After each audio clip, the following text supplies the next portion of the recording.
Northanger Abbey, by Jane Austen. Chapter 1. No one who had ever seen Catherine Morland in her infancy would have supposed her born to be an heroine. Her situation in life, the character of her father and mother, her own person and disposition, were all equally against her.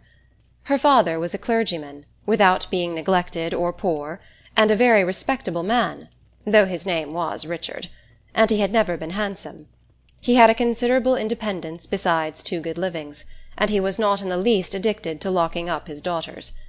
Her mother was a woman of useful plain sense, with a good temper, and, what is more remarkable, with a good constitution.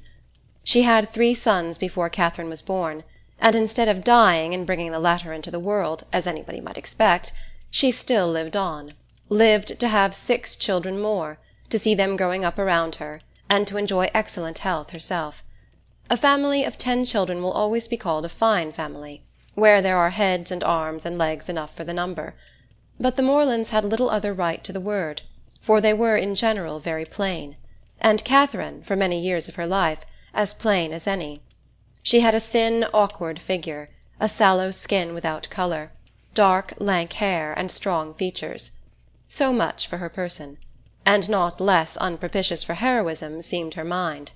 She was fond of all boys' plays, and greatly preferred cricket not merely to dolls, but to the more heroic enjoyments of infancy, nursing a dormouse, feeding a canary bird, or watering a rose-bush.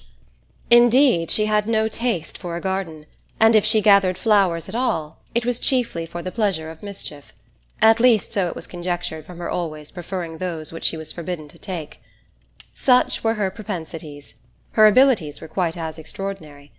She never could learn or understand anything before she was taught, and sometimes not even then, for she was often inattentive, and occasionally stupid. Her mother was 3 months in teaching her only to repeat the beggar's petition, and after all her next sister Sally could say it better than she did. Not that Catherine was always stupid, by no means. She learnt the fable of the Hare and Many Friends as quickly as any girl in England. Her mother wished her to learn music, and Catherine was sure she should like it, for she was very fond of tinkling the keys of the old forlorn spinner. So at 8 years old she began. She learnt a year, and could not bear it. And Mrs. Morland, who did not insist on her daughter's being accomplished in spite of incapacity or distaste, allowed her to leave off. The day which dismissed the music-master was one of the happiest of Catherine's life. Her taste for drawing was not superior, though whenever she could obtain the outside of a letter from her mother, or seize upon any other odd piece of paper, she did what she could in that way, by drawing houses and trees, hens and chickens, all very much like one another. Writing and accounts she was taught by her father, French by her mother. Her proficiency in either was not remarkable, and she shirked her lessons in both whenever she could. What a strange, unaccountable character! For with all these symptoms of profligacy at 10 years old, she had neither a bad heart nor a bad temper, was seldom stubborn, scarcely ever quarrelsome, and very kind to the little ones, with few interruptions of tyranny. She was moreover noisy and wild, hated confinement and cleanliness, and loved nothing so well in the world as rolling down the green slope at the back of the house. Such was Catherine Morland at 10. At 15, appearances were mending. She began to curl her hair and long for balls. Her complexion improved, her features were softened by plumpness and colour, her eyes gained more animation, and her figure more consequence. Her love of dirt gave way to an inclination for finery, and she grew clean as she grew smart. She had now the pleasure of sometimes hearing her father and mother remark on her personal improvement. "Catherine grows quite a good-looking girl. She is almost pretty to-day," were words which caught her ears now and then, and how welcome were the sounds. To look almost pretty is an acquisition of higher delight to a girl who has been looking plain the first 15 years of her life than a beauty from her cradle can ever receive.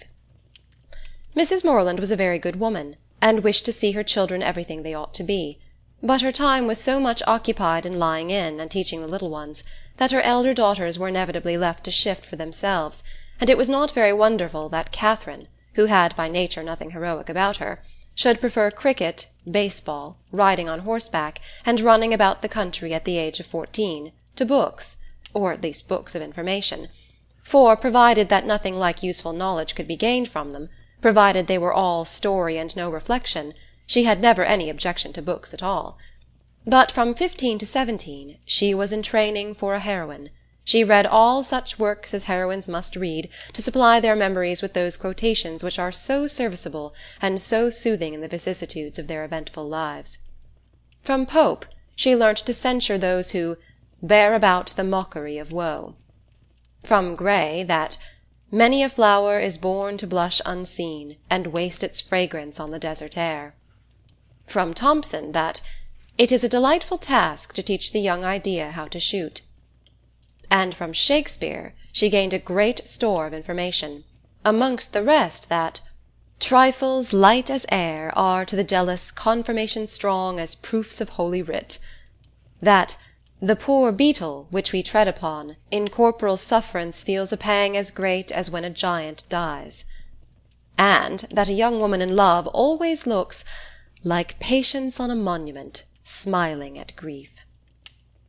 So far her improvement was sufficient, and in many other points she came on exceedingly well, for though she could not write sonnets, she brought herself to read them, and though there seemed no chance of her throwing a whole party into raptures by a prelude on the pianoforte of her own composition, she could listen to other people's performance with very little fatigue. Her greatest deficiency was in the pencil. She had no notion of drawing, not even enough to attempt a sketch of her lover's profile, that she might be detected in the design. There she fell miserably short of the true heroic height. At present she did not know her own poverty, for she had no lover to portray. She had reached the age of 17, without having seen one amiable youth who could call forth her sensibility, without having inspired one real passion, and without having excited even any admiration but what was very moderate and very transient. This was strange indeed.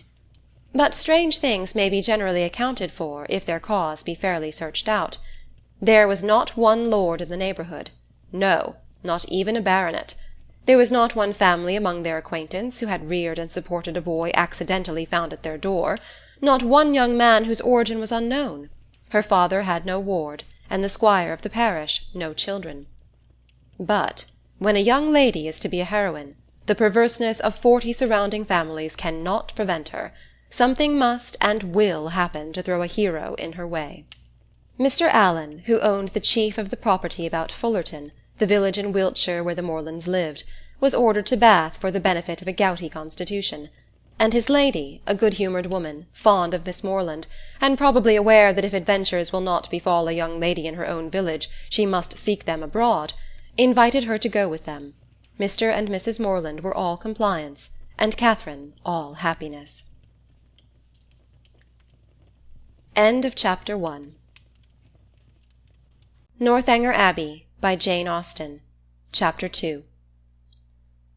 In addition to what has already been said of Catherine Morland's personal and mental endowments, when about to be launched into all the difficulties and dangers of a 6 weeks' residence in Bath, it may be stated, for the reader's more certain information, lest the following pages should otherwise fail of giving any idea of what her character is meant to be, that her heart was affectionate, her disposition cheerful and open, without conceit or affectation of any kind, her manners just removed from the awkwardness and shyness of a girl, her person pleasing, and, when in good looks, pretty, and her mind about as ignorant and uninformed as the female mind at 17 usually is.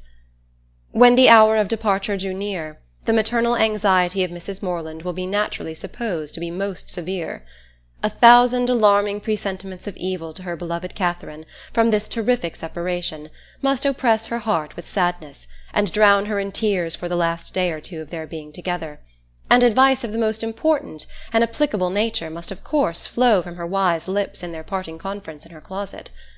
Cautions against the violence of such noblemen and baronets as delight in forcing young ladies away to some remote farmhouse must at such a moment relieve the fullness of her heart. Who would not think so? But Mrs. Morland knew so little of lords and baronets that she entertained no notion of their general mischievousness, and was wholly unsuspicious of danger to her daughter from their machinations. Her cautions were confined to the following points.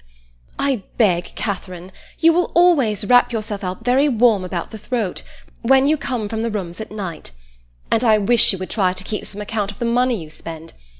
I will give you this little book on purpose." Sally, or rather Sarah, for what young lady of common gentility will reach the age of 16 without altering her name as far as she can, must from situation be at this time the intimate friend and confidante of her sister.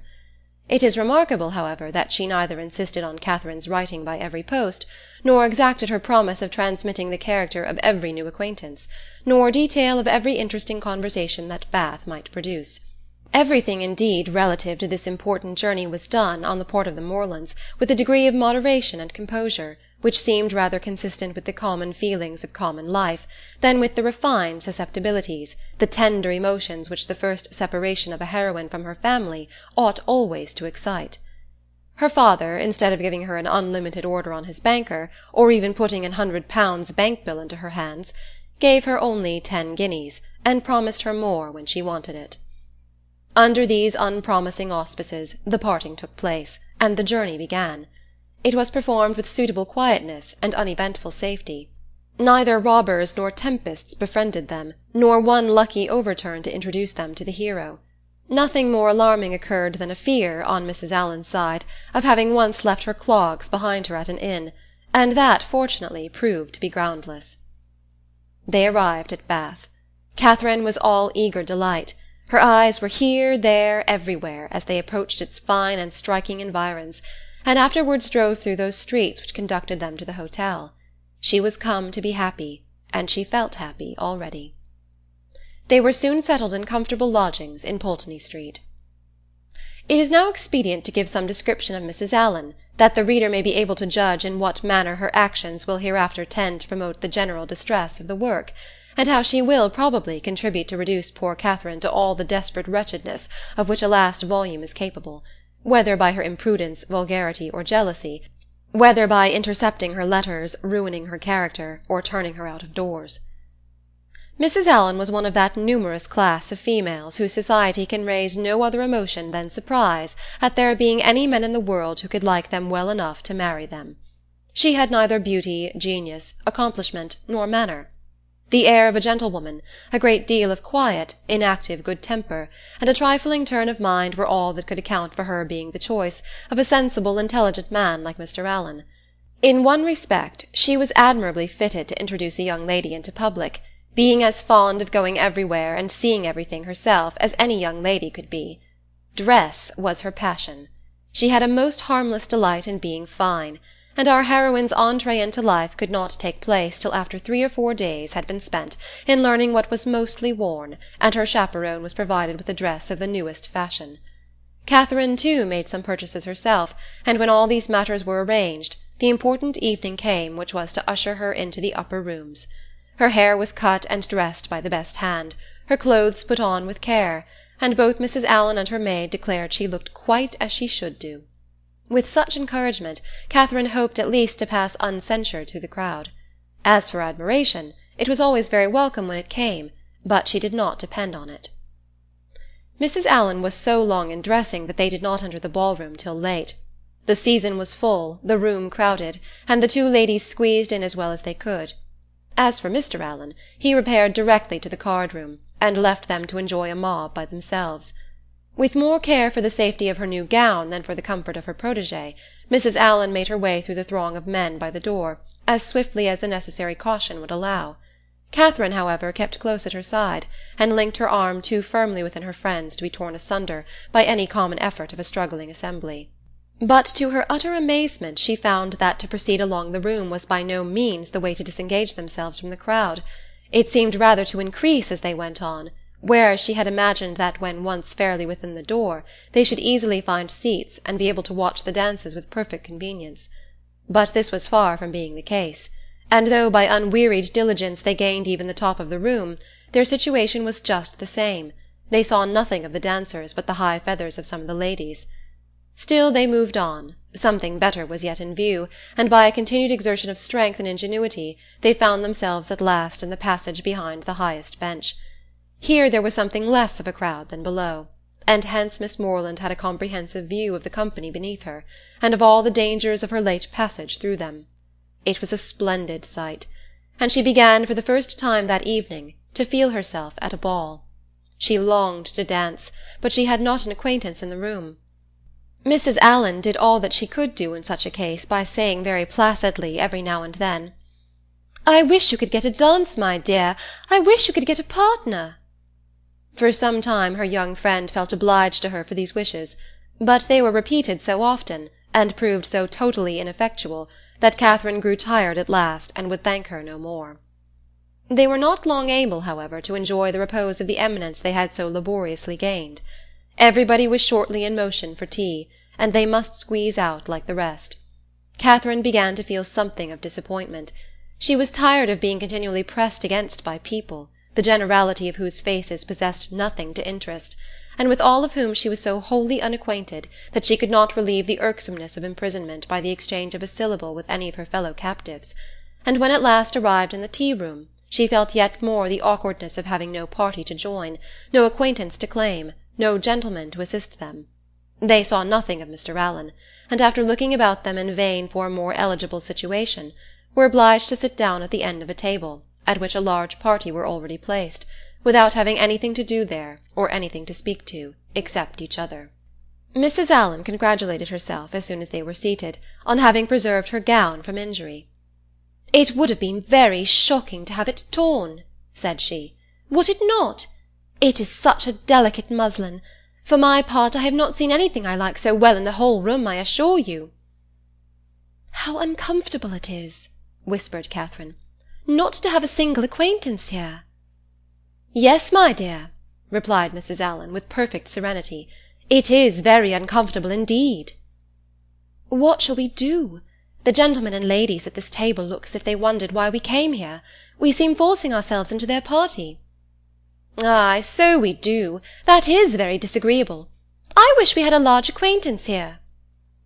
"I wish we had any. It would be somebody to go to."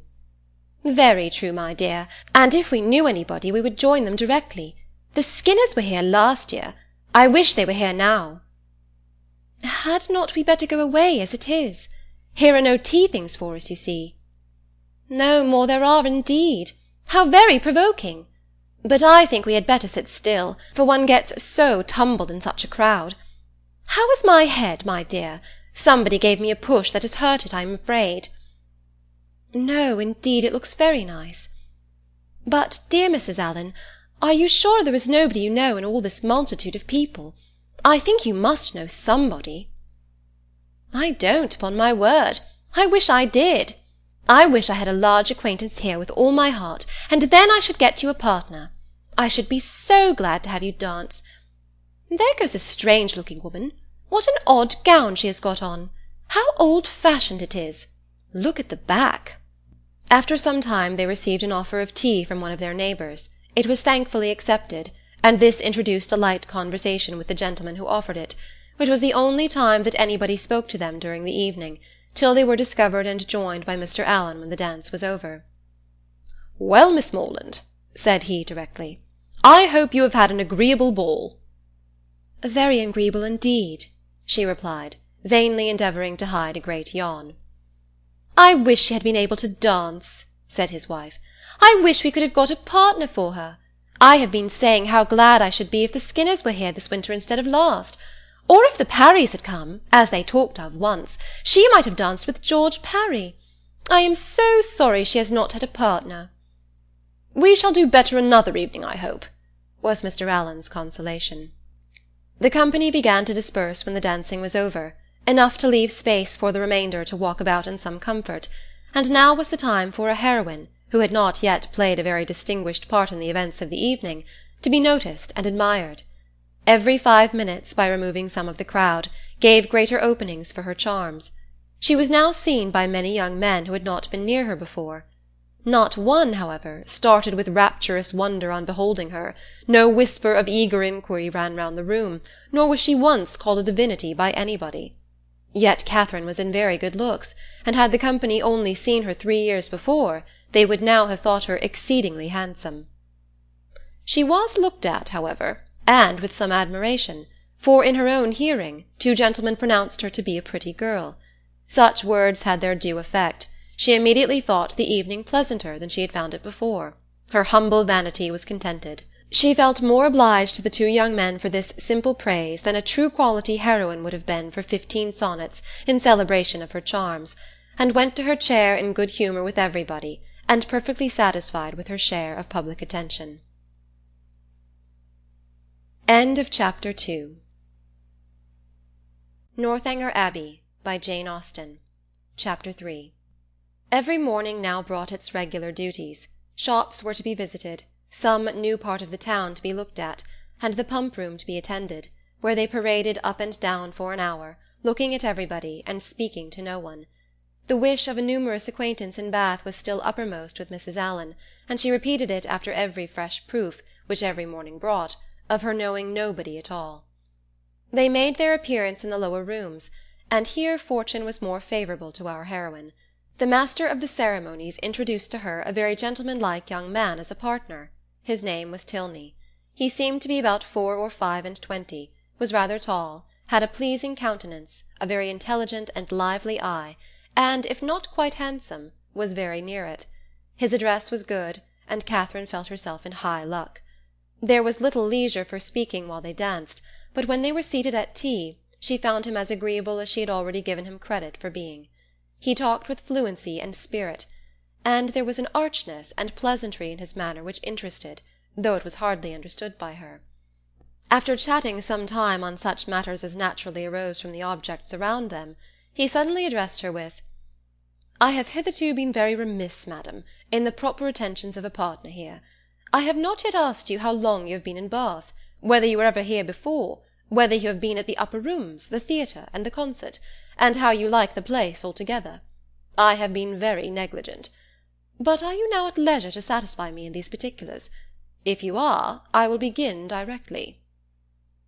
"You need not give yourself that trouble, sir." "No trouble, I assure you, madam."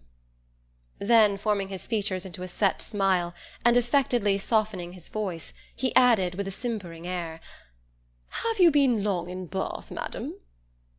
"About a week, sir," replied Catherine, trying not to laugh. "Really?" with affected astonishment. "Why should you be surprised, sir?"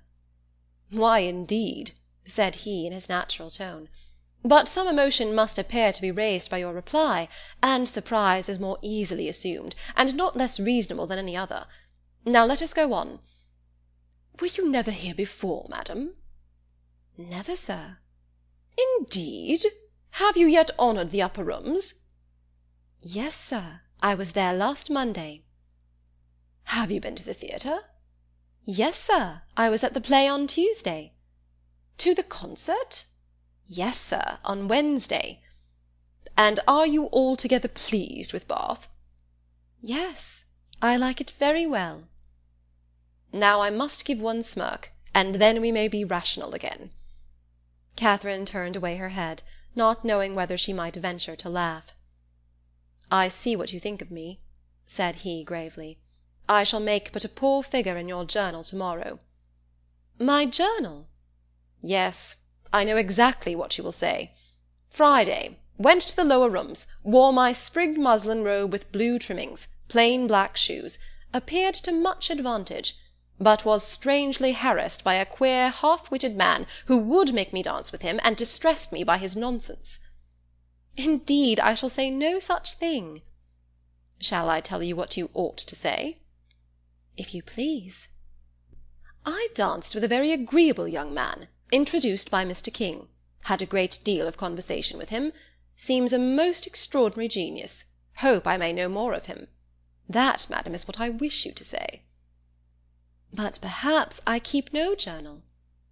"Perhaps you are not sitting in this room, and I am not sitting by you. These are points in which a doubt is equally possible. Not keep a journal? How are your absent cousins to understand the tenor of your life in Bath without one? How are the civilities and compliments of every day to be related as they ought to be, unless noted down every evening in a journal? How are your various dresses to be remembered, and the particular state of your complexion, and curl of your hair to be described in all their diversities, without having constant recourse to a journal? My dear madam, I am not so ignorant of young ladies' ways as you wish to believe me. It is this delightful habit of journaling which largely contributes to form the easy style of writing, for which ladies are so generally celebrated. Everybody allows that the talent of writing agreeable letters is peculiarly female. Nature may have done something, but I am sure it must be essentially assisted by the practice of keeping a journal." "I have sometimes thought," said Catherine doubtingly, "whether ladies do write so much better letters than gentlemen. That is, I should not think the superiority was always on our side." "As far as I have had opportunity of judging, it appears to me that the usual style of letter-writing among women is faultless, except in 3 particulars." "And what are they?" "A general deficiency of subject, a total inattention to stops, and a very frequent ignorance of grammar." "Upon my word, I need not have been afraid of disclaiming the compliment. You do not think too highly of us in that way." "I should no more lay it down as a general rule that women write better letters than men, than that they sing better duets or draw better landscapes. In every power, of which taste is the foundation, excellence is pretty fairly divided between the sexes." They were interrupted by Mrs. Allen. "My dear Catherine," said she, "do take this pin out of my sleeve. I am afraid it has torn a hole already. I shall be quite sorry if it has, for this is a favourite gown, though it cost but 9 shillings a yard." "That is exactly what I should have guessed it, madam," said Mr. Tilney, looking at the muslin. "Do you understand muslins, sir?" "Particularly well. I always buy my own cravats, and am allowed to be an excellent judge, and my sister has often trusted me in the choice of a gown. I bought one for her the other day, and it was pronounced to be a prodigious bargain by every lady who saw it.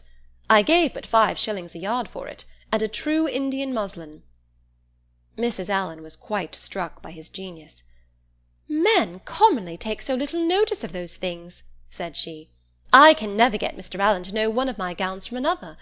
You must be a great comfort to your sister, sir." "I hope I am, madam."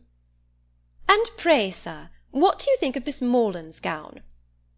"It is very pretty, madam," said he, gravely examining it.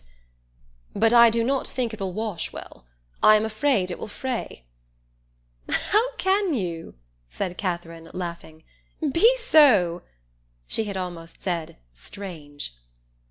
"I am quite of your opinion, sir," replied Mrs. Allen, "and so I told Miss Morland when she bought it." "But then you know, madam, muslin always turns to some account or other. Miss Morland will get enough out of it for a handkerchief, or a cap, or a cloak. Muslin can never be said to be wasted.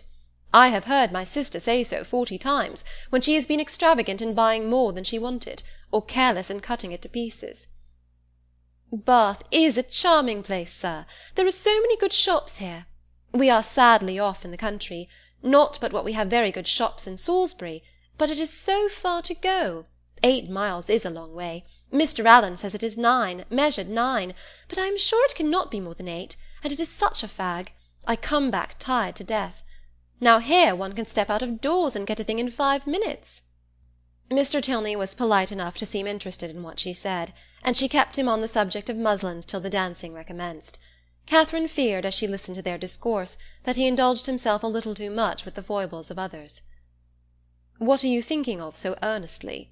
said he, as they walked back to the ballroom. "Not of your partner, I hope, for by that shake of the head your meditations are not satisfactory." Catherine coloured and said, "I was not thinking of anything." "That is artful and deep, to be sure, but I had rather be told at once that you will not tell me." "Well, then, I will not."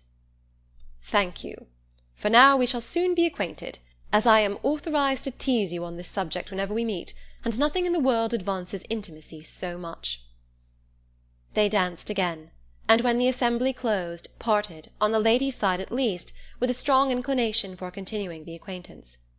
Whether she thought of him so much, while she drank her warm wine and water, and prepared herself for bed, as to dream of him when there, cannot be ascertained, but I hope it was no more than in a slight slumber, or morning doze at most, for if it be true, as a celebrated writer has maintained, that no young lady can be justified in falling in love before the gentleman's love is declared, it must be very improper that a young lady should dream of a gentleman before the gentleman is first known to have dreamt of her. How proper Mr. Tilney might be as a dreamer or a lover had not yet perhaps entered Mr. Allen's head, but that he was not objectionable as a common acquaintance for his young charge, he was on inquiry satisfied, for he had early in the evening taken pains to know who her partner was, and had been assured of Mr. Tilney's being a clergyman, and of a very respectable family in Gloucestershire. Chapter 3. Northanger Abbey, by Jane Austen. Chapter 4. With more than usual eagerness did Catherine hasten to the pump-room the next day, secure within herself of seeing Mr. Tilney there before the morning were over, and ready to meet him with a smile. But no smile was demanded. Mr. Tilney did not appear. Every creature in Bath, except himself, was to be seen in the room at different periods of the fashionable hours. Crowds of people were every moment passing in and out, up the steps and down, people whom nobody cared about, and nobody wanted to see, and he only was absent. "What a delightful place Bath is!" said Mrs. Allen, as they sat down near the great clock, after parading the room till they were tired. "And how pleasant it would be if we had any acquaintance here!" This sentiment had been uttered so often in vain that Mrs. Allen had no particular reason to hope it would be followed with more advantage now, but we are told to "despair of nothing we would attain," as "unwearied diligence our point would gain," and the unwearied diligence with which she had every day wished for the same thing was at length to have its just reward, for hardly had she been seated 10 minutes before a lady of about her own age, who was sitting by her, and had been looking at her attentively for several minutes, addressed her with great complaisance in these words: "I think, madam, I cannot be mistaken. It is a long time since I had the pleasure of seeing you, but is not your name Allen?" This question answered, as it readily was. The stranger pronounced hers to be Thorpe, and Mrs. Allen immediately recognized the features of a former schoolfellow and intimate, whom she had seen only once since their respective marriages, and that many years ago.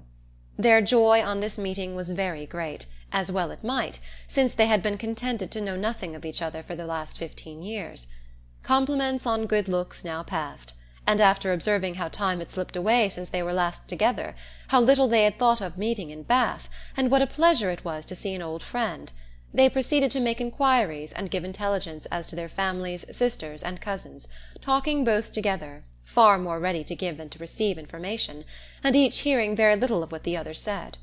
Mrs. Thorpe, however, had one great advantage as a talker over Mrs. Allen, in a family of children, and when she expatiated on the talents of her sons and the beauty of her daughters, when she related their different situations and views, that John was at Oxford, Edward at Merchant Taylor's, and William at sea, and all of them more beloved and respected in their different station than any other 3 beings ever were, Mrs. Allen had no similar information to give, no similar triumphs to press on the unwilling and unbelieving ear of her friend, and was forced to sit and appear to listen to all these maternal effusions, consoling herself, however, with the discovery, which her keen eye soon made, that the lace on Mrs. Thorpe's pelisse was not half so handsome as that on her own. "Here come my dear girls!" cried Mrs. Thorpe, pointing at 3 smart-looking females, who, arm in arm, were then moving towards her. "My dear Mrs. Allen, I long to introduce them. They will be so delighted to see you. The tallest is Isabella, my eldest. Is not she a fine young woman? The others are very much admired too, but I believe Isabella is the handsomest." The Miss Thorpes were introduced, and Miss Morland, who had been for a short time forgotten, was introduced likewise. The name seemed to strike them all, and after speaking to her with great civility, the eldest young lady observed aloud to the rest, "How excessively like her brother Miss Morland is!" "The very picture of him indeed!" cried the mother, and "I should have known her anywhere for his sister," was repeated by them all 2 or 3 times over. For a moment Catherine was surprised, but Mrs. Thorpe and her daughters had scarcely begun the history of their acquaintance with Mr. James Morland, before she remembered that her eldest brother had lately formed an intimacy with a young man of his own college, of the name of Thorpe, and that he had spent the last week of the Christmas vacation with his family near London. The whole being explained, many obliging things were said by the Miss Thorpes of their wish of being better acquainted with her, of being considered as already friends, through the friendship of their brothers, etc., which Catherine heard with pleasure, and answered with all the pretty expressions she could command, and, as the first proof of amity, She was soon invited to accept an arm of the eldest Miss Thorpe, and take a turn with her about the room.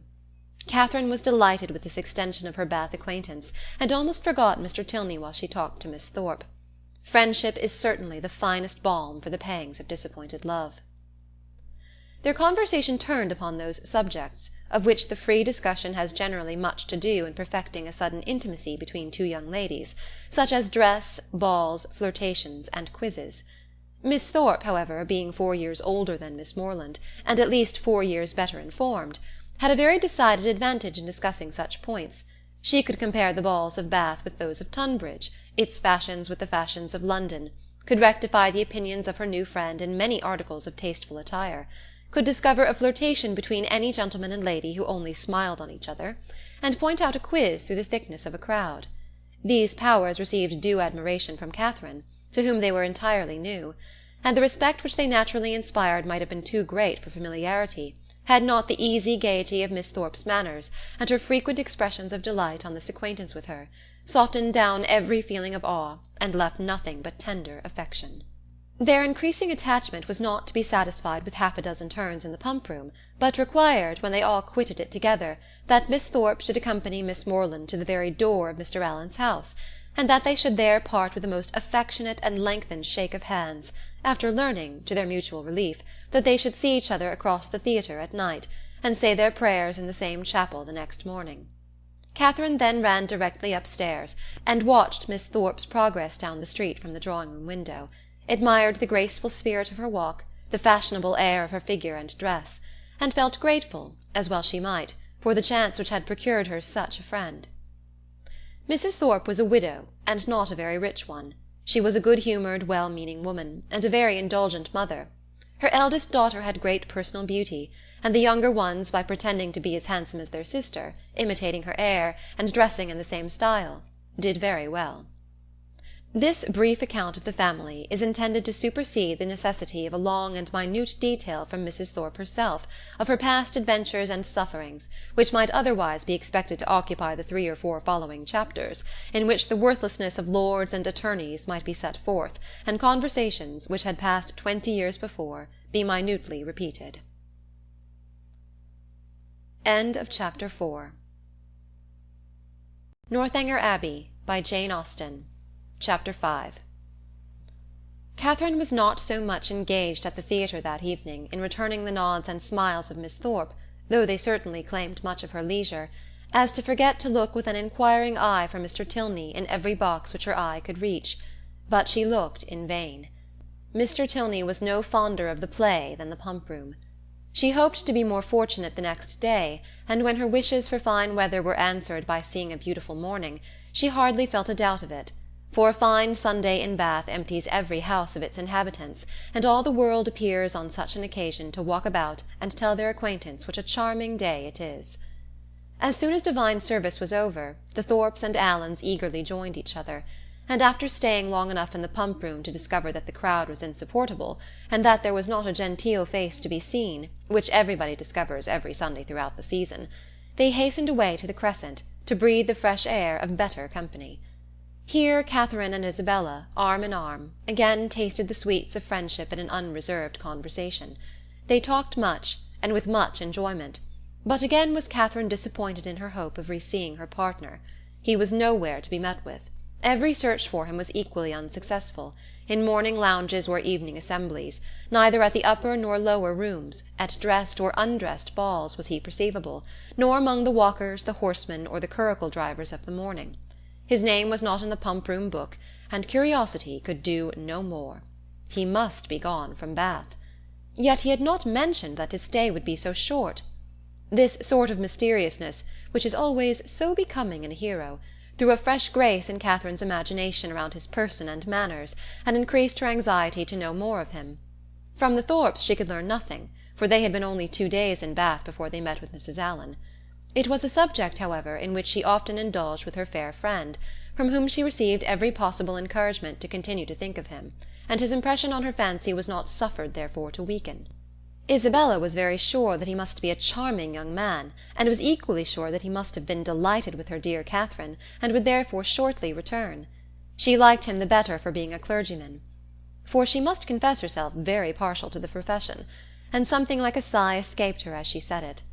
Perhaps Catherine was wrong in not demanding the cause of that gentle emotion, but she was not experienced enough in the finesse of love, or the duties of friendship, to know when delicate raillery was properly called for, or when a confidence should be forced. Mrs. Allen was now quite happy, quite satisfied with Bath. She had found some acquaintance, had been so lucky too as to find in them the family of a most worthy old friend, and, as the completion of good fortune, had found these friends by no means so expensively dressed as herself. Her daily expressions were no longer, "I wish we had some acquaintance in Bath." They were changed into, "How glad I am we have met with Mrs. Thorpe!"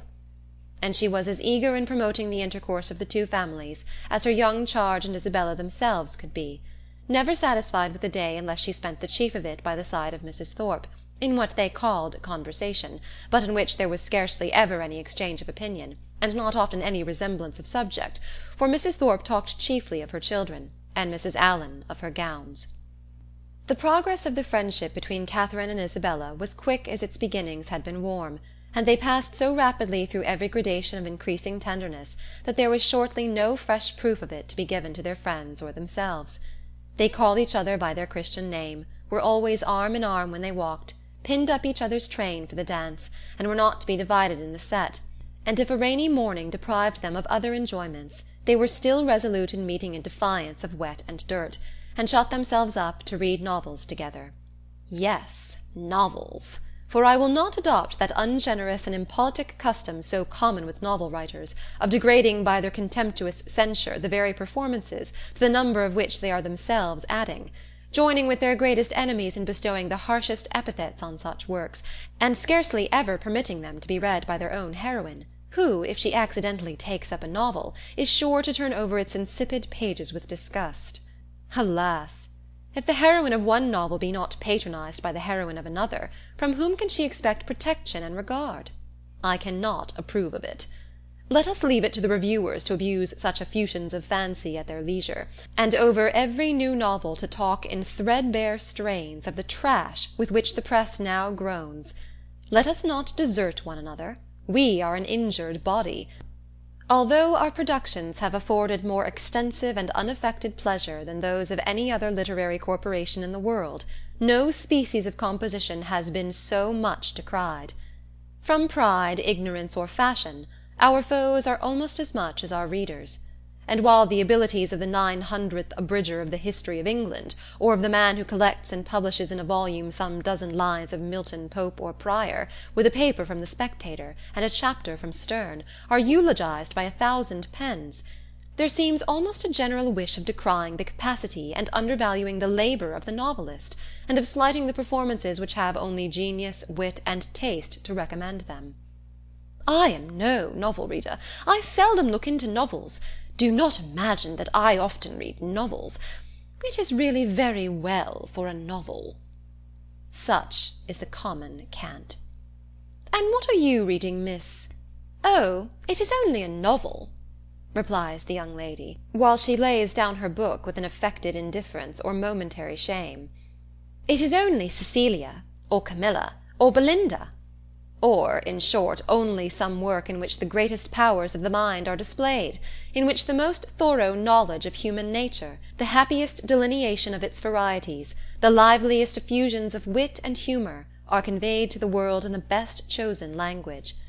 Now, had the same young lady been engaged with a volume of the Spectator, instead of such a work, how proudly would she have produced the book and told its name! Though the chances must be against her being occupied by any part of that voluminous publication, of which either the manner or matter would not disgust a young person of taste, the substance of its papers so often consisting in the statement of improbable circumstances, unnatural characters, and topics of conversation which no longer concern any one living, and their language, too, frequently so coarse as to give no very favourable idea of the age that could endure it. End of Chapter 5. Northanger Abbey, by Jane Austen. Chapter 6. The following conversation, which took place between the two friends in the pump-room one morning, after an acquaintance of 8 or 9 days, is given as a specimen of their very warm attachment, and of the delicacy, discretion, originality of thought, and literary taste which marked the reasonableness of that attachment.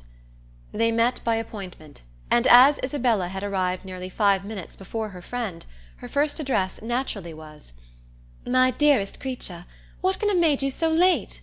I have been waiting for you at least this age." "Have you indeed?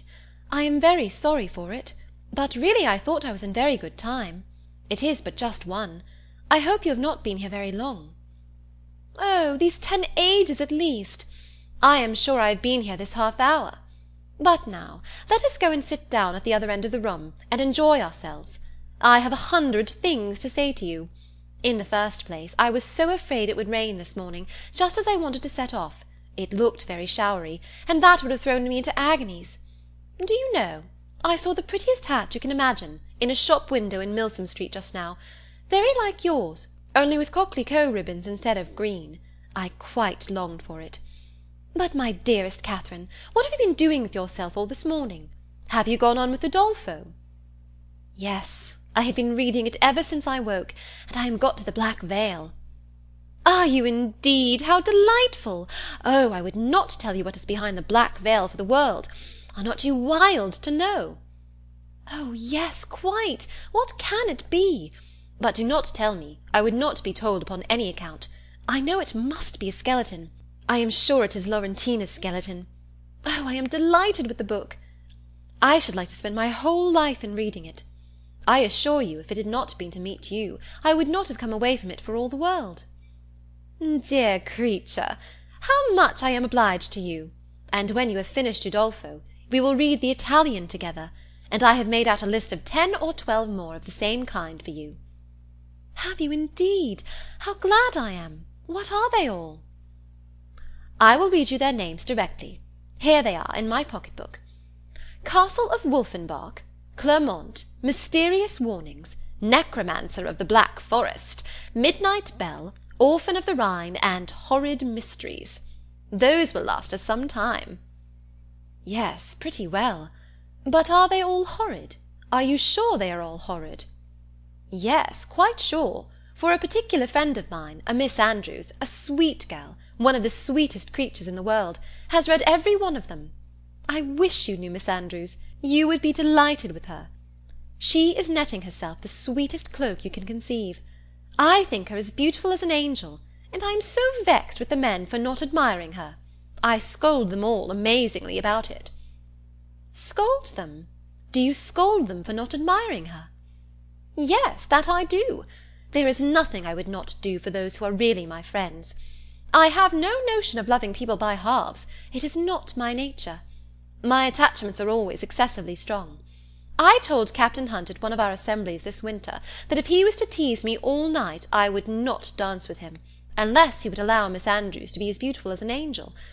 The men think us incapable of real friendship, you know, and I am determined to show them the difference. Now, if I were to hear anybody speak slightingly of you, I should fire up in a moment. But that is not at all likely, for you are just the kind of girl to be a great favourite with the men." "Oh, dear!" cried Catherine, colouring. "How can you say so?" "I know you very well. You have so much animation, which is exactly what Miss Andrews wants, for I must confess there is something amazingly insipid about her. Oh, I must tell you that just after we parted yesterday, I saw a young man looking at you so earnestly, I am sure he is in love with you." Catherine coloured and disclaimed again. Isabella laughed. "It is very true, upon my honour, but I see how it is. You are indifferent to everybody's admiration, except that of one gentleman who shall be nameless. Nay, I cannot blame you. Speaking more seriously, your feelings are easily understood. Where the heart is really attached, I know very well how little one can be pleased with the attention of anybody else. Everything is so insipid, so uninteresting, that does not relate to the beloved object. I can perfectly comprehend your feelings. But you should not persuade me that I think so very much about Mr. Tilney, for perhaps I may never see him again." "Not see him again? My dearest creature, do not talk of it. I am sure you would be miserable if you thought so." "No, indeed, I should not. I do not pretend to say that I was not very much pleased with him, but while I have Udolpho to read, I feel as if nobody could make me miserable. Oh, the dreadful black veil! My dear Isabella, I am sure there must be Laurentina's skeleton behind it. It is so odd to me that you should never have read Udolpho before, but I suppose Mrs. Morland objects to novels. No, she does not. She very often reads Sir Charles Grandison herself, but new books do not fall in our way. Sir Charles Grandison! That is an amazing horrid book, is it not? I remember Miss Andrews could not get through the first volume. It is not like Udolpho at all, but yet I think it is very entertaining. Do you indeed? You surprise me. I thought it had not been readable. But, my dearest Catherine, have you settled what to wear in your head to-night? I am determined at all events to be dressed exactly like you. The men take notice of that sometimes, you know. But it does not signify if they do, said Catherine very innocently. Signify? Oh, heavens! I make it a rule never to mind what they say. They are very often amazingly impertinent if you do not treat them with spirit, and make them keep their distance. Are they? Well, I never observed that. They always behave very well to me. Oh, they give themselves such airs. They are the most conceited creatures in the world, and think themselves of so much importance. By the by, though I have often thought of it 100 times, I have always forgot to ask you, what is your favourite complexion in a man? Do you like them best dark or fair? I hardly know. I never much thought about it. Something between both, I think. Brown, not fair, and not very dark. Very well, Catherine, that is exactly he. I have not forgot your description of Mr. Tilney, a brown skin with dark eyes and rather dark hair. Well, my taste is different. I prefer light eyes, and as to complexion, do you know, I like a sallow better than any other. You must not betray me, if you should ever meet with one of your acquaintance answering that description. Betray you? What do you mean? Nay, do not distress me. I believe I have said too much. Let us drop the subject. Catherine, in some amazement, complied, and after remaining a few moments silent, was on the point of reverting to what interested her at that time rather more than anything else in the world, Laurentina's skeleton, when her friend prevented her by saying, "For heaven's sake, let us move away from this end of the room. Do you know, there are 2 odious young men who have been staring at me this half-hour. They really put me quite out of countenance. Let us go and look at the arrivals. They will hardly follow us there." Away they walked to the book, and while Isabella examined the names, it was Catherine's employment to watch the proceedings of these alarming young men. "They are not coming this way, are they? I hope they are not so impertinent as to follow us. Pray let me know if they are coming. I am determined I will not look up." In a few moments Catherine, with unaffected pleasure, assured her that she need not be longer uneasy, as the gentlemen had just left the pump-room. "And which way are they gone?" said Isabella, turning hastily round. "One was a very good-looking young man." "They went towards the churchyard." "Well, I'm amazingly glad I have got rid of them. And now, what say you to going to Edgar's Buildings with me, and looking at my new hat? You said you should like to see it." Catherine readily agreed.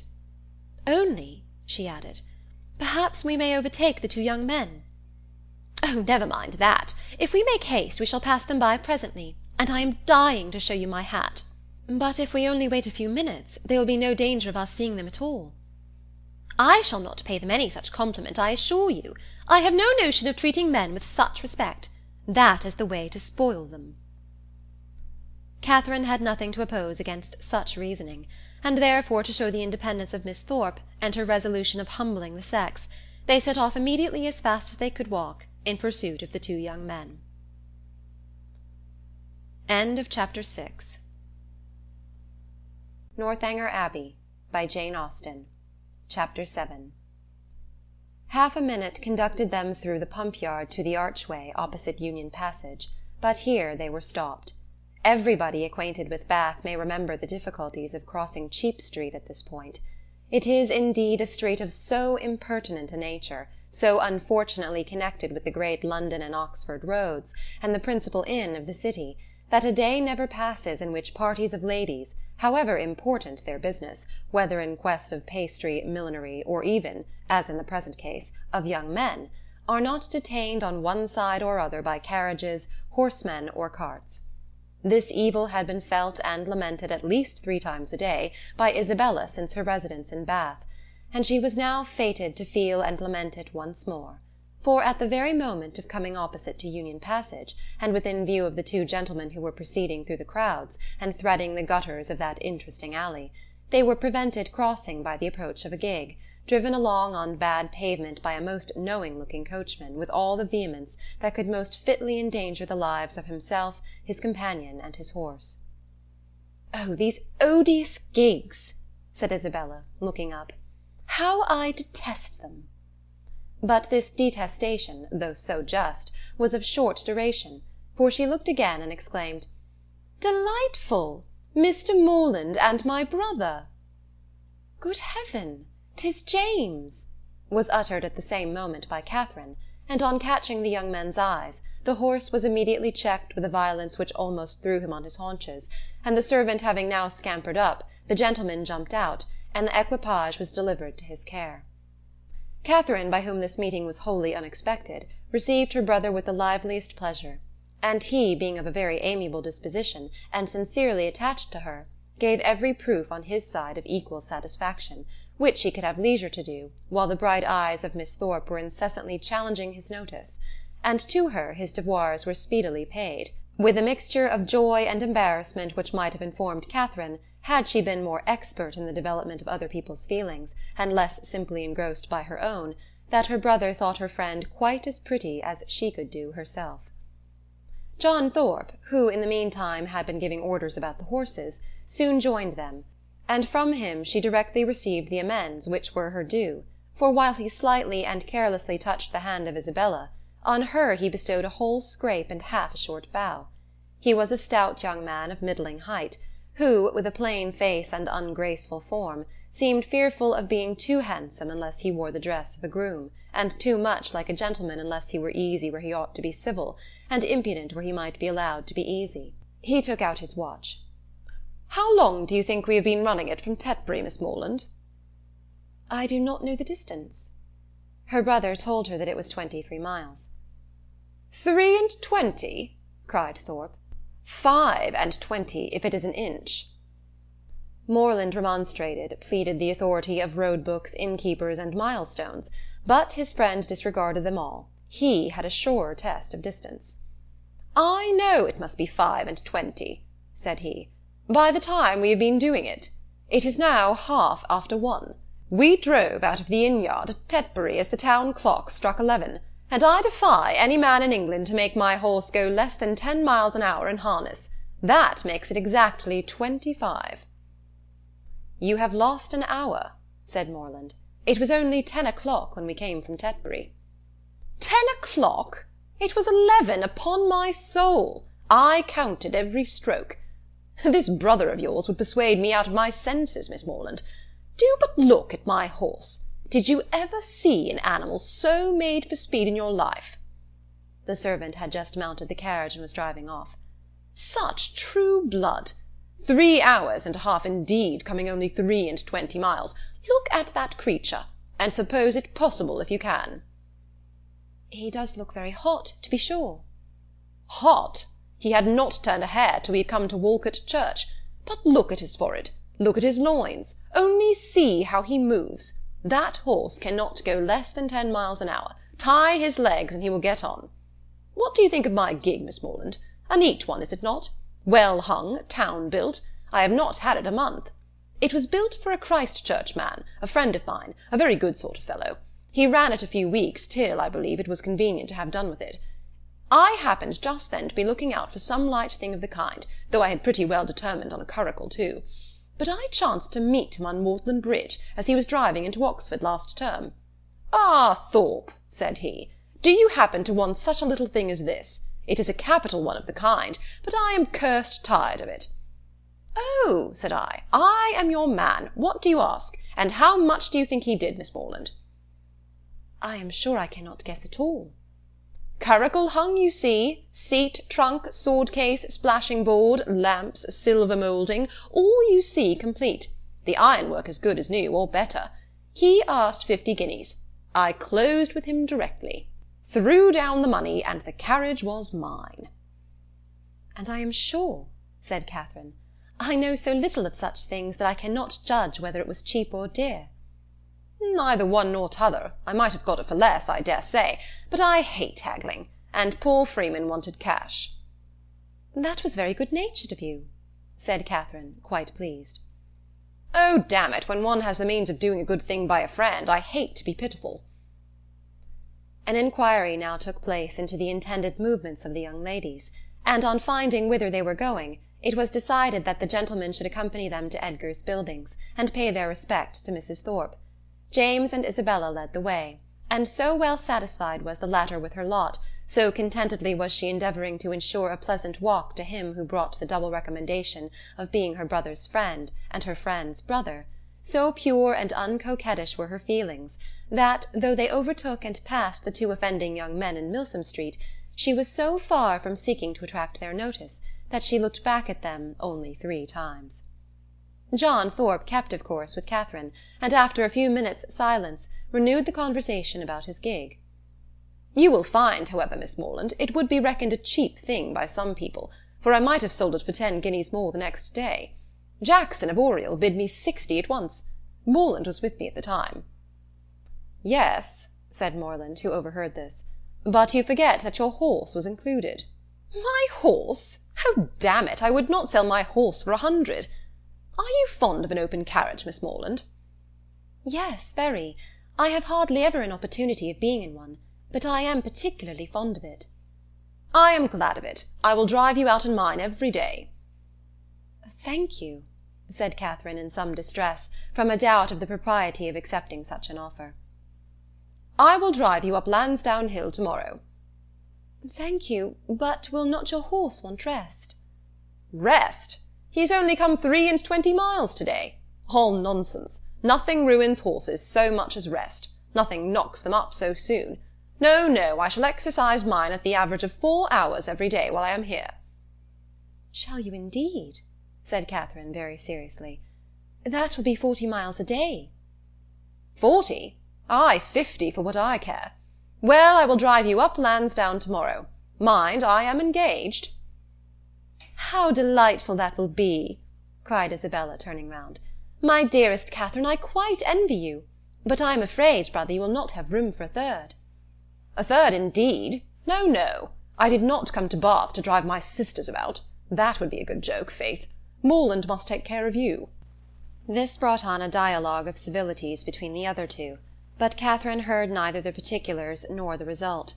Her companion's discourse now sunk from its hitherto animated pitch to nothing more than a short, decisive sentence of praise or condemnation on the face of every woman they met, and Catherine, after listening and agreeing as long as she could, with all the civility and deference of the youthful female mind, fearful of hazarding an opinion of its own in opposition to that of a self-assured man, especially where the beauty of her own sex is concerned, ventured at length to vary the subject by a question which had been long uppermost in her thoughts. It was, "Have you ever read Udolpho, Mr. Thorpe?" "Udolpho? Oh, Lord, not I. I never read novels. I have something else to do." Catherine, humbled and ashamed, was going to apologize for her question, but he prevented her by saying, "Novels are all so full of nonsense and stuff. There has not been a tolerably decent one come out since Tom Jones, except The Monk. I read that t'other day, but as for all the others, they are the stupidest things in creation." "I think you must like Udolpho, if you were to read it. It is so very interesting." "Not I, faith. No, if I read any, it shall be Mrs. Radcliffe's. Her novels are amusing enough. They are worth reading. Some fun and nature in them." "Udolpho was written by Mrs. Radcliffe," said Catherine, with some hesitation, from the fear of mortifying him. "No, sure. Was it? Ay, I remember so it was. I was thinking of that other stupid book, written by that woman they make such a fuss about, she who married the French emigrant." "I suppose you mean Camilla?" "Yes, that's the book. Such unnatural stuff. An old man playing at see-saw.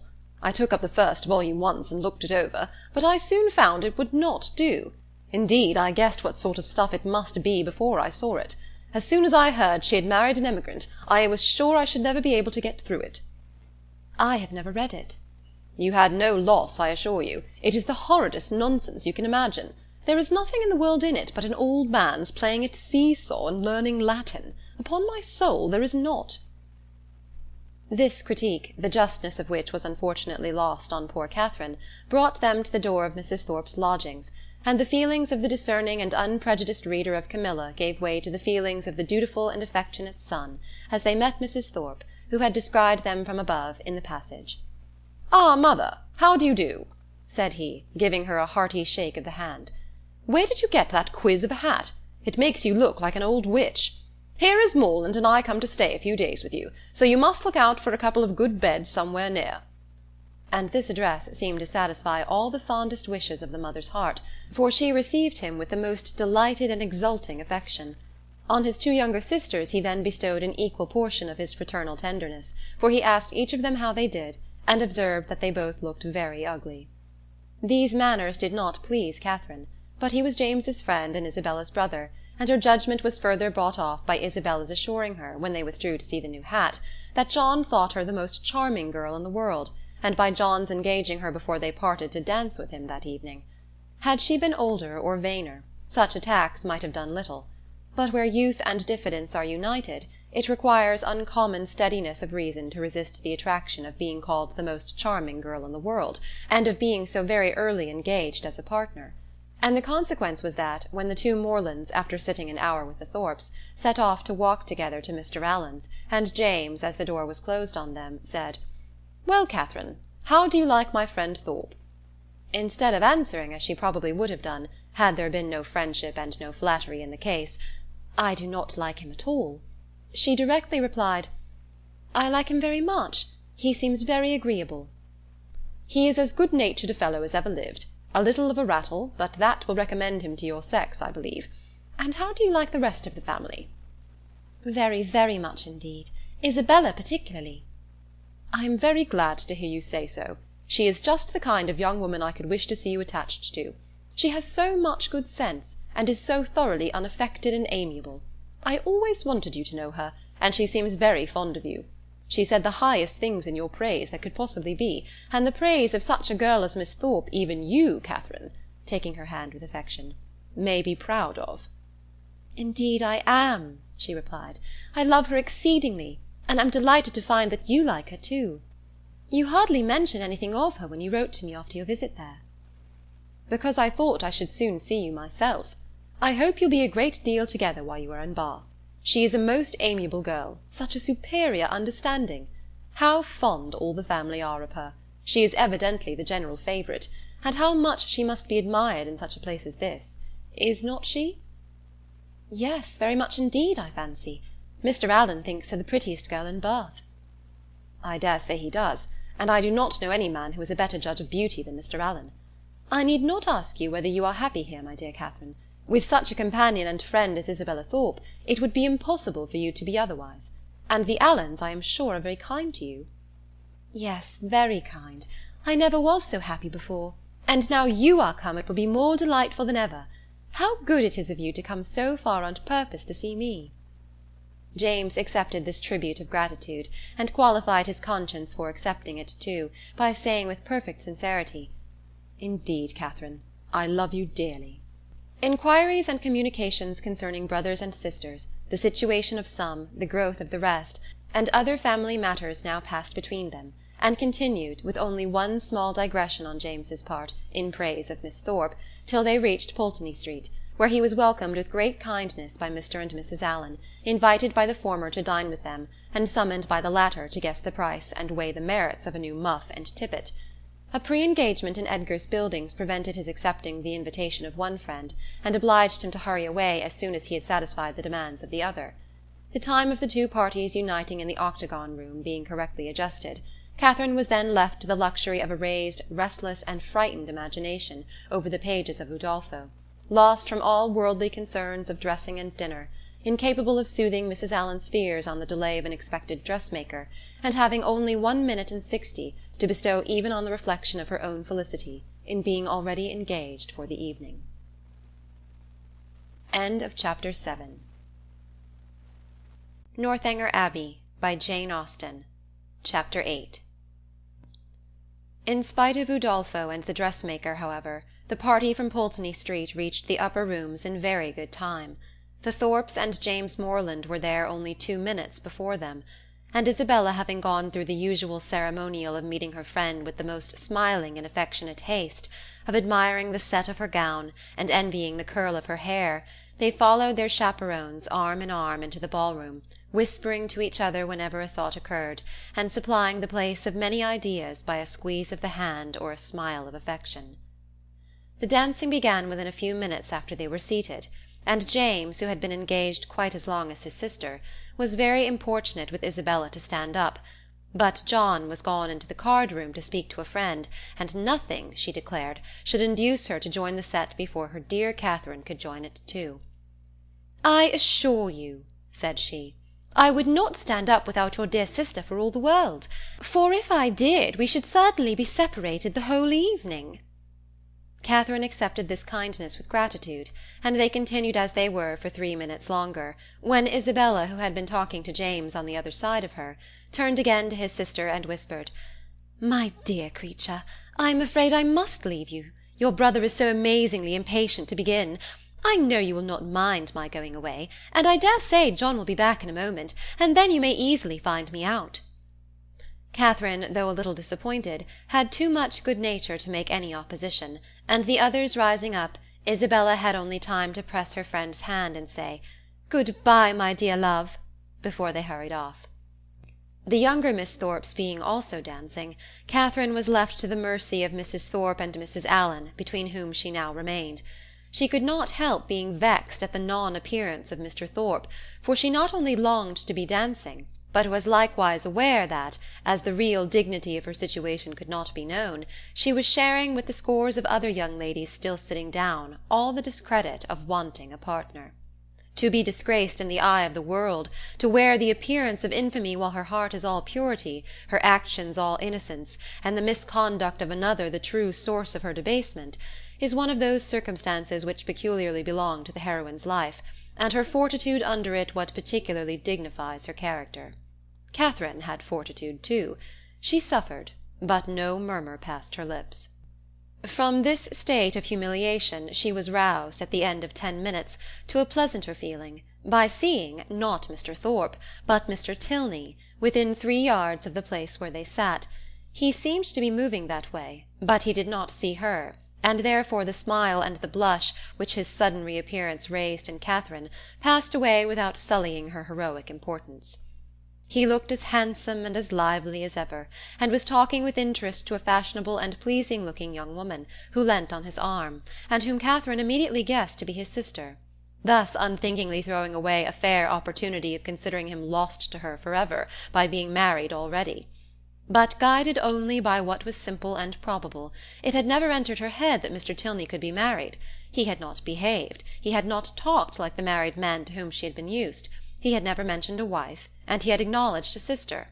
From these circumstances sprang the instant conclusion of his sister's now being by his side, and therefore, instead of turning of a death-like paleness and falling in a fit on Mrs. Allen's bosom, Catherine sat erect, in the perfect use of her senses, and with cheeks only a little redder than usual. Mr. Tilney and his companion, who continued, though slowly, to approach, were immediately preceded by a lady, an acquaintance of Mrs. Thorpe, and this lady stopping to speak to her, they, as belonging to her, stopped likewise, and Catherine, catching Mr. Tilney's eye, instantly received from him the smiling tribute of recognition. She returned it with pleasure, and then advancing still nearer, he spoke both to her and Mrs. Allen, by whom he was very civilly acknowledged. "I am very happy to see you again, sir, indeed. I was afraid you had left Bath." He thanked her for her fears, and said that he had quitted it for a week, on the very morning after his having had the pleasure of seeing her. "Well, sir, and I dare say you are not sorry to be back again, for it is just the place for young people, and indeed for everybody else too. I tell Mr. Allen, when he talks of being sick of it, that I am sure he should not complain, for it is so very agreeable a place, that it is much better to be here than at home at this dull time of year. I tell him he is quite in luck to be sent here for his health." "And I hope, madam, that Mr. Allen will be obliged to like the place, from finding it of service to him." "Thank you, sir, I have no doubt that he will. A neighbour of ours, Dr. Skinner, was here for his health last winter, and came away quite stout." "That circumstance must give great encouragement." "Yes, sir, and Dr. Skinner and his family were here 3 months, so I tell Mr. Allen he must not be in a hurry to get away." Here they were interrupted by a request from Mrs. Thorpe to Mrs. Allen, that she would move a little to accommodate Mrs. Hughes and Miss Tilney with seats, as they had agreed to join their party. This was accordingly done, Mr. Tilney still continuing standing before them, and after a few minutes' consideration he asked Catherine to dance with him. This compliment, delightful as it was, produced severe mortification to the lady, and in giving her denial she expressed her sorrow on the occasion so very much as if she really felt it, that had Thorpe, who joined her just afterwards, been half a minute earlier, he might have thought her sufferings rather too acute. The very easy manner in which he then told her that he had kept her waiting did not by any means reconcile her more to her lot, nor did the particulars which he entered into while they were standing up, of the horses and dogs of the friend whom he had just left, and of a proposed exchange of terriers between them, interest her so much as to prevent her looking very often towards that part of the room where she had left Mr. Tilney. Of her dear Isabella, to whom she particularly longed to point out that gentleman, she could see nothing. They were in different sets. She was separated from all her party, and away from all her acquaintance. One mortification succeeded another, and from the whole she deduced this useful lesson, that to go previously engaged to a ball does not necessarily increase either the dignity or enjoyment of a young lady. From such a moralizing strain as this, she was suddenly roused by a touch on the shoulder, and turning round, perceived Mrs. Hughes directly behind her, attended by Miss Tilney and a gentleman. "I beg your pardon, Miss Morland," said she, "for this liberty, but I cannot anyhow get to Miss Thorpe, and Mrs. Thorpe said she was sure you would not have the least objection to letting in this young lady by you." Mrs. Hughes could not have applied to any creature in the room more happy to oblige her than Catherine. The young ladies were introduced to each other, Miss Tilney expressing a proper sense of such goodness, Miss Morland with the real delicacy of a generous mind making light of the obligation, and Mrs. Hughes, satisfied with having so respectably settled her young charge, returned to her party. Miss Tilney had a good figure, a pretty face, and a very agreeable countenance, and her air, though it had not at all the decided pretension, the resolute stylishness of Miss Thorpe's, had more real elegance. Her manners showed good sense and good breeding. They were neither shy nor affectedly open, and she seemed capable of being young, attractive, and at a ball without wanting to fix the attention of every man near her, and without exaggerated feelings of ecstatic delight, or inconceivable vexation on every little trifling occurrence. Catherine, interested at once by her appearance and her relationship to Mr. Tilney, was desirous of being acquainted with her, and readily talked therefore whenever she could think of anything to say, and had courage and leisure for saying it. But the hindrance thrown in the way of a very speedy intimacy, by the frequent want of one or more of these requisites, prevented their doing more than going through the first rudiments of an acquaintance, by informing themselves how well the other liked Bath, how much she admired its buildings and surrounding country, whether she drew or played or sang, and whether she was fond of riding on horseback. The 2 dances were scarcely concluded before Catherine found her arm gently seized by her faithful Isabella, who in great spirits exclaimed, "At last I have got you! My dearest creature, I have been looking for you this hour. What could induce you to come into this set when you knew I was in the other? I have been quite wretched without you." "My dear Isabella, how was it possible for me to get at you? I could not even see where you were." "So I told your brother all the time, but he would not believe me. 'Do go and see for her, Mr. Morland,' said I, but all in vain. He would not stir an inch. Was it not so, Mr. Morland? But you men are all so immoderately lazy. I have been scolding him to such a degree, my dear Catherine, you would be quite amazed. You know I never stand upon ceremony with such people." "Look at that young lady with the white beads round her head," whispered Catherine, detaching her friend from James. "It is Mr. Tilney's sister." "Oh, heavens! You don't say so! Let me look at her this moment. What a delightful girl! I never saw anything half so beautiful. But where is her all-conquering brother? Is he in the room? Point him out to me this instant if he is. I die to see him. Mr. Morland, you are not to listen. We are not talking about you. But what is all this whispering about? What is going on? There now, I knew how it would be. You men have such restless curiosity. Talk of the curiosity of women, indeed! 'Tis nothing. But be satisfied, for you are not to know anything at all of the matter. And is that likely to satisfy me, do you think? Well, I declare, I never knew anything like you. What can it signify to you what we are talking of? Perhaps we are talking about you, therefore I would advise you not to listen, or you may happen to hear something not very agreeable. In this commonplace chatter, which lasted some time, the original subject seemed entirely forgotten, and though Catherine was very well pleased to have it dropped for a while, she could not avoid a little suspicion at the total suspension of all Isabella's impatient desire to see Mr. Tilney. When the orchestra struck up a fresh dance, James would have led his fair partner away, but she resisted. "I tell you, Mr. Morland," she cried, "I would not do such a thing for all the world. How can you be so teasing? Only conceive, my dear Catherine, what your brother wants me to do. He wants me to dance with him again, though I tell him that it is a most improper thing, and entirely against the rules. It would make us the talk of the place if we were not to change partners." "Upon my honour," said James, "in these public assemblies it is as often done as not." "Nonsense! How can you say so? But when you men have a point to carry, you never stick at anything. My sweet Catherine, do support me. Persuade your brother how impossible it is. Tell him that it would quite shock you to see me do such a thing. Now would it not?" "No, not at all. But if you think it wrong, you had much better change." "There!" cried Isabella. "You hear what your sister says, and yet you will not mind her.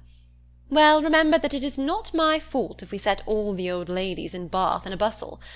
Come along, my dearest Catherine, for heaven's sake, and stand by me." And off they went to regain their former place.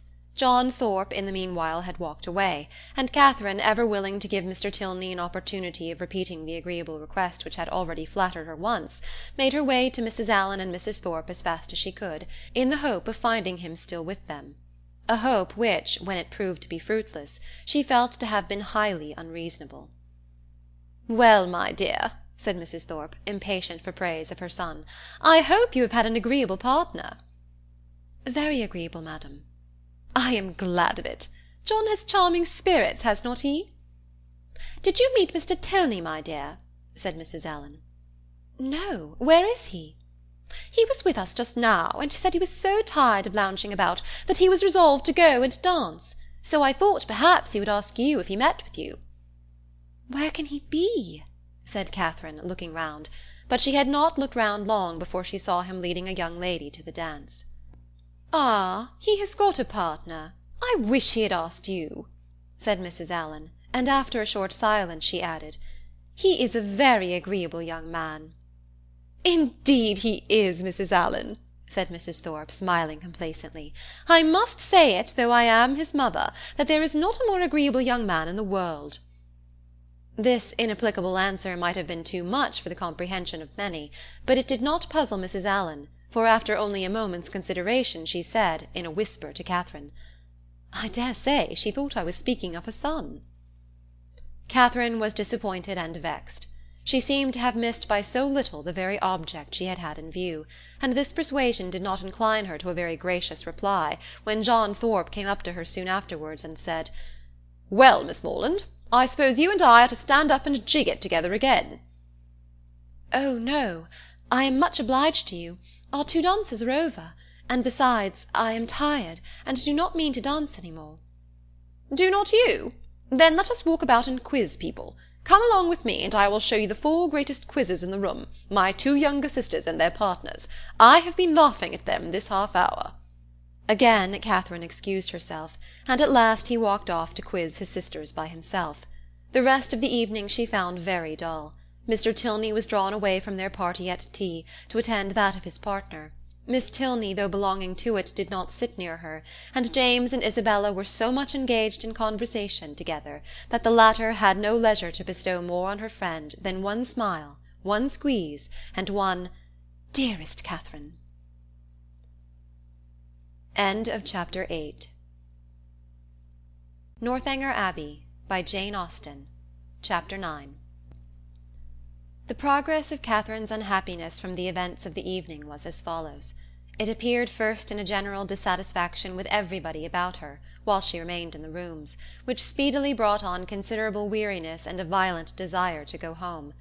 This, on arriving in Pulteney Street, took the direction of extraordinary hunger, and when that was appeased, changed into an earnest longing to be in bed.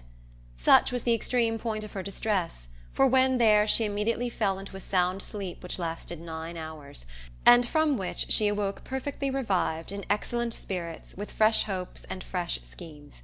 The first wish of her heart was to improve her acquaintance with Miss Tilney, and almost her first resolution, to seek her for that purpose in the pump-room at noon.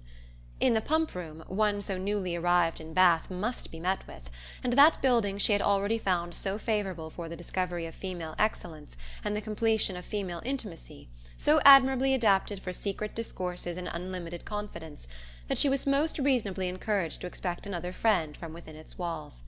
Her plan for the morning thus settled, she sat quietly down to her book after breakfast, resolving to remain in the same place and the same employment till the clock struck 1, and from habitude very little incommoded by the remarks and ejaculations of Mrs. Allen, whose vacancy of mind and incapacity for thinking were such, that as she never talked a great deal, so she could never be entirely silent; and therefore, while she sat at her work, if she lost her needle or broke her thread, if she heard a carriage in the street or saw a speck upon her gown, she must observe it aloud, whether there were any one at leisure to answer her or not. At about 12:30 a remarkably loud rap drew her in haste to the window, and scarcely had she time to inform Catherine of there being 2 open carriages at the door, in the first only a servant, her brother driving Miss Thorpe in the second, before John Thorpe came running upstairs, calling out, "Well, Miss Morland, here I am. Have you been waiting long? We could not come before, the old devil of a coachmaker was such an eternity finding out a thing fit to be got into, and now it is 10,000 to 1 but they break down before we are out of the street. How do you do, Mrs. Allen? A famous bag last night, was it not? Come, Miss Morland, be quick, for the others are in a confounded hurry to be off. They want to get their tumble over." "What do you mean?" said Catherine. "Where are you all going to?" "Going to? Why, you have not forgot our engagement. Did we not agree together to take a drive this morning? What a head you have! We are going up Claverton Down." "Something was said about it, I remember," said Catherine, looking at Mrs. Allen for her opinion. "But really I did not expect you." "Not expect me? That's a good one. And what a dust you would have made if I had not come." Catherine's silent appeal to her friend, meanwhile, was entirely thrown away, for Mrs. Allen, not being at all in the habit of conveying any expression herself by a look, was not aware of its ever being intended by anybody else; and Catherine, whose desire of seeing Miss Tilney again could at that moment bear a short delay in favour of a drive, and who thought there could be no impropriety in her going with Mr. Thorpe, as Isabella was going at the same time with James, was therefore obliged to speak plainer. "Well, mum, what do you say to it? Can you spare me for an hour or 2? Shall I go?" "Do just as you please, my dear," replied Mrs. Allen with the most placid indifference. Catherine took the advice and ran off to get ready. In a very few minutes she reappeared, having scarcely allowed the 2 others time enough to get through a very short sentences in her praise, after Thorpe had procured Mrs. Allen's admiration of his gig, and then receiving her friend's parting good wishes, they both hurried downstairs. "My dearest creature!" cried Isabella, to whom the duty of friendship immediately called her before she could get into the carriage. "You have been at least 3 hours getting ready. I was afraid you were ill. What a delightful ball we had last night! I have 1,000 things to say to you, but make haste and get in, for I long to be off." Catherine followed her orders and turned away, but not too soon to hear her friend exclaim aloud to James, "What a sweet girl she is! I quite dote on her." "You will not be frightened, Miss Morland," said Thorpe as he handed her in, "if my horse should dance about a little at first setting off. He will most likely give a plunge or 2, and perhaps take the rest for a minute, but he will soon know his master. He is full of spirits, playful as can be, but there is no vice in him. Catherine did not think the portrait a very inviting one, but it was too late to retreat, and she was too young to own herself frightened; so resigning herself to her fate, and trusting to the animal's boasted knowledge of its owner, she sat peaceably down, and saw Thorpe sit down by her. Everything being then arranged, the servant who stood at the horse's head was bid in an important voice to "let him go," and off they went in the quietest manner imaginable, without a plunge or a caper, or anything like one. Catherine, delighted at so happy an escape, spoke her pleasure aloud with grateful surprise, and her companion immediately made the matter perfectly simple by assuring her that it was entirely owing to the peculiarly judicious manner in which she had then held the reins, and the singular discernment and dexterity with which she had directed his whip. Catherine, though she could not help wondering that with such perfect command of his horse he should think it necessary to alarm her with a relation of its tricks, congratulated herself sincerely on being under the care of so excellent a coachman; and perceiving that the animal continued to go on in the same quiet manner, without showing the smallest propensity towards any unpleasant vivacity, and, considering its inevitable pace was 10 miles an hour, by no means alarmingly fast, gave herself up to all the enjoyment of air and exercise of the most invigorating kind, in a fine mild day of February, with the consciousness of safety. A silence of several minutes succeeded their first short dialogue. It was broken by Thorpe's saying very abruptly, "Old Allen is as rich as a Jew, is not he?" Catherine could not understand him, and he repeated his question, adding in explanation, "Old Allen, the man you were with." "Oh, Mr. Allen, you mean? Yes, I believe he is very rich." "And no children at all?"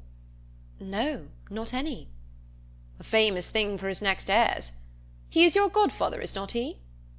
"My godfather? No." "But you are always very much with them?" "Yes, very much." "Ay, that is what I meant. He seems a good kind of old fellow enough, and has lived very well in his time, I dare say. He is not gouty for nothing. Does he drink his bottle a day now?" "His bottle a day? No. Why should you think of such a thing? He is a very temperate man, and you could not fancy him in liquor last night." "Lord help you! You women are always thinking of men's being in liquor.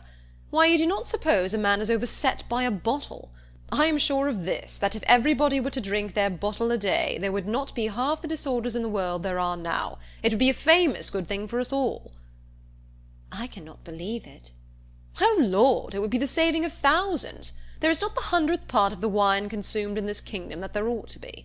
Our foggy climate wants help." "And yet I have heard that there is a great deal of wine drunk in Oxford." "Oxford? There is no drinking at Oxford now, I assure you. Nobody drinks there. You would hardly meet with a man who goes beyond his 4 pints at the utmost. Now, for instance, it was reckoned a remarkable thing, in the last party in my rooms, that upon an average we cleared about 5 pints a head. It was looked upon as something out of the common way. Mine is famous good stuff, to be sure. You would not often meet with anything like it in Oxford, and that may account for it. But this will just give you a notion of the general rate of drinking there." "Yes, it does give a notion," said Catherine warmly, "and that is, that you all drink a great deal more wine than I thought you did. However, I am sure James does not drink so much." This declaration brought on a loud and overpowering reply, of which no part was very distinct, except the frequent exclamations, amounting almost to oaths, which adorned it, and Catherine was left, when it ended, with a rather strengthened belief of there being a great deal of wine drunk in Oxford, and the same happy conviction of her brother's comparative sobriety. Thorpe's ideas then all reverted to the merits of his own equipage, and she was called on to admire the spirit and freedom with which his horse moved along, and the ease which his paces, as well as the excellence of the springs, gave the motion of the carriage. She followed him in all his admiration as well as she could. To go before or beyond him was impossible.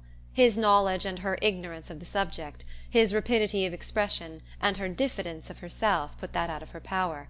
She could strike out nothing new in commendation, but she readily echoed whatever he chose to assert, and it was finally settled between them without any difficulty that his equipage was altogether the most complete of its kind in England, his carriage the neatest, his horse the best goer, and himself the best coachman. "You do not really think, Mr. Thorpe," said Catherine, venturing after some time to consider the matter as entirely decided, and to offer some little variation on the subject, "that James's gig will break down?" "Break down? Oh, Lord! Did you ever see such a little titopy thing in your life? There is not a sound piece of iron about it. The wheels have been fairly worn out these 10 years at least. And as for the body, upon my soul, you might shake it to pieces yourself with a touch. It is the most devilish little rickety business I ever beheld. Thank God we have got a better. I would not be bound to go 2 miles in it for £50,000. Good heavens! cried Catherine, quite frightened. Then pray let us turn back. They will most certainly meet with an accident if we go on. Do let us turn back, Mr. Thorpe. Stop and speak to my brother, and tell him how very unsafe it is. Unsafe? Oh, Lord! What is there in that? They will only get a roll if it does break down, and there is plenty of dirt. It will be excellent falling. Oh, curse it, the carriage is safe enough, if a man knows how to drive it. A thing of that sort in good hands will last above 20 years after it is fairly worn out. Lord bless you! I would undertake for £5 to drive it to York and back again without losing a nail. Catherine listened with astonishment. She knew not how to reconcile two such very different accounts of the same thing, for she had not been brought up to understand the propensities of a rattle, nor to know how many idle assertions and impudent falsehoods the excessive vanity will lead. Her own family were plain, matter-of-fact people, who seldom aimed at wit of any kind, her father at the utmost being contented with a pun, and her mother with a proverb. They were not in the habit, therefore, of telling lies to increase their importance, or of asserting at one moment what they would contradict the next. She reflected on the affair for some time in much perplexity, and was more than once on the point of requesting from Mr. Thorpe a clearer insight into his real opinion on the subject, but she checked herself, because it appeared to her that he did not excel in giving those clearer insights, in making those things plain which he had before made ambiguous, and joining to this the consideration that he would not really suffer his sister and his friend to be exposed to danger from which he might easily preserve them, she concluded at last that he must know the carriage to be in fact perfectly safe, and therefore would alarm herself no longer. By him the whole matter seemed entirely forgotten, and all the rest of his conversation, or rather talk, began and ended with himself and his own concerns. He told her of horses which he had bought for a trifle and sold for incredible sums, of racing matches in which his judgment had infallibly foretold the winner, of shooting parties in which he had killed more birds, though without having one good shot, than all his companions together, and described to her some famous day's sport with the foxhounds, in which his foresight and skill in directing the dogs had repaired the mistakes of the most experienced huntsmen, and in which the boldness of his riding, though it had never endangered his own life for a moment, had been constantly leading others into difficulties, which he calmly concluded had broken the necks of many. Little as Catherine was in the habit of judging for herself, and unfixed as were her general notions of what men ought to be, she could not entirely repress a doubt, while she bore with the effusions of his endless conceit, of his being altogether completely agreeable. It was a bold surmise, for he was Isabella's brother, and she had been assured by James that his manners would recommend him to all her sex. But in spite of this, the extreme weariness of his company, which crept over her before they had been out an hour, and which continued unceasingly to increase till they stopped in Pulteney Street again, induced her, in some small degree, to resist such high authority, and to distrust his powers of giving universal pleasure. When they arrived at Mrs. Allen's door, the astonishment of Isabella was hardly to be expressed on finding that it was too late in the day for them to attend her friend into the house. "Past 3 o'clock?" It was inconceivable, incredible, impossible, and she would neither believe her own watch, nor her brother's, nor the servants'. She would believe no assurance of it founded on reason or reality, till Morland produced his watch and ascertained the fact. To have doubted a moment longer, then, would have been equally inconceivable, incredible, and impossible, and she could only protest, over and over again, that no 2 hours and a half had ever gone off so swiftly before, as Catherine was called on to confirm. Catherine could not tell a falsehood even to please Isabella, but the latter was spared the misery of her friend's dissenting voice by not waiting for her answer. Her own feelings entirely engrossed her. Her wretchedness was most acute on finding herself obliged to go directly home. It was ages since she had had a moment's conversation with her dearest Catherine, and though she had such thousands of things to say to her, it appeared as if they were never to be together again. So, with sniffles of most exquisite misery, and the laughing eye of utter despondency, she bade her friend adieu, and went on. Catherine found Mrs. Allen just returned from all the busy idleness of the morning, and was immediately greeted with, "Well, my dear, here you are." a truth which she had no greater inclination than power to dispute. "And I hope you've had a pleasant airing." "Yes, ma'am, I thank you. We could not have had a nicer day." "So Mrs. Thorpe said. She was vastly pleased at your all going." "You have seen Mrs. Thorpe, then?" "Yes, I went to the pump-room as soon as you were gone, and there I met her, and we had a great deal of talk together. She says there was hardly any veal to be got at market this morning, it is so uncommonly scarce." "Did you see anybody else of our acquaintance?" "Yes, we agreed to take a turn in the Crescent, and there we met Mrs. Hughes and Mr. and Miss Tilney walking with her." "Did you indeed? And did they speak to you?" "Yes, we walked along the Crescent together for half an hour. They seem very agreeable people. Miss Tilney was in a very pretty spotted muslin, and I fancy by what I can learn that she always dresses very handsomely. Mrs. Hughes talked to me a great deal about the family." "And what did she tell you of them?" "Oh, a vast deal indeed. She hardly talked of anything else." "Did she tell you what part of Gloucestershire they come from?" "Yes, she did, but I cannot recollect now. But they are very good kind of people, and very rich. Mrs. Tilney was a Miss Drummond, and she and Mrs. Hughes were schoolfellows, and Miss Drummond had a very large fortune, and when she married, her father gave her £20,000 and 500 to buy wedding clothes. Mrs. Hughes saw all the clothes after they came from the warehouse." "And are Mr. and Mrs. Tilney in Bath?" "Yes, I fancy they are, but I am not quite certain. Upon recollection, however, I have a notion they are both dead. At least the mother is. Yes, I am sure Mrs. Tilney is dead, because Mrs. Hughes told me there was a very beautiful set of pearls that Mr. Drummond gave his daughter on her wedding day, and that Miss Tilney has got now, for they were put by for her when her mother died." "And is Mr. Tilney, my partner, the only son?" "I cannot be quite positive about that, my dear. I have some idea he is. But, however, he is a very fine young man, Mrs. Hughes says, and likely to do very well." Catherine inquired no further. She had heard enough to feel that Mrs. Allen had no real intelligence to give, and that she was most particularly unfortunate herself in having missed such a meeting with both brother and sister. Could she have foreseen such a circumstance, nothing should have persuaded her to go out with the others, and as it was she could only lament her ill luck, and think over what she had lost, till it was quite clear to her that the drive had by no means been very pleasant, and that John Thorpe himself was quite disagreeable.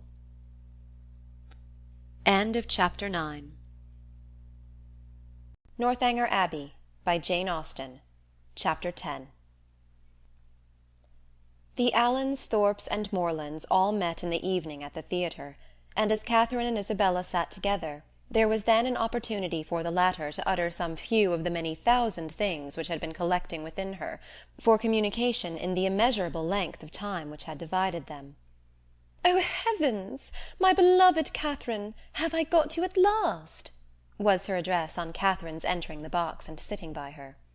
"Now, Mr. Morland," for he was close to her on the other side, "I shall not speak another word to you all the rest of the evening, so I charge you not to expect it.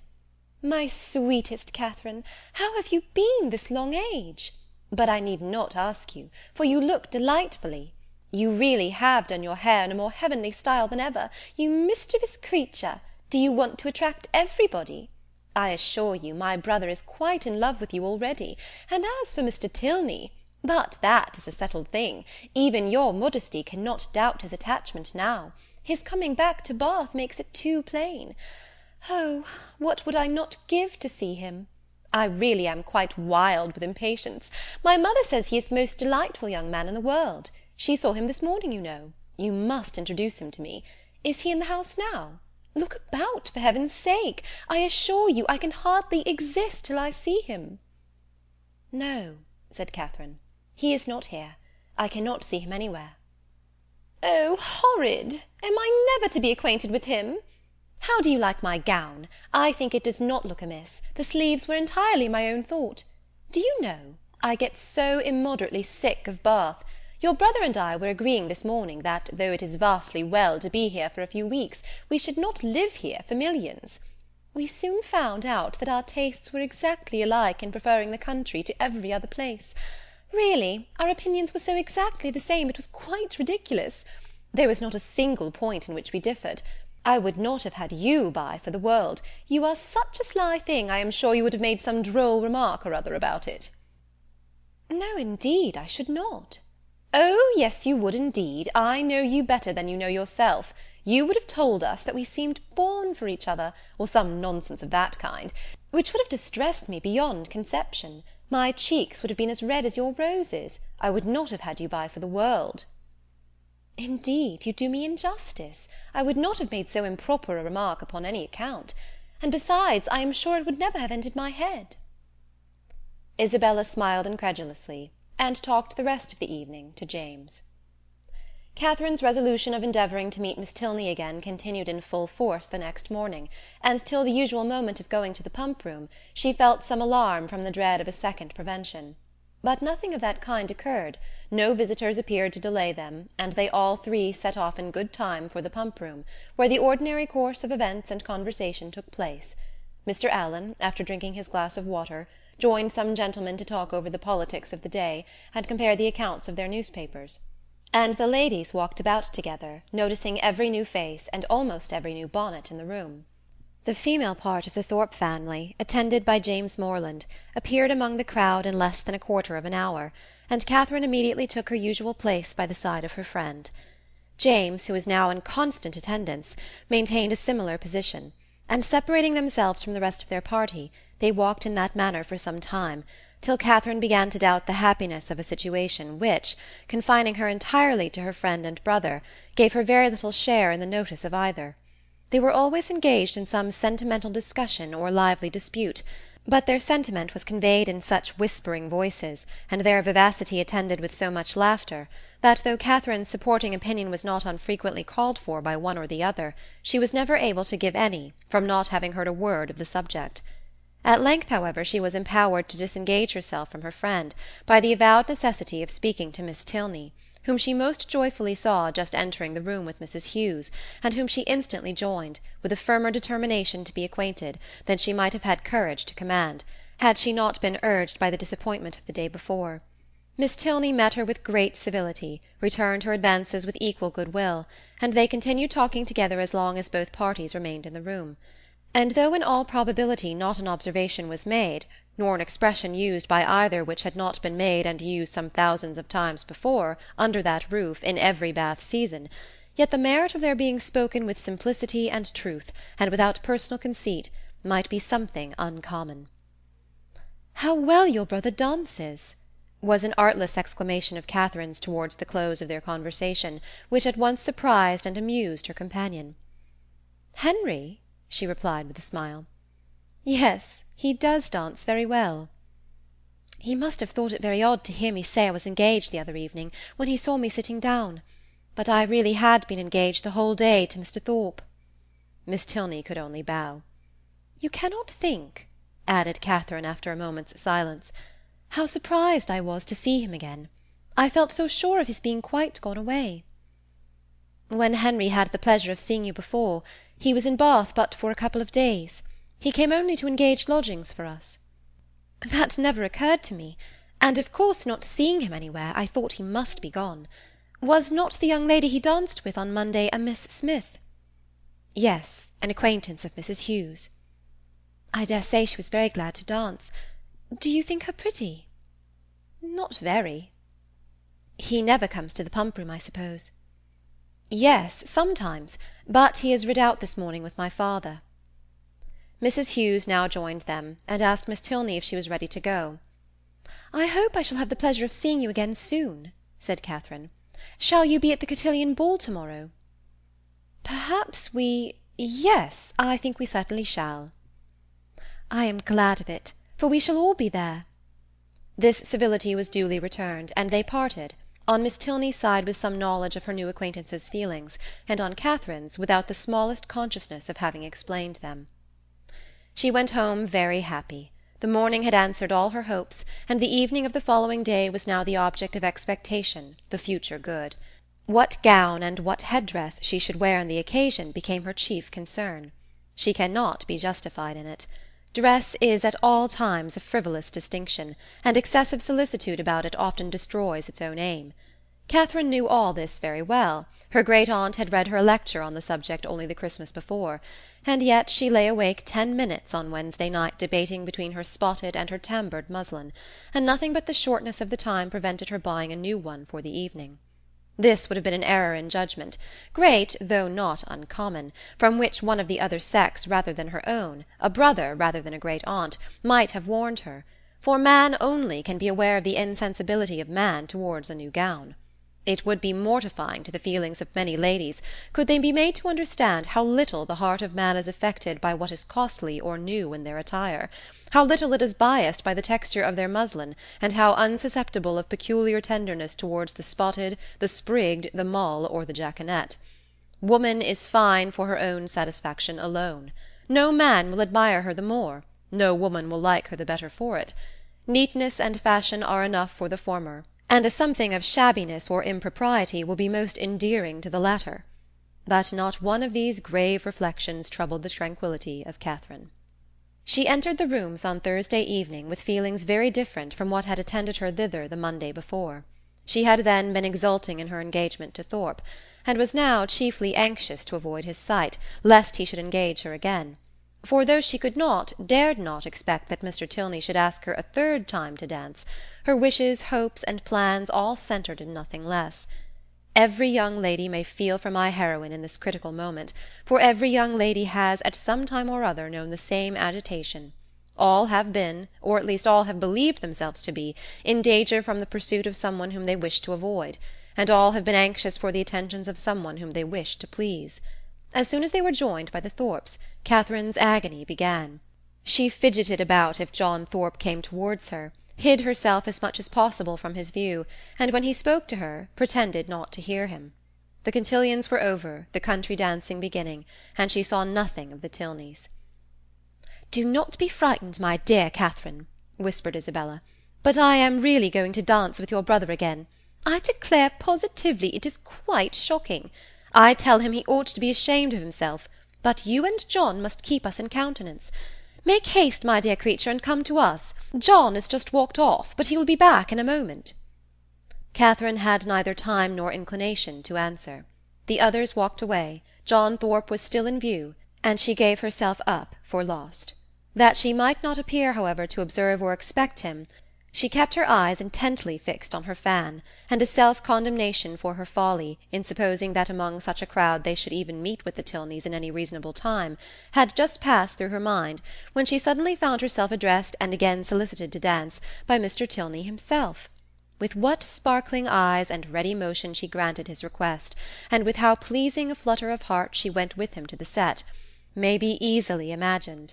To escape, and, as she believed, so narrowly escape John Thorpe, and to be asked so immediately on his joining her, asked by Mr. Tilney, as if he had sought her on purpose, it did not appear to her that life could supply any greater felicity. Scarcely had they worked themselves into the quiet possession of a place, however, when her attention was claimed by John Thorpe, who stood behind her. "Hey-day, Miss Morland," said he. "What is the meaning of this? I thought you and I were to dance together." "I wonder you should think so, for you never asked me." "That is a good one, by Jove! I asked you as soon as I came into the room, and I was just going to ask you again, but when I turned round you were gone. This is a cursed shabby trick. I only came for the sake of dancing with you, and I firmly believe you were engaged to me ever since Monday. Yes, I remember I asked you while you were waiting in the lobby for your cloak, and here have I been telling all my acquaintance that I was going to dance with the prettiest girl in the room, and when they see you standing up with somebody else they will quiz me famously." "Oh, no, they will never think of me, after such a description as that." "By heavens, if they do not, I will kick them out of the room for blockheads. What chap have you there?" Catherine satisfied his curiosity. "Tilney," he repeated. I do not know him. A good figure of a man, well put together. Does he want a horse? Here is a friend of mine, Sam Fletcher, has got one to sell that would suit anybody. A famous clever animal for the road, only 40 guineas. I had 50 minds to buy it myself, for it is one of my maxims always to buy a good horse when I meet with one, but it would not answer my purpose, it would not do for the field. I would give any money for a real good hunter. I have 3 now, the best that ever were backed. I would not take 800 guineas for them. Fletcher and I mean to get a house in Leicestershire against the next season. It is so damned uncomfortable living at an inn." This was the last sentence by which he could weary Catherine's attention, for he was just then borne off by the resistless pressure of a long string of passing ladies. Her partner now drew near and said, "That gentleman would have put me out of patience, had he stayed with you half a minute longer. He has no business to withdraw the attention of my partner from me. We have entered into a contract of mutual agreeableness for the space of an evening, and all our agreeableness belongs solely to each other for that time. Nobody can fasten themselves on the notice of one without injuring the rights of the other. I consider a country dance as an emblem of marriage. Fidelity and complaisance are the principal duties of both, and those men who do not choose to dance or marry themselves have no business with the partners or wives of their neighbours." "But they are such very different things." "That you think they cannot be compared together?" "To be sure not. People that marry can never part, but must go and keep house together. People that dance only stand opposite each other in a long room for half an hour." "And such is your definition of matrimony and dancing. Taken in that light, certainly, their resemblance is not striking. But I think I could place them in such a view. You will allow that in both man has the advantage of choice, woman only the power of refusal; that in both it is an engagement between man and woman, formed for the advantage of each, and that, when once entered into, they belong exclusively to each other till the moment of its dissolution; that it is their duty, each to endeavour to give the other no cause for wishing that he or she had bestowed themselves elsewhere, and their best interest to keep their own imaginations from wandering towards the perfections of their neighbours, or fancying that they should have been better off with any one else. You will allow all this?"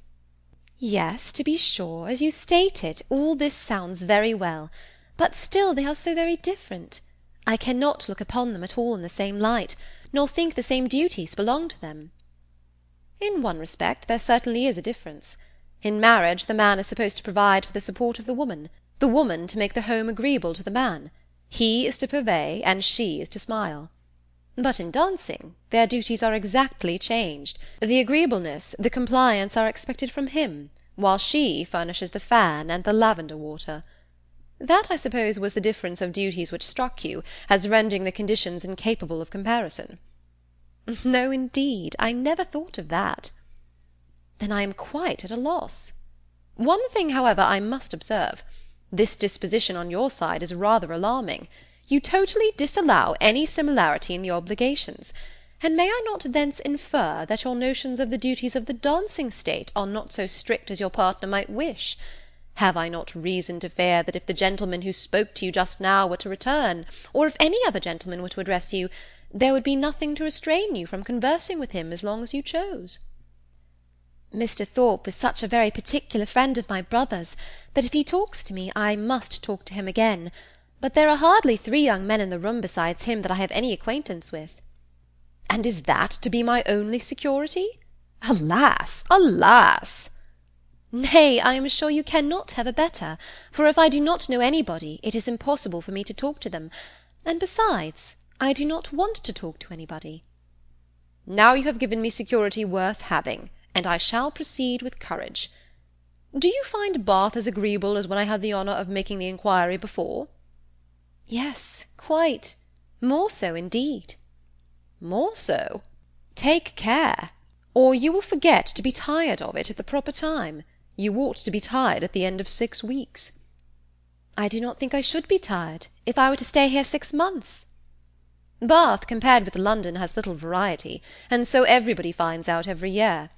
For 6 weeks, I allow, Bath is pleasant enough, but beyond that it is the most tiresome place in the world.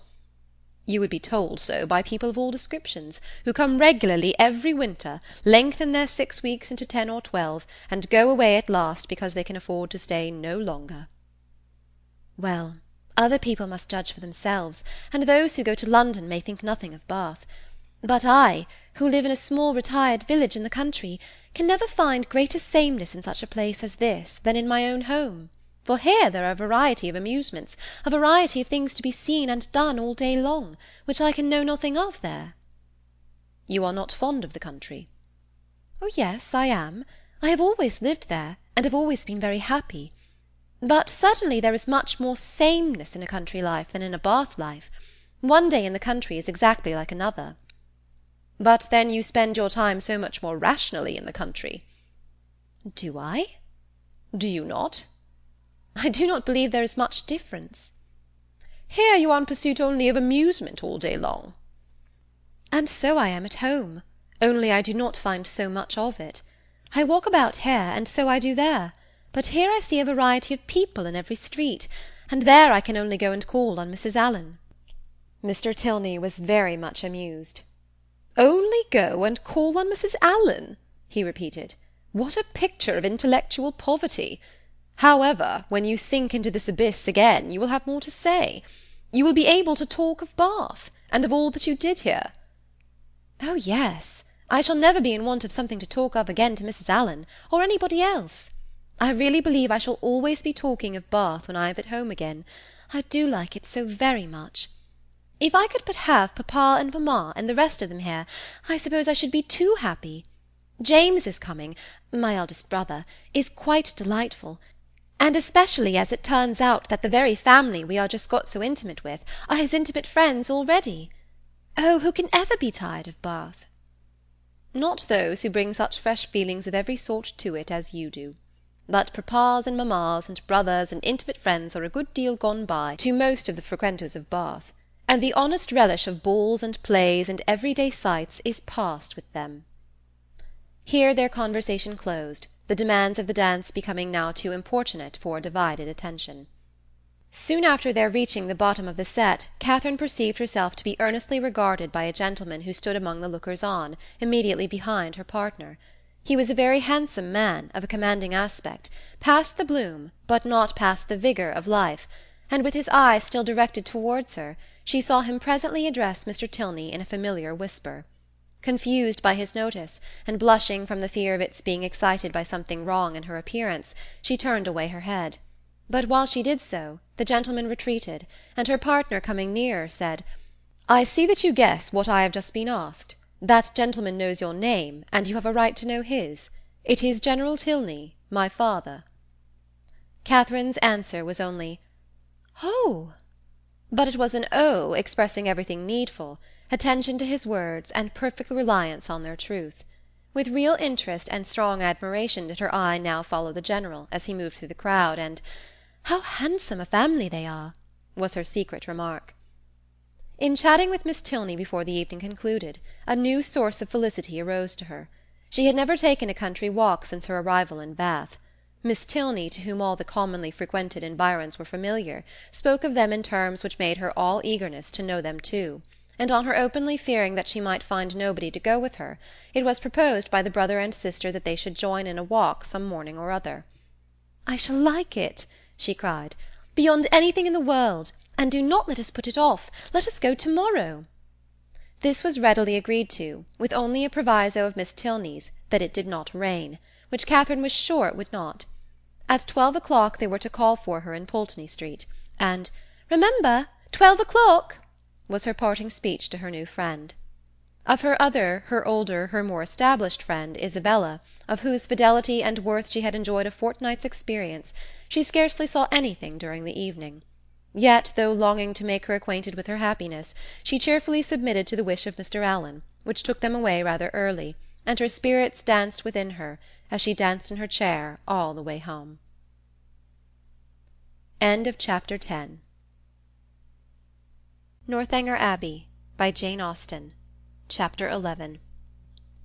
The morrow brought a very sober-looking morning, the sun making only a few efforts to appear, and Catherine augured from it everything most favourable to her wishes. A bright morning so early in the year, she allowed, would generally turn to rain, but a cloudy one foretold improvement as the day advanced. She applied to Mr. Allen for confirmation of her hopes, but Mr. Allen, not having his own skies and barometer about him, declined giving any absolute promise of sunshine. She applied to Mrs. Allen, and Mrs. Allen's opinion was more positive. She had no doubt in the world of its being a very fine day, if the clouds would only go off and the sun keep out. At about 11 o'clock, however, a few specks of small rain upon the windows caught Catherine's watchful eye, and "Oh dear, I do believe it will be wet," broke from her in a most desponding tone.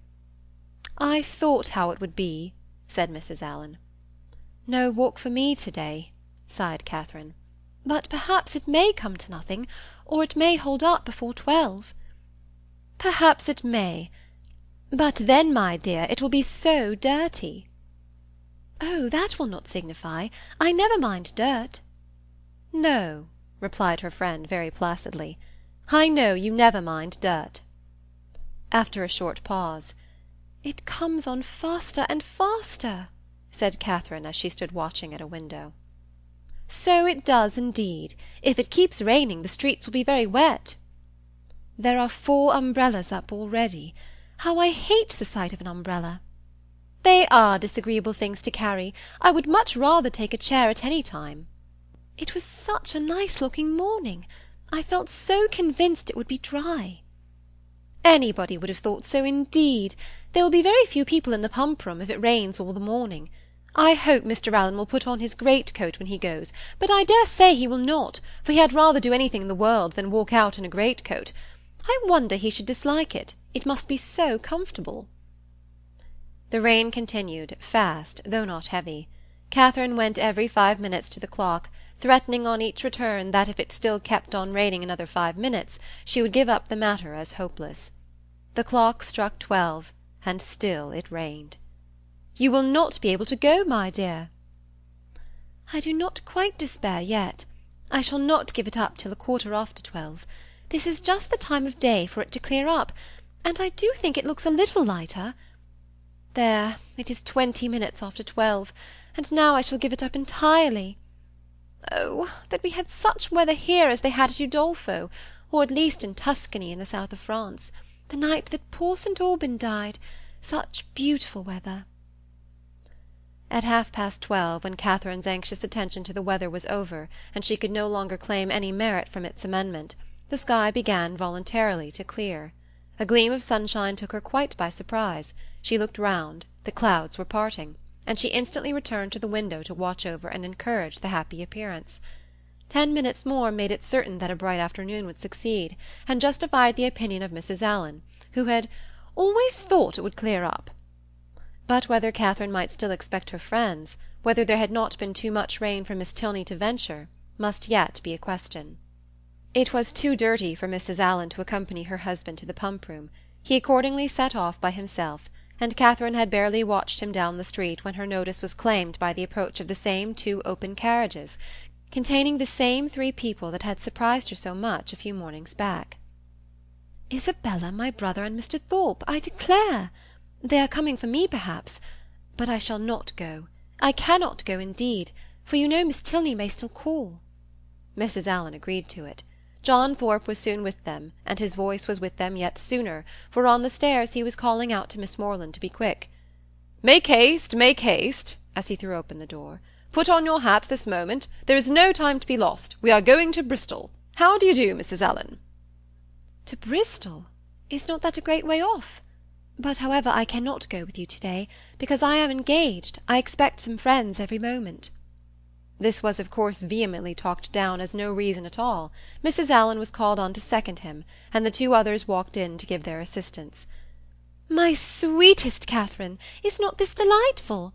We shall have a most heavenly drive. You are to thank your brother and me for the scheme. It darted into our heads at breakfast-time, I verily believe at the same instant, and we should have been off 2 hours ago if it had not been for this detestable rain. But it does not signify. The nights are moonlight, and we shall do delightfully. Oh, I am in such ecstasies at the thoughts of a little country air and quiet. So much better than going to the lower rooms. We shall drive directly to Clifton and dine there, and as soon as dinner is over, if there is time for it, we go on to King's Sweston." "I doubt our being able to do so much," said Morland. "You croaking fellow!" cried Thorpe. "We shall be able to do 10 times more. King's Weston! Ay, and Blaise Castle too, and anything else we can hear of. But here is your sister says she will not go." "Blaise Castle!" cried Catherine. "What is that?" "The finest place in England, worth going 50 miles at any time to see." "What, is it really a castle? An old castle?" "The oldest in the kingdom." "But is it like what one reads of?" "Exactly. The very same." "But now really, are there towers and long galleries?" "By dozens." "Then I should like to see it, but I cannot. "I cannot go." "Not go? My beloved creature! What do you mean?" "I cannot go because," looking down as she spoke, fearful of Isabella's smile, "I expect Miss Tilney and her brother to call on me to take a country walk. They promised to come at 12, only it rained. But now, as it is so fine, I dare say they will be here soon." "Not they, indeed," cried Thorpe, "for as we turned into Broad Street I saw them. Does he not drive a phaeton with bright chestnuts?" "I do not know, indeed." "Yes, I know he does. I saw him. You are talking of the man you danced with last night, are you not?" "Yes." "Well, I saw him at that moment turn up the Lansdowne Road driving a smart-looking girl." "Did you indeed?" "Did, upon my soul. Knew him again directly, and he seemed to have got some very pretty cattle too."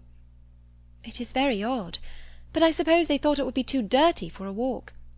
"And well they might, for I never saw so much dirt in my life. Walk? You could no more walk than you could fly. It has not been so dirty the whole winter. It is ankle-deep everywhere." Isabella corroborated it. "My dearest Catherine, you cannot form an idea of the dirt. Come, you must go. You cannot refuse going now." "I should like to see the castle. But may we go all over it? May we go up every staircase and into every suite of rooms?" "Yes, yes, every hole and corner." "But then if they should only be gone out for an hour till it is drier, and call by and by?" "Make yourself easy, there is no danger of that, for I heard Tilney hallooing to a man who was just passing by on horseback that they were going as far as Wick Rocks." "Then I will. Shall I go, Mrs. Allen?" "Just as you please, my dear." "Mrs. Allen, you must persuade her to go," was the general cry. Mrs. Allen was not inattentive to it. "Well, my dear," said she, "suppose you go." And in 2 minutes they were off. Catherine's feelings as she got into the carriage were in a very unsettled state, divided between regret for the loss of one great pleasure, and the hope of soon enjoying another, almost its equal in degree, however unlike in kind. She could not think the Tilneys had acted quite well by her, in so readily giving up their engagement, without sending her any message of excuse. It was now but an hour later than the time fixed on for the beginning of their walk, and in spite of what she had heard of the prodigious accumulation of dirt in the course of that hour, she could not from her own observation help thinking that they might have gone with very little inconvenience. To feel herself slighted by them was very painful. On the other hand, the delight of exploring an edifice like Udolpho, as her fancy represented Blaise Castle to be, was such a counterpoise of good as might console her for almost anything. They passed briskly down Pulteney Street, and through Laura Place, without the exchange of many words. Thorpe talked to his horse, and she meditated by turns on broken promises and broken arches, phaetons and false hangings, Tilneys and trap-doors. As they entered Argyle Buildings, however, she was roused by this address from her companion. "Who is that girl who looked at you so hard as she went by?" "Who? Where?" "On the right-hand pavement. She must be almost out of sight now." Catherine looked around, and saw Miss Tilney leaning on her brother's arm, walking slowly down the street. She saw them both looking back at her. "Stop, stop, Mr. Thorpe!" she impatiently cried. "It is Miss Tilney, it is indeed. How could you tell me they were gone? Stop, stop, I will get out this moment and go to them." But to what purpose did she speak? Thorpe only lashed his horse into a brisker trot. The Tilneys, who had soon ceased to look after her, were in a moment out of sight round the corner of Laura Place, and in another moment she was herself whisked into the market-place. Still, however, and during the length of another street, she entreated him to stop. "Pray, pray stop, Mr. Thorpe, I cannot go on. I will not go on. I must go back to Miss Tilney." But Mr. Thorpe only laughed, smacked his whip, encouraged his horse, made odd noises, and drove on.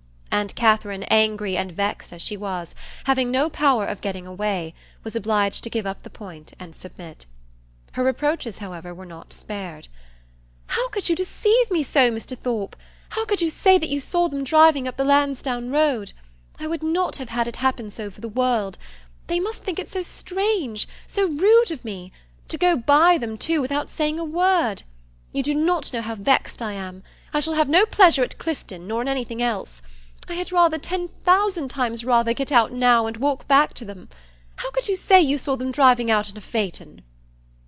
Thorpe defended himself very stoutly, declared he had never seen two men so much alike in his life, and would hardly give up the point of its having been Tilney himself. Their drive, even when this subject was over, was not likely to be very agreeable. Catherine's complaisance was no longer what it had been in their former airing. She listened reluctantly, and her replies were short. Blaise Castle remained her only comfort. Towards that she still looked at intervals with pleasure, though rather than be disappointed of the promised walk, and especially rather than be thought ill of by the Tilneys, she would willingly have given up all the happiness which its walls could supply, the happiness of a progress through a long suite of lofty rooms, exhibiting the remains of magnificent furniture, though now for many years deserted, the happiness of being stopped in their way along narrow winding vaults by a low grated door, or even of having their lamp, their only lamp, extinguished by a sudden gust of wind, and of being left in total darkness. In the meanwhile they proceeded on their journey without any mischance, and were within view of the town of Keynsham, when a halloo from Morland, who was behind them, made his friend pull up, to know what was the matter. The others then came close enough for conversation, and Morland said, "We had better go back, Thorpe. It is too late to go on to-day. Your sister thinks so as well as I. We have been exactly an hour coming from Pulteney Street, very little more than 7 miles, and I suppose we have at least 8 more to go. It will never do. We set out a great deal too late. We had much better put it off till another day, and turn round."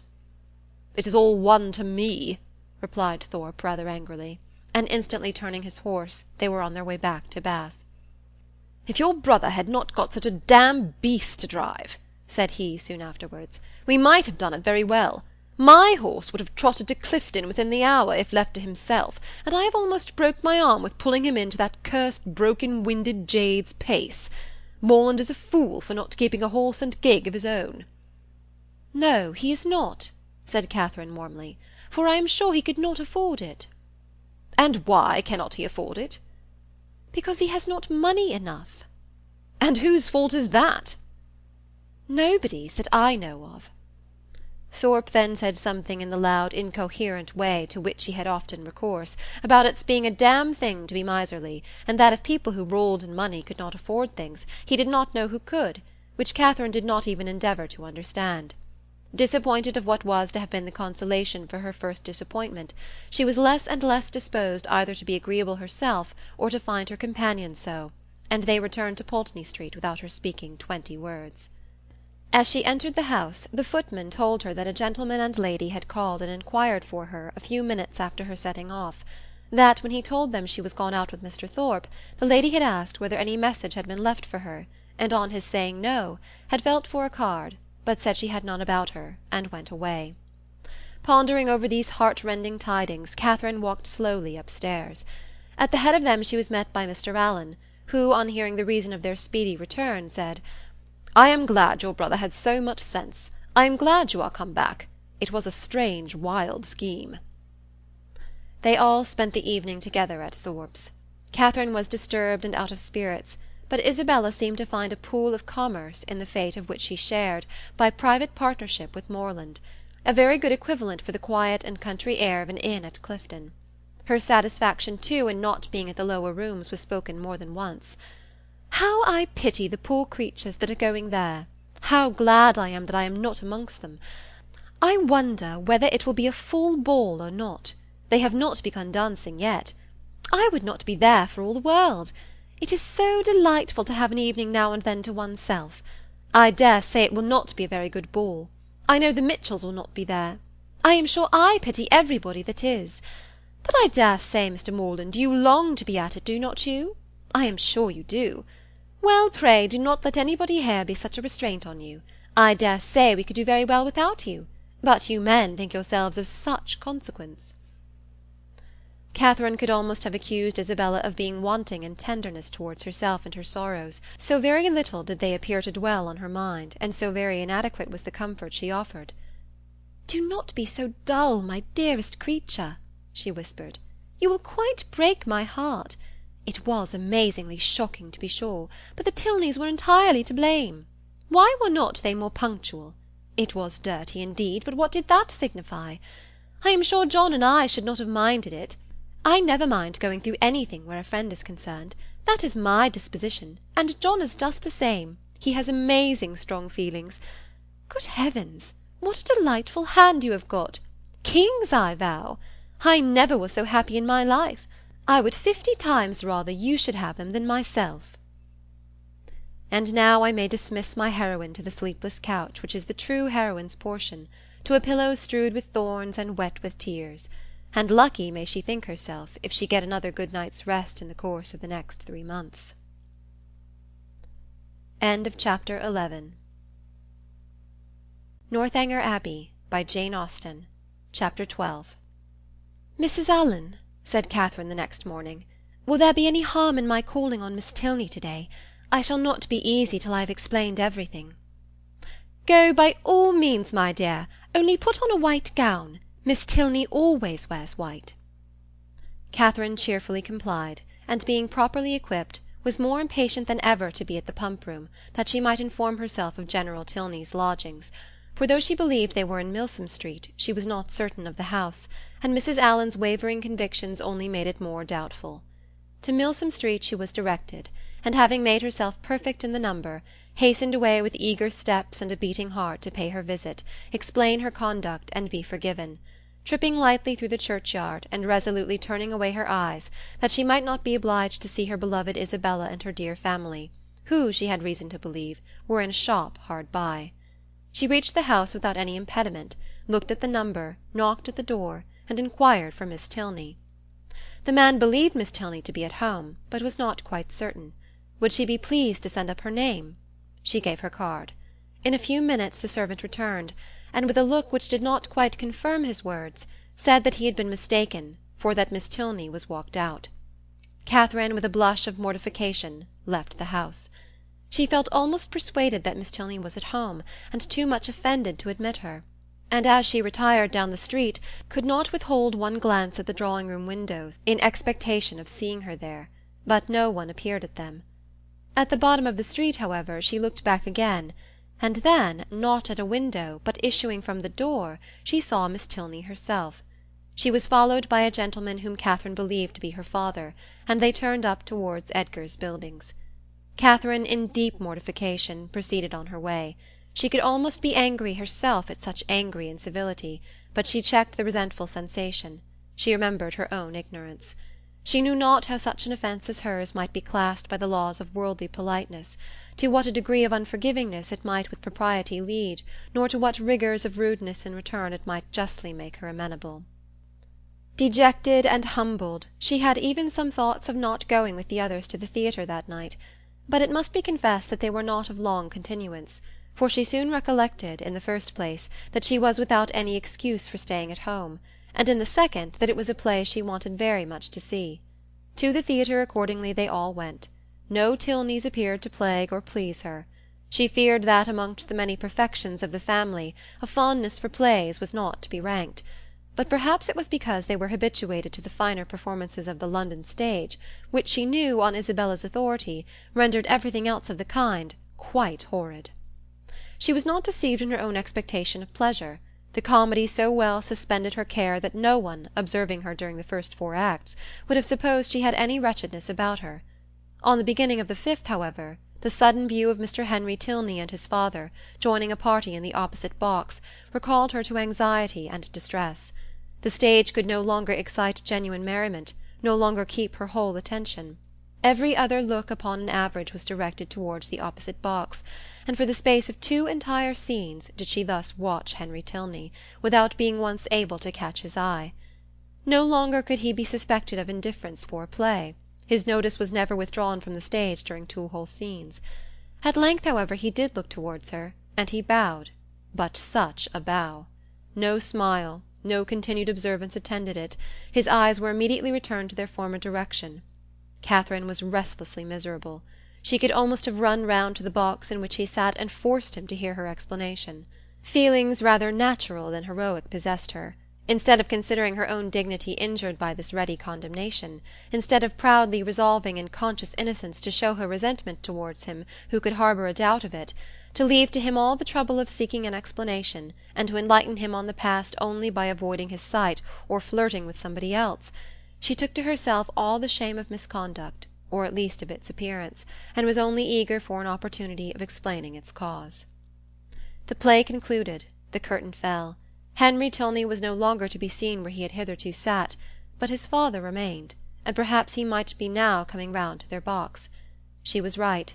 In a few minutes he appeared, and making his way through the then thinning rows, spoke with like calm politeness to Mrs. Allen and her friend. Not with such calmness was he answered by the latter. "Oh, Mr. Tilney, I have been quite wild to speak to you, and make my apologies. You must have thought me so rude. But indeed it was not my own fault, was it, Mrs. Allen?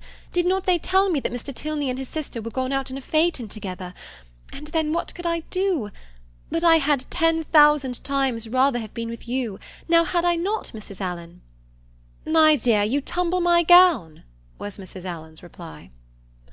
Her assurance, however, standing sole as it did, was not thrown away. It brought a more cordial, more natural smile into his countenance, and he replied in a tone which retained only a little affected reserve. "We were much obliged to you, at any rate, for wishing us a pleasant walk after our passing you in Argyle Street. You were so kind as to look back on purpose." "But indeed I did not wish you a pleasant walk. I never thought of such a thing. But I begged Mr. Thorpe so earnestly to stop. I called out to him as soon as ever I saw you. Now Mrs. Allen did not— Oh, you were not there. But indeed I did, and if Mr. Thorpe would only have stopped, I would have jumped out and run after you." Is there a Henry in the world who could be insensible to such a declaration? Henry Tilney, at least, was not. With a yet sweeter smile, he said everything that need be said of his sister's concern, regret, and dependence on Catherine's honour. "Oh, do not say Miss Tilney was not angry," cried Catherine, "because I know she was, for she would not see me this morning when I called. I saw her walk out of the house the next minute after my leaving it. I was hurt, but I was not affronted. Perhaps you did not know I had been there." "I was not within at the time, but I heard of it from Eleanor, and she has been wishing ever since to see you, to explain the reason of such incivility. But perhaps I can do it as well. It was nothing more than that my father— they were just preparing to walk out, and he, being hurried for time, and not caring to have it put off, made a point of her being denied. That was all, I do assure you. She was very much vexed, and meant to make her apology as soon as possible."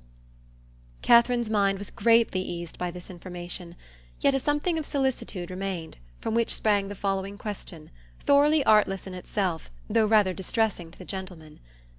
"But, Mr. Tilney, why were you less generous than your sister?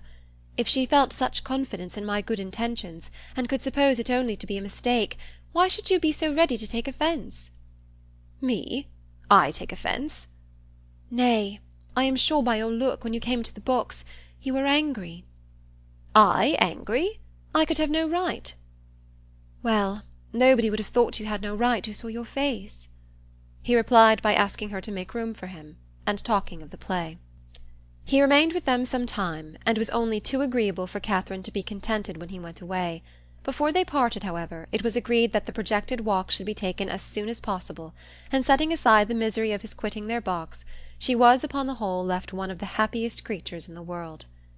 While talking to each other, she had observed with some surprise that John Thorpe, who was never in the same part of the house for 10 minutes together, was engaged in conversation with General Tilney, and she felt something more than surprise when she thought she could perceive herself the object of their attention and discourse. What could they have to say of her? She feared General Tilney did not like her appearance. She found it was implied in his preventing her admittance to his daughter, rather than postpone his own walk a few minutes. "How came Mr. Thorpe to know your father?" was her anxious inquiry, as she pointed them out to her companion. He knew nothing about it, but his father, like every military man, had a very large acquaintance. When the entertainment was over, Thorpe came to assist them in getting out. Catherine was the immediate object of his gallantry, and while they waited in the lobby for a chair, he prevented the inquiry which had travelled from her heart almost to the tip of her tongue, by asking in a consequential manner whether she had seen him talking with General Tilney. "He is a fine old fellow, upon my soul. Stout, active, looks as young as his son. I have a great regard for him, I assure you. A gentleman-like, good sort of fellow as ever lived." "But how came you to know him?" "Know him? There are few people much about town that I do not know. I have met him forever at the Bedford, and I knew his face again to-day the moment he came into the billiard-room. One of the best players we have, by the by, and we had a little touch together, though I was almost afraid of him at first. The odds were 5-4 against me, and if I had not made one of the cleanest strokes that perhaps was ever made in this world, I took his ball exactly. But I could not make you understand it without a table. However, I did beat him. "A very fine fellow, as rich as a Jew. I should like to dine with him. I dare say he gives famous dinners. But what do you think we have been talking of? You. Yes, by heavens! And the General thinks you the finest girl in Bath." "Oh, nonsense! How can you say so?" "And what do you think I said?" lowering his voice. "Well done, General," said I. "I am quite of your mind." Here Catherine, who was much less gratified by his admiration than by General Tilney's, was not sorry to be called away by Mr. Allen. Thorpe, however, would see her to her chair, and till she entered it, continued the same kind of delicate flattery, in spite of her entreating him to have done. That General Tilney, instead of disliking, should admire her, was very delightful, and she joyfully thought that there was not one of the family whom she need now fear to meet. The evening had done more, much more for her than could have been expected. End of Chapter 12. Northanger Abbey, by Jane Austen. Chapter 13. Monday, Tuesday, Wednesday, Thursday, Friday, and Saturday have now passed in review before the reader. The events of each day, its hopes and fears, mortifications and pleasures, have been separately stated, and the pangs of Sunday only now remain to be described and close the week. The Clifton scheme had been deferred, not relinquished, and on the afternoon's crescent of this day it was brought forward again. In a private consultation between Isabella and James, the former of whom had particularly set her heart upon going, and the latter no less anxiously placed his upon pleasing her, it was agreed that, provided the weather were fair, the party should take place on the following morning, and they were to set off very early, in order to be at home in good time. The affair thus determined, and Thorpe's approbation secured, Catherine only remained to be apprised of it. She had left them for a few minutes to speak to Miss Tilney. In that interval the plan was completed, and as soon as she came again, her agreement was demanded. But instead of the gay acquiescence expected by Isabella, Catherine looked grave, was very sorry, but could not go. The engagement which ought to have kept her from joining in the former attempt would make it impossible for her to accompany them now.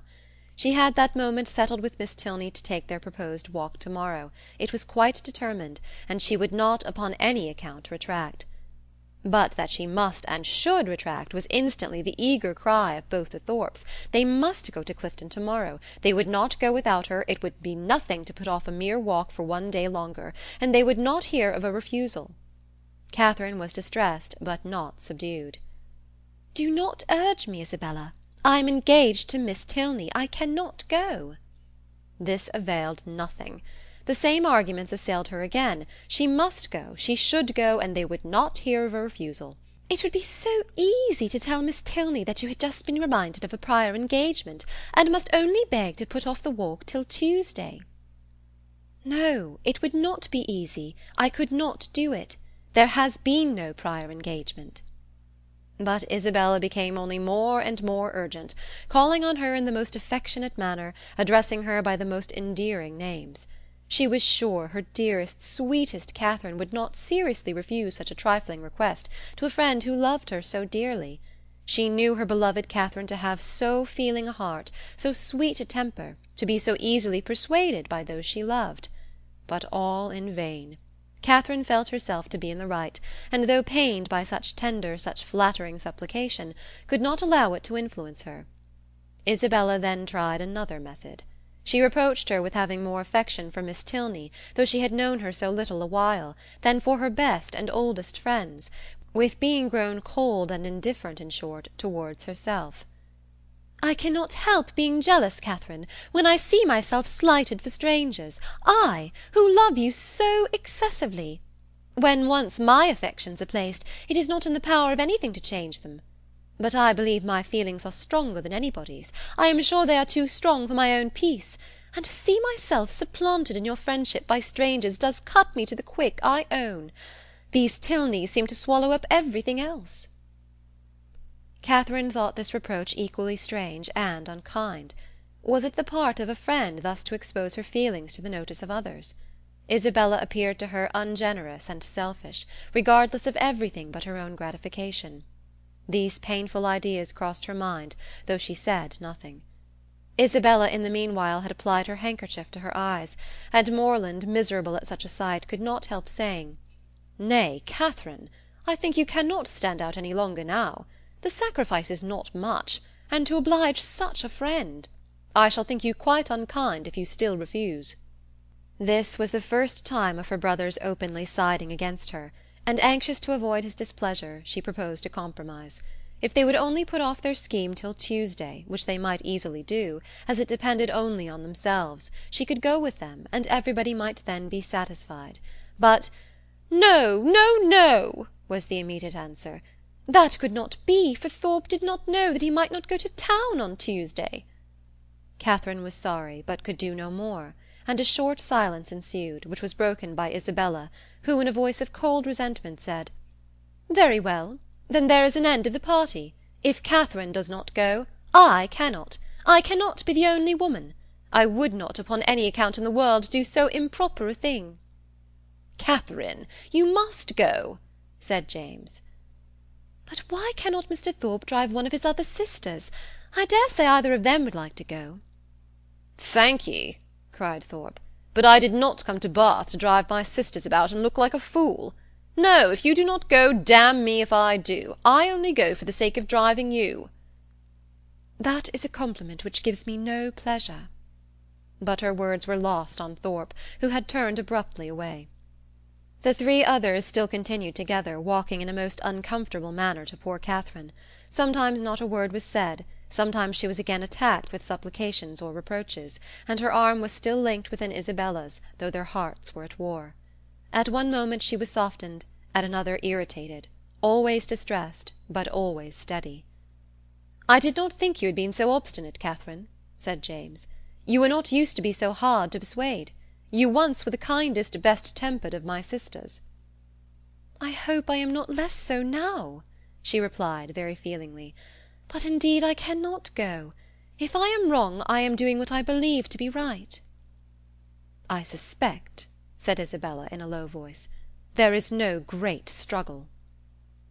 Catherine's heart swelled. She drew away her arm, and Isabella made no opposition. Thus passed a long 10 minutes, till they were again joined by Thorpe, who, coming to them with a gayer look, said, "Well, I have settled the matter, and now we may all go to-morrow with a safe conscience. I have been to Miss Tilney and made your excuses." "You have not!" cried Catherine. "I have, upon my soul. Left her this moment. Told her that you had sent me to say that, having just recollected a prior engagement of going to Clifton with us to-morrow, you could not have the pleasure of walking with her till Tuesday. She said, very well, Tuesday was just as convenient to her, so there is an end of all our difficulties. A pretty good thought of mine, hey?" Isabella's countenance was once more all smiles and good humour, and James, too, looked happy again. "A most heavenly thought indeed! Now, my sweet Catherine, all our distresses are over. You are honourably acquitted, and we shall have a most delightful party." "This will not do," said Catherine. "I cannot submit to this. I must run after Miss Tilney directly and set her right." Isabella, however, caught hold of one hand, Thorpe of the other, and remonstrances poured in from all three. Even James was quite angry. When everything was settled, when Miss Tilney herself said that Tuesday would suit her as well, it was quite ridiculous, quite absurd to make any further objection. "I do not care. Mr. Thorpe had no business to invent any such message. If I had thought it right to put it off, I could have spoken to Miss Tilney myself. This is only doing it in a ruder way, and how do I know that Mr. Thorpe is... He may be mistaken again, perhaps. He led me into one act of rudeness by his mistake on Friday. Let me go, Mr. Thorpe. Isabella, do not hold me." Thorpe told her it would be in vain to go after the Tilneys. They were turning the corner into Brock Street when he had overtaken them, and were at home by this time. "Then I will go after them," said Catherine. "Wherever they are, I will go after them. It does not signify talking. If I could not be persuaded into doing what I thought wrong, I never will be tricked into it." And with these words she broke away and hurried off. Thorpe would have darted after her, but Morland withheld him. Let her go, if she will go. She is as obstinate as—" Thorpe never finished the simile, for it could hardly have been a proper one. Away walked Catherine in great agitation, as fast as the crowd would permit her, fearful of being pursued, yet determined to persevere. As she walked, she reflected on what had passed. It was painful to her to disappoint and displease them, particularly to displease her brother, but she could not repent her resistance. Setting her own inclination apart, to have failed a second time in her engagement to Miss Tilney, to have retracted a promise voluntarily made only 5 minutes before, and on a false pretence too, must have been wrong. She had not been withstanding them on selfish principles alone. She had not consulted merely her own gratification. That might have been ensured in some degree by the excursion itself, by seeing Blaise Castle. No, she had attended to what was due to others, and to her own character and their opinion. Her conviction of being right, however, was not enough to restore her composure. Till she had spoken to Miss Tilney she could not be at ease, and quickening her pace when she got clear of the crescent, she almost ran over the remaining ground till she gained the top of Milsom Street. So rapid had been her movements that in spite of the Tilneys' advantage in the outset, they were but just turning into their lodgings as she came within view of them, and the servant still remaining at the open door, she used only the ceremony of saying that she must speak with Miss Tilney that moment, and hurrying by him proceeded upstairs. Then opening the first door before her, which happened to be the right, she immediately found herself in the drawing-room with General Tilney, his son and daughter.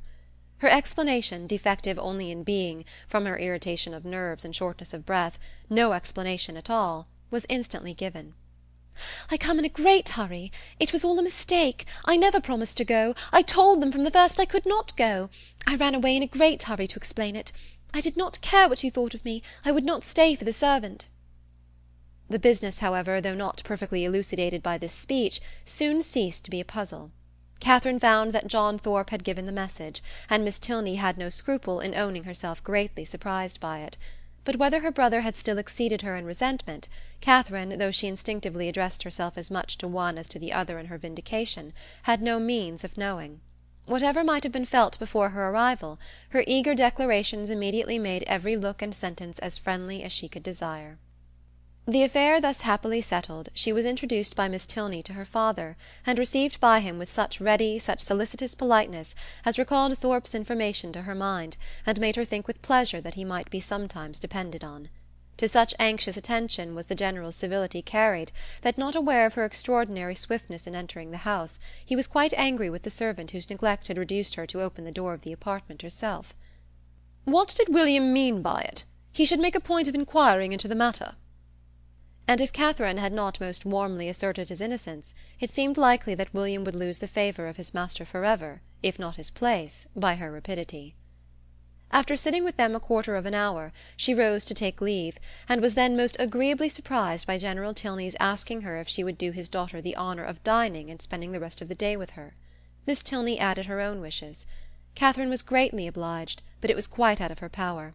Mr. and Mrs. Allen would expect her back every moment. The General declared he could say no more. The claims of Mr. and Mrs. Allen were not to be superseded, but on some other day, he trusted, when longer notice could be given, they would not refuse to spare her to her friend. Oh no, Catherine was sure they would not have the least objection, and she should have a great pleasure in coming. The General attended her himself to the street door, saying everything gallant as they went downstairs, admiring the elasticity of her walk, which corresponded exactly with the spirit of her dancing, and making her one of the most graceful bows she had ever beheld, when they parted. Catherine, delighted by all that had passed, proceeded gaily to Pulteney Street, walking, as she concluded, with great elasticity, though she had never thought of it before. She reached home without seeing anything more of the offended party, and now that she had been triumphant throughout, had carried her point, and was secure of her walk, she began, as the flutter of her spirit subsided, to doubt whether she had been perfectly right. A sacrifice was always noble, and if she had given way to their entreaties she should have been spared the distressing idea of a friend displeased, a brother angry, and a scheme of great happiness to both destroyed, perhaps through her means. To ease her mind, and ascertain by the opinion of an unprejudiced person what her own conduct had really been, she took occasion to mention before Mr. Allen the half-settled scheme of her brother and the Thorpes for the following day. Mr. Allen caught at it directly. "Well," said he, "and do you think of going too?" "No. I had just engaged myself to walk with Miss Tilney before they told me of it, and therefore, you know, I could not go with them, could I?" "No, certainly not, and I am glad you do not think of it. These schemes are not at all the thing. Young men and women driving about the country in open carriages. Now and then it is very well, but going to inns and public places together. It is not right, and I wonder Mrs. Thorpe should allow it. I am glad you do not think of going. I am sure Mrs. Morland would not be pleased. Mrs. Allen, are you not of my way of thinking? Do you not think these kind of projects objectionable?" "Yes, very much so indeed. Open carriages are nasty things. A clean gown is not 5 minutes' wear in them. You are splashed getting in and getting out, and the wind takes your hair and your bonnet in every direction. I hate an open carriage myself." "I know you do, but that is not the question. Do not you think it has an odd appearance if young ladies are frequently driven about in them by young men, to whom they are not even related?" "Yes, my dear, a very odd appearance indeed. I cannot bear to see it." "Dear madam," cried Catherine, "then why did you not tell me so before? I am sure if I had known it to be improper, I would not have gone with Mr. Thorpe at all. But I always hoped you would tell me if you thought I was doing wrong." "And so I should, my dear, you may depend on it, for as I told Mrs. Morland at parting, I would always do the best for you in my power. But one must not be over particular. Young people will be young people, as your good mother says herself. You know I wanted you, when we first came, not to buy that sprigged muslin, but you would. Young people do not like always to be thwarted." "But this was something of real consequence, and I do not think you would have found me hard to persuade." "As far as it has gone hitherto, there is no harm done," said Mr. Allen, "and I would only advise you, my dear, not to go out with Mr. Thorpe any more." "That is just what I was going to say," added his wife. Catherine, relieved for herself, felt uneasy for Isabella, and after a moment's thought, asked Mr. Allen whether it would not be both proper and kind in her to write to Miss Thorpe, and explain the indecorum of which she must be as insensible as herself, for she considered that Isabella might otherwise perhaps be going to Clifton the next day, in spite of what had passed. Mr. Allen, however, discouraged her from doing any such thing. "You had better leave her alone, my dear. She is old enough to know what she is about, and if not, has a mother to advise her. Mrs. Thorpe is too indulgent, beyond a doubt. But, however, you had better not interfere. She and your brother choose to go, and you will be only getting ill will." Catherine submitted, and though sorry to think that Isabella should be doing wrong, felt greatly relieved by Mr. Allen's approbation of her own conduct, and truly rejoiced to be preserved by his advice from the danger of falling into such an error herself. Her escape from being one of the party to Clifton was now an escape indeed, for what would the Tilneys have thought of her, if she had broken her promise to them in order to do what was wrong in itself, if she had been guilty of one breach of propriety, only to enable her to be guilty of another? Chapter 13. Northanger Abbey, by Jane Austen. Chapter 14. The next morning was fair, and Catherine almost expected another attack from the assembled party. With Mr. Allen to support her, she felt no dread of the event, but she would gladly be spared a contest where victory itself was painful, and was heartily rejoiced therefore at neither seeing nor hearing anything of them. The Tilneys called for her at the appointed time, and no new difficulty arising, no sudden recollection, no unexpected summons, no impertinent intrusion to disconcert their measures, my heroine was most unnaturally able to fulfil her engagement, though it was made with the hero himself. They determined on walking round Beechen Cliff, that noble hill whose beautiful verdure and hanging coppice render it so striking an object from almost every opening in Bath. "I never look at it," said Catherine, as they walked along the side of the river, "without thinking of the south of France." "You have been abroad, then?" said Henry, a little surprised. "Oh, no, I only mean what I have read about. It always puts me in mind of the country that Emily and her father travelled through, in the Mysteries of Udolpho. But you never read novels, I dare say." "Why not?" "Because they are not clever enough for you. Gentlemen read better books." "The person, be it gentleman or lady, who has not pleasure in a good novel, must be intolerably stupid. I have read all Mrs. Radcliffe's works, and most of them with great pleasure. The Mysteries of Udolpho, when I had once begun it, I could not lay down again. I remember finishing it in 2 days, my hair standing on end the whole time." "Yes," added Miss Tilney, "and I remember that you undertook to read it aloud to me, and that when I was called away for only 5 minutes to answer a note, instead of waiting for me, you took the volume into the Hermitage Walk, and I was obliged to stay till you had finished it." "Thank you, Eleanor, a most honourable testimony. You see, Miss Morland, the injustice of your suspicions. Here was I, in my eagerness to get on, refusing to wait only 5 minutes for my sister, breaking the promise I had made of reading it aloud, and keeping her in suspense at a most interesting part, by running away with the volume, which, you are to observe, was her own, particularly her own. I am proud when I reflect on it, and I think it must establish me in your good opinion." "I am very glad to hear it indeed, and now I shall never be ashamed of liking Udolpho myself. But I really thought before young men despised novels amazingly." "It is amazingly. It may well suggest amazement if they do, for they read nearly as many as women. I myself had read hundreds and hundreds. Do not imagine that you can cope with me in a knowledge of Julias and Louisas. If we proceed to particulars, and engage in the never-ceasing inquiry of "Have you read this?" and "Have you read that?" I shall soon leave you as far behind me as what shall I say? I want an appropriate simile. As far as your friend Emily herself left poor Valancourt when she went with her aunt into Italy. Consider how many years I have had the start of you.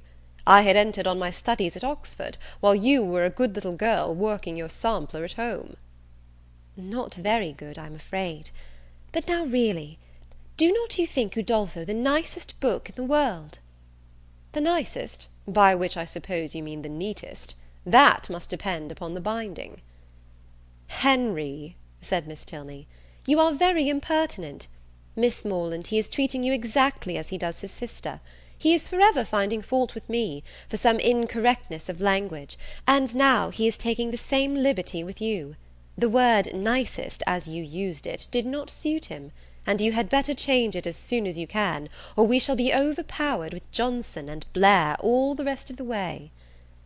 "I am sure," cried Catherine, "I did not mean to say anything wrong, but it is a nice book, and why should I not call it so?" "Very true," said Henry, "and this is a very nice day, and we are taking a very nice walk, and you are two very nice young ladies. Oh, it is a very nice word indeed. It does for everything. Originally, perhaps, it was applied only to express neatness, propriety, delicacy, or refinement. People were nice in their dress, in their sentiments, or their choice. But now every commendation on every subject is comprised in that one word." "While in fact," cried his sister, "it ought only to be applied to you without any commendation at all. You are more nice than wise. Come, Miss Morland, let us leave him to meditate over our faults in the utmost propriety of diction, while we praise Udolpho in whatever terms we like best. It is a most interesting work. You are fond of that kind of reading?" "To say the truth, I do not much like any other." "Indeed?" "That is, I can read poetry and plays and things of that sort, and do not dislike travels. But history, real solemn history, I cannot be interested in. Can you?" "Yes, I am fond of history." "I wish I were too. I read it a little as a duty, but it tells me nothing that does not either vex or weary me. The quarrels of popes and kings, with wars or pestilences in every page, the men all so good for nothing, and hardly any women at all. It is very tiresome. And yet I often think it odd that it should be so dull, for a great deal of it must be invention. The speeches that are put into the heroes' mouths, their thoughts and designs, the chief of all this must be invention, and invention is what delights me in other books." "Historians, you think," said Miss Tilney, "are not happy in their flights of fancy. They display imagination without raising interest. I am fond of history, and am very well contented to take the false with the true. In the principal facts they have sources of intelligence in former histories and records, which may be as much depended on, I conclude, as anything that does not actually pass under one's own observation. And as for the little embellishments you speak of, they are embellishments, and I like them as such. If a speech be well drawn up, I read it with pleasure, by whomsoever it may be made, and probably with much greater, if the production of Mr. Hume or Mr. Robertson, than if the genuine words of Caractacus, Agricola, or Alfred the Great." "You are fond of history, and so are Mr. Allen and my father, and I have 2 brothers who do not dislike it. So many instances within my small circle of friends is remarkable. At this rate I shall not pity the writers of history any longer.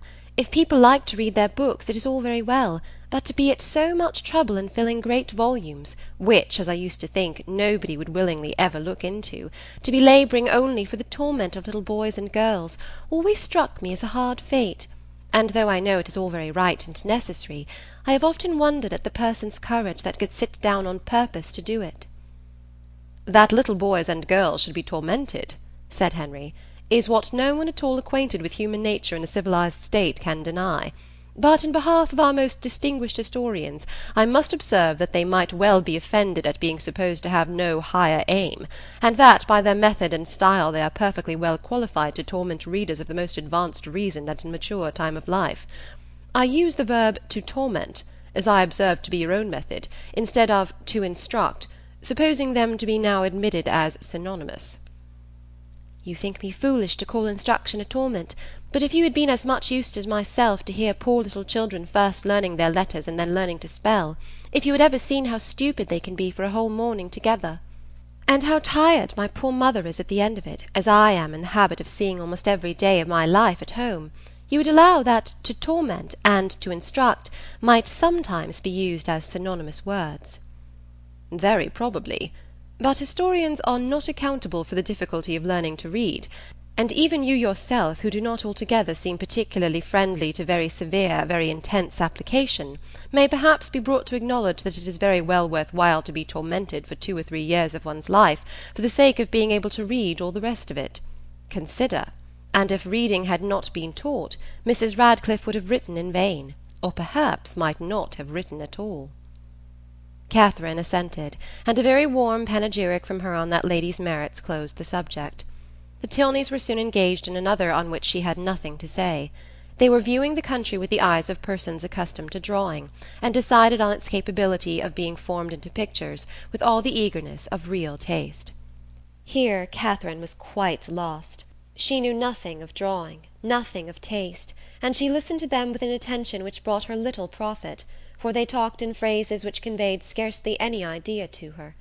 The little which she could understand, however, appeared to contradict the very few notions she had entertained on the matter before. It seemed as if a good view were no longer to be taken from the top of an high hill, and that a clear blue sky was no longer a proof of a fine day.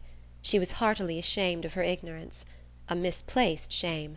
Where people wish to attach, they should always be ignorant.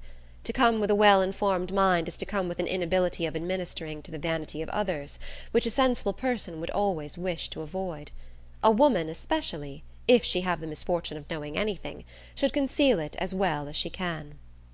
The advantages of natural folly in a beautiful girl have been already set forth by the capital pen of a sister author, and to her treatment of the subject I will only add, in justice to men, that though to the larger and more trifling part of the sex imbecility in females is a great enhancement of their personal charms, there is a portion of them too reasonable and too well informed themselves to desire anything more in woman than ignorance.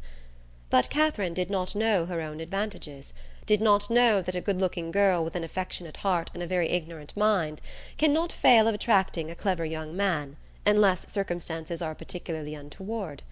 In the present instance, she confessed and lamented her want of knowledge, declared that she would give anything in the world to be able to draw, and a lecture on the picturesque immediately followed, in which his instructions were so clear that she soon began to see beauty in everything admired by him, and her attention was so earnest that he became perfectly satisfied of her having a great deal of natural taste. He talked of foregrounds, distances, and second distances, side screens and perspectives, light and shades, and Catherine was so hopeful a scholar that when they gained the top of Beechen Cliff, she voluntarily rejected the whole city of Bath as unworthy to make part of a landscape. Delighted with her progress, and fearful of wearying her with too much wisdom at once, Henry suffered the subject to decline, and by an easy transition from a piece of rocky fragment, and the withered oak which he had placed near its summit, to oaks in general, to forests, the enclosure of them, waste lands, crown lands, and government, he shortly found himself arrived at politics, and from politics it was an easy step to silence. The general pause which succeeded his short disquisition on the state of the nation was put an end to by Catherine, who, in a rather solemn tone of voice, uttered these words: "I have heard that something very shocking indeed will soon come out in London." Miss Tilney, to whom this was chiefly addressed, was startled, and hastily replied, "Indeed? And of what nature?" "That I do not know, nor who is the author. I have only heard that it is to be more horrible than anything we have met with yet." "Good heaven! Where could you hear of such a thing?" "A particular friend of mine had an account of it in a letter from London yesterday. It is to be uncommonly dreadful. I shall expect murder and everything of the kind." "You speak with astonishing composure. But I hope your friend's accounts have been exaggerated; and if such a design is known beforehand, proper measures will undoubtedly be taken by government to prevent its coming to effect." "Government," said Henry, endeavouring not to smile, "neither desires nor dares to interfere in such matters. There must be murder, and government cares not how much." The ladies stared. He laughed, and added, "Come, shall I make you understand each other, or leave you to puzzle out an explanation as you can? No, I will be noble. I will prove myself a man, no less by the generosity of my soul than the clearness of my head. I have no patience with such of my sex as disdain to let themselves sometimes down to the comprehension of yours. Perhaps the abilities of women are neither sound nor acute, neither vigorous nor keen. Perhaps they may want observation, discernment, judgment, fire, genius, and wit." "Miss Morland, do not mind what he says, but have the goodness to satisfy me as to this dreadful riot." "Riot? What riot?" "My dear Eleanor, the riot is only in your own brain. The confusion there is scandalous. Miss Morland has been talking of nothing more dreadful than a new publication which is shortly to come out, in 3 12mo volumes, 276 pages in each, with a frontispiece to the first, of 2 tombstones and a lantern. Do you understand? And you, Miss Morland, my stupid sister has mistaken all your clearest expressions. You talked of expected horrors in London, and instead of instantly conceiving, as any rational creature would have done, that such words could relate only to a circulating library, she immediately pictured to herself a mob of 3,000 men assembling in St. George's Fields, the Bank attacked, the Tower threatened, the streets of London flowing with blood, a detachment of the 12th Light Dragoons, the hopes of the nation, called up from Northampton to quell the insurgents, and the gallant Captain Frederick Tilney, in the moment of charging at the head of his troop, knocked off his horse by a brickbat from an upper window. Forgive her stupidity. The fears of the sister have added to the weakness of the woman, but she is by no means a simpleton in general." Catherine looked grave. "And now, Henry," said Miss Tilney, "that you've made us understand each other, you may as well make Miss Morland understand yourself, unless you mean to have her think you intolerably rude to your sister, and a great brute in your opinion of women in general. Miss Morland is not used to your odd ways." "I shall be most happy to make her better acquainted with them." "No doubt, but that is no explanation of the present." "What am I to do?" "You know what you ought to do. Clear your character handsomely before her. Tell her that you think very highly of the understanding of women." "Miss Morland, I think very highly of the understanding of all the women in the world, especially of those, whoever they may be, with whom I happen to be in company." "That is not enough. Be more serious." "Miss Morland, no one can think more highly of the understanding of women than I do. In my opinion, nature has given them so much that they never find it necessary to use more than half." "We shall get nothing more serious from him now, Miss Morland. He is not in a sober mood. But I do assure you that he must be entirely misunderstood, if he can ever appear to say an unjust thing of any woman at all, or an unkind one of me." It was no effort to Catherine to believe that Henry Tilney could never be wrong. His manner might sometimes surprise, but his meaning must be always just, and what she did not understand she was almost as ready to admire as what she did. The whole walk was delightful, and though it ended too soon, its conclusion was delightful too. Her friends attended her into the house, and Miss Tilney, before they parted, addressing herself with respectful form as much to Mrs. Allen as to Catherine, petitioned for the pleasure of her company to dinner on the day after the next.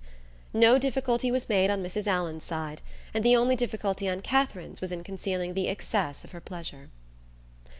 The morning had passed away so charmingly as to banish all her friendship and natural affection, for no thought of Isabella or James had crossed her during their walk. When the Tilneys were gone, she became amiable again, but she was amiable for some time to little effect. Mrs. Allen had no intelligence to give that could relieve her anxiety. She had heard nothing from any of them. Towards the end of the morning, however, Catherine, having occasion for some indispensable yard of ribbon which must be bought without a moment's delay, walked out into the town, and in Bond Street overtook the second Miss Thorpe as she was loitering towards Edgar's Buildings between two of the sweetest girls in the world, who had been her dear friends all the morning. From her she soon learned that the party to Clifton had taken place. "They set off at 8 this morning," said Miss Anne, "and I am sure I do not envy them their drive. I think you and I are very well off to be out of the scrape. It must be the dullest thing in the world, for there is not a soul at Clifton this time of year. Belle went with your brother, and John drove Maria." Catherine spoke the pleasure she really felt on hearing this part of the arrangement. "Oh, yes," rejoined the other, "Maria is gone. She was quite wild to go. She thought it would be something very fine. I cannot say I admire her taste, and for my part I was determined from the first not to go, if they pressed me ever so much." Catherine, a little doubtful of this, could not help answering, "I wish you could have gone too. It is a pity you could not all go." "Thank you, but it is quite a matter of indifference to me. Indeed, I would not have gone on any account. I was saying so to Emily and Sophia when you overtook us." Catherine was still unconvinced, but glad that Anne should have the friendship of an Emily and a Sophia to console her, she bade her adieu without much uneasiness, and returned home, pleased that the party had not been prevented by her refusing to join it, and very heartily wishing that it might be too pleasant to allow either James or Isabella to resent her resistance any longer. Chapter 14. Northanger Abbey, by Jane Austen. Chapter 15. Early the next day a note from Isabella, speaking peace and tenderness in every line, and entreating the immediate presence of her friend on a matter of the utmost importance, hastened Catherine, in the happiest state of confidence and curiosity, to Edgar's Buildings. The two youngest Miss Thorpes were by themselves in the front parlour, and on Anne's quitting it to call her sister, Catherine took the opportunity of asking the other for some particulars of their yesterday's party. Maria desired no greater pleasure than to speak of it, and Catherine immediately learnt that it had been altogether the most delightful scheme in the world, and that nobody could imagine how charming it had been, and that it had been more delightful than anybody could conceive. Such was the information of the first 5 minutes. The second unfolded thus much in detail: that they had driven directly to the York Hotel, ate some soup, and bespoke an early dinner, walked down to the pump-room, tasted the water, and laid out some shillings in purses and spars.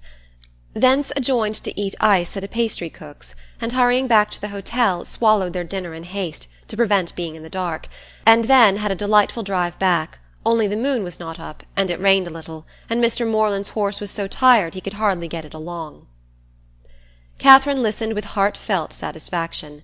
It appeared that Blaise Castle had never been thought of, and as for all the rest, there was nothing to regret for half an instant. Maria's intelligence concluded with a tender effusion of pity for her sister Anne, whom she represented as insupportably cross from being excluded the party. "She will never forgive me, I'm sure, but you know, how could I help it? John would have me go, for he vowed he would not drive her, because she had such thick ankles. I dare say she will not be in good humour again this month, but I am determined I will not be cross. It is not a little matter that puts me out of temper." Isabella now entered the room with so eager a step, and a look of such happy importance, as engaged all her friend's notice. Maria was without ceremony sent away, and Isabella, embracing Catherine, thus began: "Yes, my dear Catherine, it is so indeed. Your penetration has not deceived you. Oh, that arch eye of yours, it sees through everything." Catherine replied only by a look of wondering ignorance. "Nay, my beloved, sweetest friend," continued the other, "compose yourself. I am amazingly agitated, as you perceive. Let us sit down and talk in comfort. Well, and so you guessed it the moment you had my note? Sly creature! Oh, my dear Catherine, you alone who know my heart can judge of my present happiness. Your brother is the most charming of men. I only wish I were more worthy of him. But what will your excellent father and mother say? Oh, heavens! When I think of them I am so agitated." Catherine's understanding began to awake. An idea of the truth suddenly darted into her mind, and with the natural blush of so new an emotion, she cried out, "Good heaven! My dear Isabella, what do you mean? Can you really be in love with James?" This bold surmise, however, she soon learnt comprehended but half the fact. The anxious affection, which she was accused of having continually watched in Isabella's every look and action, had, in the course of their yesterday's party, received the delightful confession of an equal love. Her heart and faith were alike engaged to James. Never had Catherine listened to anything so full of interest, wonder, and joy. Her brother and her friend engaged! New to such circumstances, the importance of it appeared unspeakably great, and she contemplated it as one of those grand events of which the ordinary course of life can hardly afford a return. The strength of her feelings she could not express. The nature of them, however, contented her friend. The happiness of having such a sister was their first effusion, and the fair ladies mingled in embraces and tears of joy.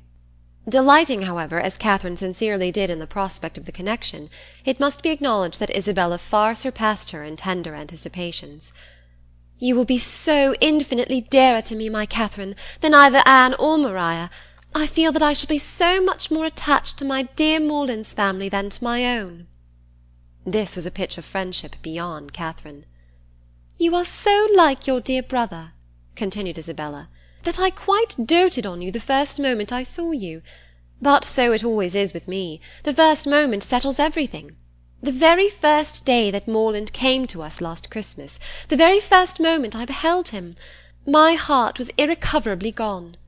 I remember I wore my yellow gown, with my hair done up in braids, and when I came into the drawing-room, and John introduced him, I thought I never saw anybody so handsome before." Here Catherine secretly acknowledged the power of love, for, though exceedingly fond of her brother, and partial to all his endowments, she had never in her life thought him handsome. "I remember, too, Miss Andrews drank tea with us that evening, and wore her puce-coloured sarcenet, and she looked so heavenly that I thought your brother must certainly fall in love with her. I could not sleep a wink all night for thinking of it. Oh, Catherine, the many sleepless nights I have had on your brother's account! I would not have you suffer half what I have done. I am grown wretchedly thin, I know, but I will not pain you by describing my anxiety. You have seen enough of it. I feel that I have betrayed myself perpetually, so unguarded in speaking of my partiality for the church. But my secret, I was always sure, would be safe with you." Catherine felt that nothing could have been safer, but ashamed of an ignorance little expected, she dared no longer contest the point, nor refuse to have been as full of arch penetration and affectionate sympathy as Isabella chose to consider her. Her brother, she found, was preparing to set off with all speed to Fullerton, to make known his situation and ask consent, and here was a source of some real agitation to the mind of Isabella. Catherine endeavoured to persuade her, as she was herself persuaded, that her father and mother would never oppose their son's wishes. "It is impossible," said she, "for parents to be more kind, or more desirous of their children's happiness. I have no doubt of their consenting immediately." "Morland says exactly the same," replied Isabella, "and yet I dare not expect it. My fortune will be so small, they can never consent to it. Your brother, who might marry anybody." Here Catherine again discerned the force of love. "Indeed, Isabella, you are too humble. The difference of fortune can be nothing to signify." "Oh, my sweet Catherine, in your generous heart I know it would signify nothing, but we must not expect such disinterestedness in many. As for myself, I am sure I only wish our situations were reversed. Had I the command of millions, were I mistress of the whole world, your brother would be my only choice." This charming sentiment, recommended as much by sense as novelty, gave Catherine a most pleasing remembrance of all the heroines of her acquaintance, and she thought her friend never looked more lovely than in uttering the grand idea. "I am sure they will consent," was her frequent declaration. "I am sure they will be delighted with you." "For my own part," said Isabella, "my wishes are so moderate that the smallest income in nature would be enough for me. Where people are really attached, poverty itself is wealth. Grandeur I detest. I would not settle in London for the universe. A cottage in some retired village would be ecstasy. There are some charming little villas about Richmond." "Richmond?" cried Catherine. "You must settle near Fullerton. You must be near us." "I am sure I shall be miserable if we do not. If I can but be near you, I shall be satisfied. But this is idle talking. I will not allow myself to think of such things till we have your father's answer. Morland says that by sending it to-night to Salisbury, we may have it to-morrow. To-morrow! I know I shall never have courage to open the letter. I know it will be the death of me." A reverie succeeded this conviction, and when Isabella spoke again, it was to resolve on the quality of her wedding-gown. Their conference was put an end to by the anxious young lover himself, who came to breathe his parting sigh before he set off for Wiltshire. Catherine wished to congratulate him, but knew not what to say, and her eloquence was only in her eyes. From them, however, the 8 parts of speech shone out most expressively, and James could combine them with ease. Impatient for the realization of all that he had hoped at home, his adieus were not long, and they would have been yet shorter had he not been frequently detained by the urgent entreaties of his fair one that he would go. Twice was he called almost from the door by her eagerness to have him gone. "Indeed, Morland, I must drive you away. Consider how far you have to ride. I cannot bear to see you linger so. For heaven's sake, waste no more time. There, go, go, I insist on it." The two friends, with hearts now more united than ever, were inseparable for the day, and in schemes of sisterly happiness the hours flew along.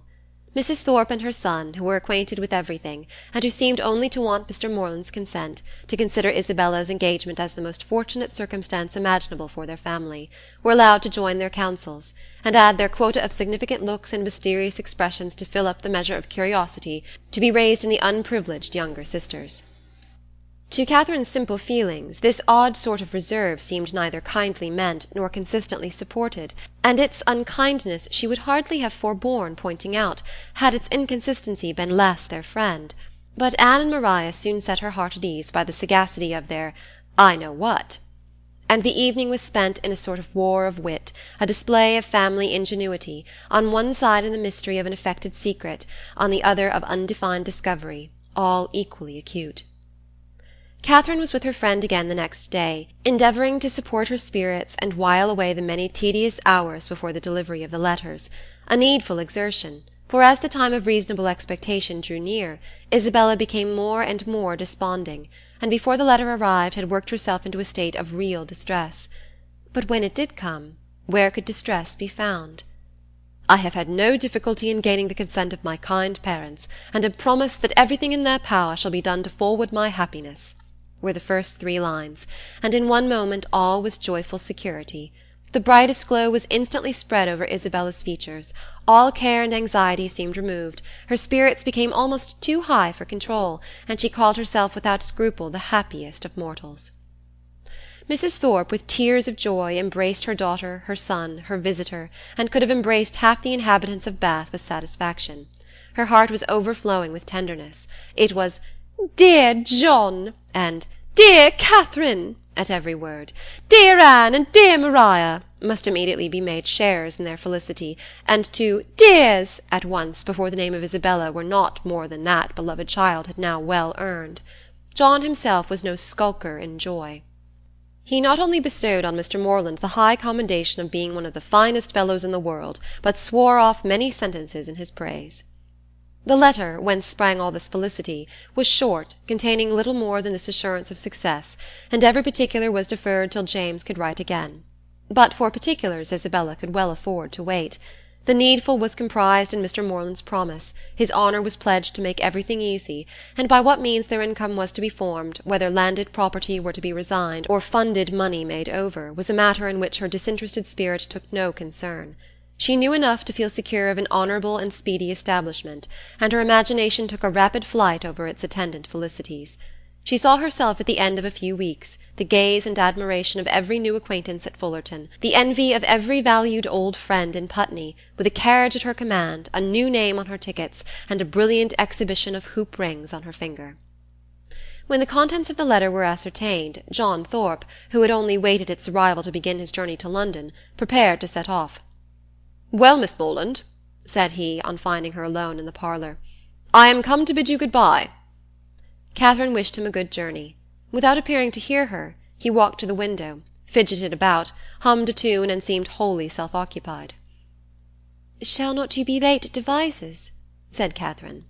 He made no answer, but after a minute's silence burst out with, "A famous good thing this marrying scheme, upon my soul! A clever fancy of Morland's and Bell's.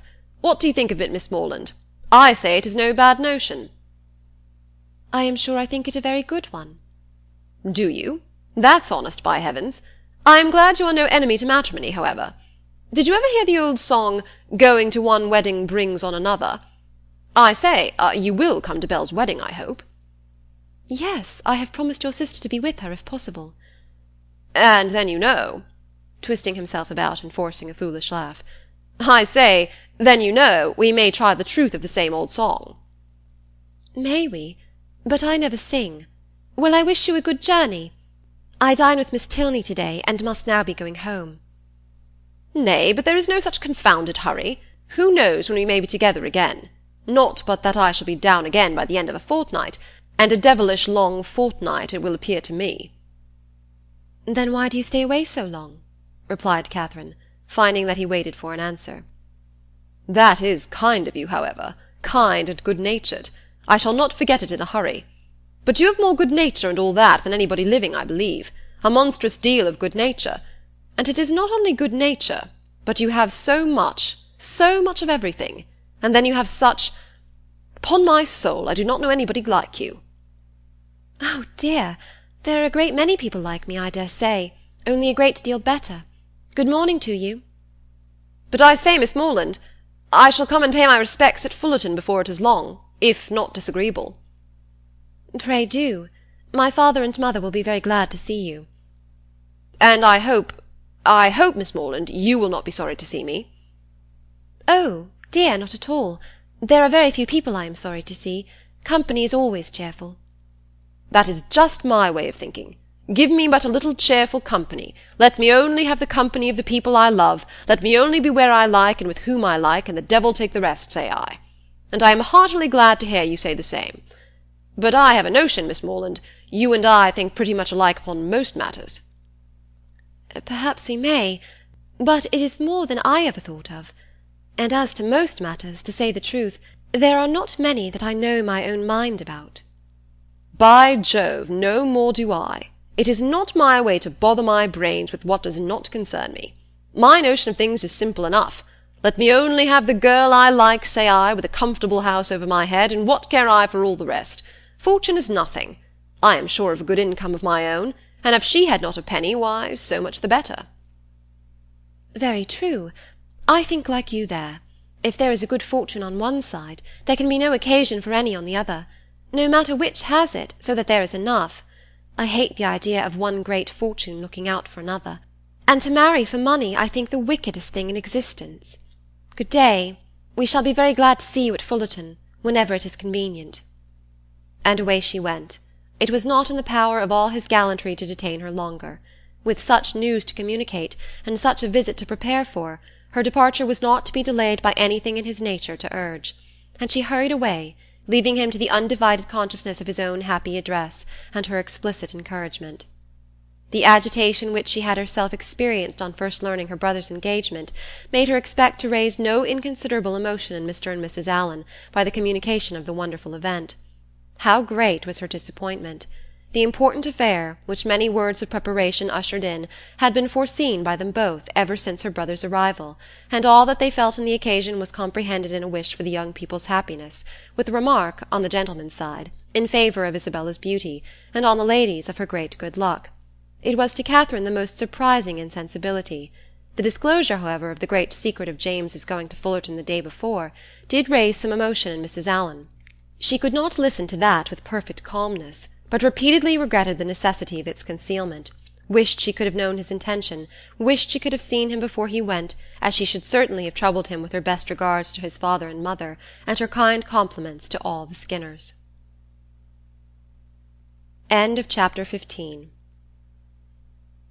Northanger Abbey, by Jane Austen. Chapter 16. Catherine's expectations of pleasure from her visit in Milsom Street were so very high that disappointment was inevitable, and accordingly, though she was most politely received by General Tilney, and kindly welcomed by his daughter, though Henry was at home and no one else of the party, she found, on her return, without spending many hours in the examination of her feelings, that she had gone to her appointment preparing for happiness which it had not afforded. Instead of finding herself improved in acquaintance with Miss Tilney, from the intercourse of the day, she seemed hardly so intimate with her as before. Instead of seeing Henry Tilney to greater advantage than ever, in the ease of a family party, he had never said so little, nor been so little agreeable, and in spite of their father's great civilities to her, in spite of his thanks, invitations, and compliments, it had been a release to get away from him. It puzzled her to account for all this. It could not be General Tilney's fault. That he was perfectly agreeable and good-natured, and altogether a very charming man, did not admit of a doubt, for he was tall and handsome, and Henry's father. He could not be accountable for his children's want of spirits, or for her want of enjoyment in his company. The former she hoped at last might have been accidental, and the latter she could only attribute to her own stupidity. Isabella, on hearing the particulars of the visit, gave a different explanation. "It was all pride, pride, insufferable haughtiness and pride. She had long suspected the family to be very high, and this made it certain. Such insolence of behaviour as Miss Tilney she had never heard of in her life. Not to do the honours of her house with common good breeding, to behave to her guest with such superciliousness, hardly even to speak to her." "But it was not so bad as that, Isabella. There was no superciliousness. She was very civil." "Oh, don't defend her. And then the brother, he who had appeared so attached to you. Good heavens! Well, some people's feelings are incomprehensible. And so he hardly looked once at you the whole day." "I do not say so, but he did not seem in good spirits." "How contemptible! Of all things in the world, inconstancy is my aversion. Let me entreat you never to think of him again, my dear Catherine. Indeed, he is unworthy of you." "Unworthy? I do not suppose he ever thinks of me." "That is exactly what I say. He never thinks of you. Such fickleness! Oh, how different to your brother and to mine! I really believe John has the most constant heart." "But as for General Tilney, I assure you it would be impossible for anybody to behave to me with greater civility and attention. It seemed to be his only care to entertain and make me happy." "Oh, I know no harm of him. I do not suspect him of pride. I believe he is a very gentlemanlike man. John thinks very well of him, and John's judgment— Well, I shall see how they behave to me this evening. We shall meet them at the rooms." "And must I go?" "Do not you intend it? I thought it was all settled." "Nay, since you make such a point of it, I can refuse you nothing. But do not insist upon my being very agreeable, for my heart, you know, will be some 40 miles off. And as for dancing, do not mention it, I beg. That is quite out of the question. Charles Hodges will plague me to death, I dare say, but I shall cut him very short. 10 to 1, but he guesses the reason, and that is exactly what I want to avoid, so I shall insist on his keeping his conjecture to himself." Isabella's opinion of the Tilneys did not influence her friend.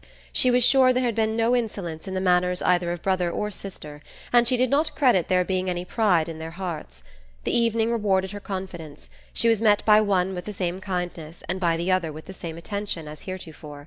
Miss Tilney took pains to be near her, and Henry asked her to dance. Having heard the day before in Milsom Street that their elder brother, Captain Tilney, was expected almost every hour, she was at no loss for the name of a very fashionable-looking, handsome young man, whom she had never seen before, and who now evidently belonged to their party. She looked at him with great admiration, and even supposed it possible that some people might think him handsomer than his brother, though in her eyes his air was more assuming, and his countenance less prepossessing. His taste and manners were beyond a doubt decidedly inferior, for within her hearing he not only protested against every thought of dancing himself, but even laughed openly at Henry for finding it possible. From the latter circumstance it may be presumed that, whatever might be our heroine's opinion of him, his admiration of her was not of a very dangerous kind, not likely to produce animosities between the brothers, nor persecutions to the lady. He cannot be the instigator of the 3 villains in horsemen's greatcoats, by whom she will hereafter be forced into a travelling chaise and 4, which will drive off with incredible speed. Catherine, meanwhile, undisturbed by presentiments of such an evil, or of any evil at all, except that of having but a short set to dance down, enjoyed her usual happiness with Henry Tilney, listening with sparkling eyes to everything he said, and in finding him irresistible, becoming so herself. At the end of the first dance Captain Tilney came towards them again, and, much to Catherine's dissatisfaction, pulled his brother away. They retired whispering together, and though her delicate sensibility did not take immediate alarm, and lay it down as fact, that Captain Tilney must have heard some malevolent misrepresentation of her, which he now hastened to communicate to his brother, in the hope of separating them for ever, she could not have her partner conveyed from her sight without very uneasy sensations. Her suspense was of full 5 minutes' duration, and she was beginning to think it a very long quarter of an hour, when they both returned, and an explanation was given, by Henry's requesting to know if she thought her friend, Miss Thorpe, would have any objection to dancing, as his brother would be most happy to be introduced to her. Catherine, without hesitation, replied that she was very sure Miss Thorpe did not mean to dance at all. The cruel reply was passed on to the other, and he immediately walked away. "Your brother will not mind it, I know," said she, "because I heard him say before that he hated dancing, but it was very good-natured in him to think of it. I suppose he saw Isabella sitting down, and fancied she might wish for a partner, but he is quite mistaken, for she would not dance upon any account in the world." Henry smiled and said, "How very little trouble it can give you to understand the motive of other people's actions." "Why? What do you mean?" "With you it is not, how is such a one likely to be influenced? What is the inducement most likely to act upon a person's feelings, age, situation, and probable habits of life considered, but how should I be influenced? What would my inducement in acting so and so?" "I do not understand you." "Then we are on very unequal terms, for I understand you perfectly well." "Me? Yes, I cannot speak well enough to be unintelligible." "Bravo! An excellent satire on modern language." "But pray tell me what you mean." "Shall I indeed? Do you really desire it? But you are not aware of the consequences. It will involve you in a very cruel embarrassment, and certainly bring on a disagreement between us." "No, no, it shall not do either. I am not afraid." "Well, then, I only meant that your attributing my brother's wish of dancing with Miss Thorpe to good nature alone convinced me of your being superior in good nature yourself to all the rest of the world." Catherine blushed and disclaimed, and the gentleman's predictions were verified. There was a something, however, in his words which repaid her for the pain of confusion, and that something occupied her mind so much that she drew back for some time, forgetting to speak or to listen, and almost forgetting where she was, till, roused by the voice of Isabella, she looked up and saw her with Captain Tilney, preparing to give them hands across. Isabella shrugged her shoulders and smiled, the only explanation of this extraordinary change which could at that time be given, but as it was not quite enough for Catherine's comprehension, she spoke her astonishment in very plain terms to her partner. "I cannot think how it could happen. Isabella was so determined not to dance." "And did Isabella never change her mind before?" "Oh, but because— And your brother, after what you told him from me, how could he think of going to ask her?" "I cannot take surprise to myself on that head. You bid me be surprised on your friend's account, and therefore I am. But as for my brother, his conduct in the business, I must own, has been no more than I believed him perfectly equal to. The fairness of your friend was an open attraction. Her firmness, you know, could only be understood by yourself." "You are laughing, but I assure you Isabella is very firm in general." "It is as much as should be said of any one. To be always firm must be to be often obstinate. When properly to relax is the trial of judgment, and without reference to my brother, I really think Miss Thorpe has by no means chosen ill in fixing on the present hour." The friends were not able to get together for any confidential discourse till all the dancing was over, but then, as they walked about the room arm in arm, Isabella thus explained herself. "I do not wonder at your surprise, and I really am fatigued to death. He is such a rattle! Amusing enough if my mind had been disengaged, but I would have given all the world to sit still." "Then why did not you?" "Oh, my dear, it would have looked so particular, and you know how I abhor doing that. I refused him as long as I possibly could, but he would take no denial. You have no idea how he pressed me. I begged him to excuse me and get some other partner, but no, not he. After aspiring to my hand, there was nobody else in the room he could bear to think of, and it was not that he wanted merely to dance. He wanted to be with me. Oh, such nonsense! I told him he had taken a very unlikely way to prevail upon me, for of all the things in the world I hated fine speeches and compliments. And so then I found there would be no peace if I did not stand up. Besides, I thought Mrs. Hughes, who introduced him, might take it ill if I did not. And your dear brother, I am sure he would have been miserable if I had sat down the whole evening. I am so glad it is over. My spirits are quite jaded with listening to his nonsense, and then, being such a smart young fellow, I saw every eye was upon us." "He is very handsome indeed." "Handsome? Yes, I suppose he may. I dare say people would admire him in general, but he is not at all in my style of beauty. I hate a florid complexion and dark eyes in a man. However, he is very well. Amazingly conceited, I am sure. I took him down several times, you know, in my way." When the young ladies next met, they had a far more interesting subject to discuss. James Morland's second letter was then received, and the kind intentions of his father fully explained. A living, of which Mr. Morland was himself patron and incumbent, of about £400 yearly value, was to be resigned to his son as soon as he could be old enough to take it. No trifling deduction from the family income, no niggardly assignment to one of 10 children. An estate of at least equal value, moreover, was assured as his future inheritance. James expressed himself on the occasion with becoming gratitude, and the necessity of waiting between 2 and 3 years before they could marry, being, however unwelcome, no more than he had expected, was borne by him without discontent. Catherine, whose expectations had been as unfixed as her ideas of her father's income, and whose judgment was now entirely led by her brother, felt equally well satisfied, and heartily congratulated Isabella on having everything so pleasantly settled. "It is very charming indeed," said Isabella with a grave face. "Mr. Morland has behaved vastly handsome indeed," said the gentle Mrs. Thorpe, looking anxiously at her daughter. "I only wish I could do as much. One could not expect more from him, you know. If he finds he can do more by and by, I dare say he will, for I am sure he must be an excellent, good-hearted man. 400 is but a small income to begin on indeed, but your wishes, my dear Isabella, are so moderate, you do not consider how little you ever want, my dear." "It is not on my own account I wish for more, but I cannot bear to be the means of injuring my dear Morland, making him sit down upon an income hardly enough to find one in the common necessities of life. For myself it is nothing. I never think of myself." "I know you never do, my dear, and you will always find your reward in the affection it makes everybody feel for you. There never was such a young woman so beloved as you are by everybody that knows you, and I dare say when Mr. Morland sees you, my dear child— But do not let us distress our dear Catherine by talking of such things. Mr. Morland has behaved so very handsome, you know.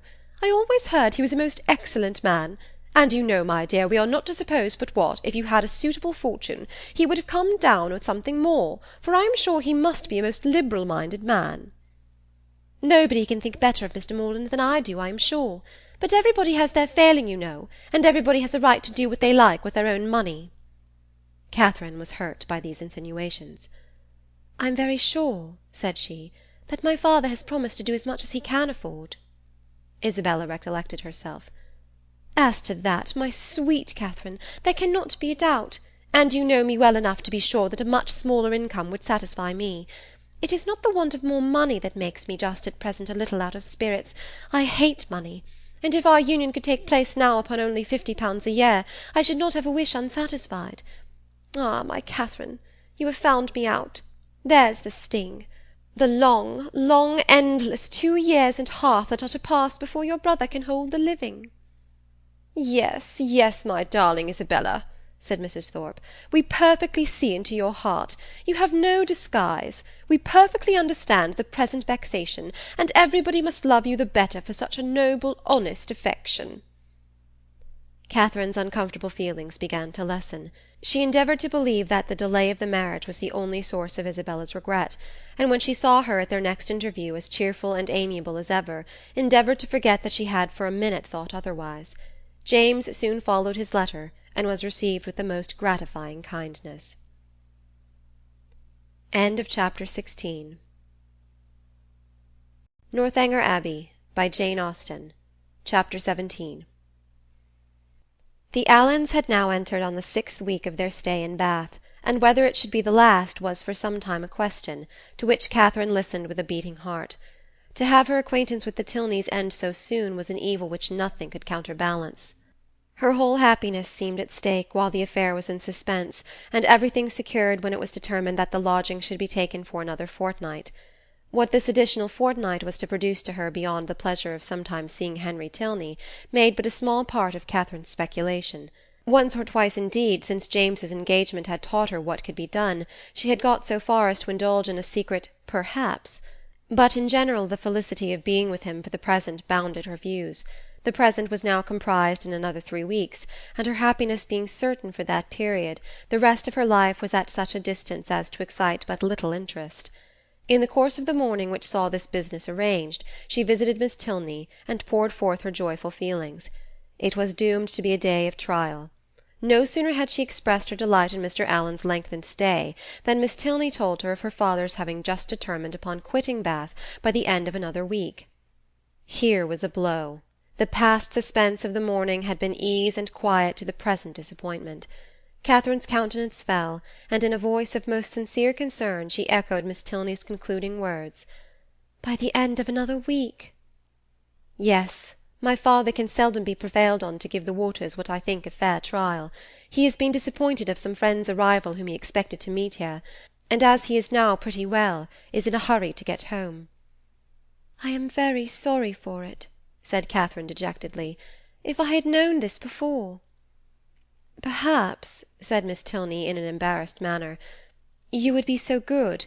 It would make me very happy if—" The entrance of her father put a stop to the civility, which Catherine was beginning to hope might introduce a desire of their corresponding. After addressing her with his usual politeness, he turned to his daughter and said, "Well, Eleanor, may I congratulate you on being successful in your application to your fair friend?" "I was just beginning to make the request, sir, as you came in." "Well, proceed by all means. I know how much your heart is in it. My daughter, Miss Morland," he continued, without leaving his daughter time to speak, "has been forming a very bold wish. We leave Bath, as she has perhaps told you, on Saturday se'nnight. A letter from my steward tells me that my presence is wanted at home, and being disappointed in my hope of seeing the Marquis of Longtown and General Courtenay here, some of my very old friends, there is nothing to detain me longer in Bath. And could we carry our selfish point with you, we should leave it without a single regret. Can you, in short, be prevailed on to quit this scene of public triumph, and oblige your friend Eleanor with your company in Gloucestershire? I am almost ashamed to make the request, though its presumption would certainly appear greater to every creature in Bath than yourself. Modesty such as yours, but not for the world would I pain it by open praise. If you can be induced to honour us with a visit, you will make us happy beyond expression.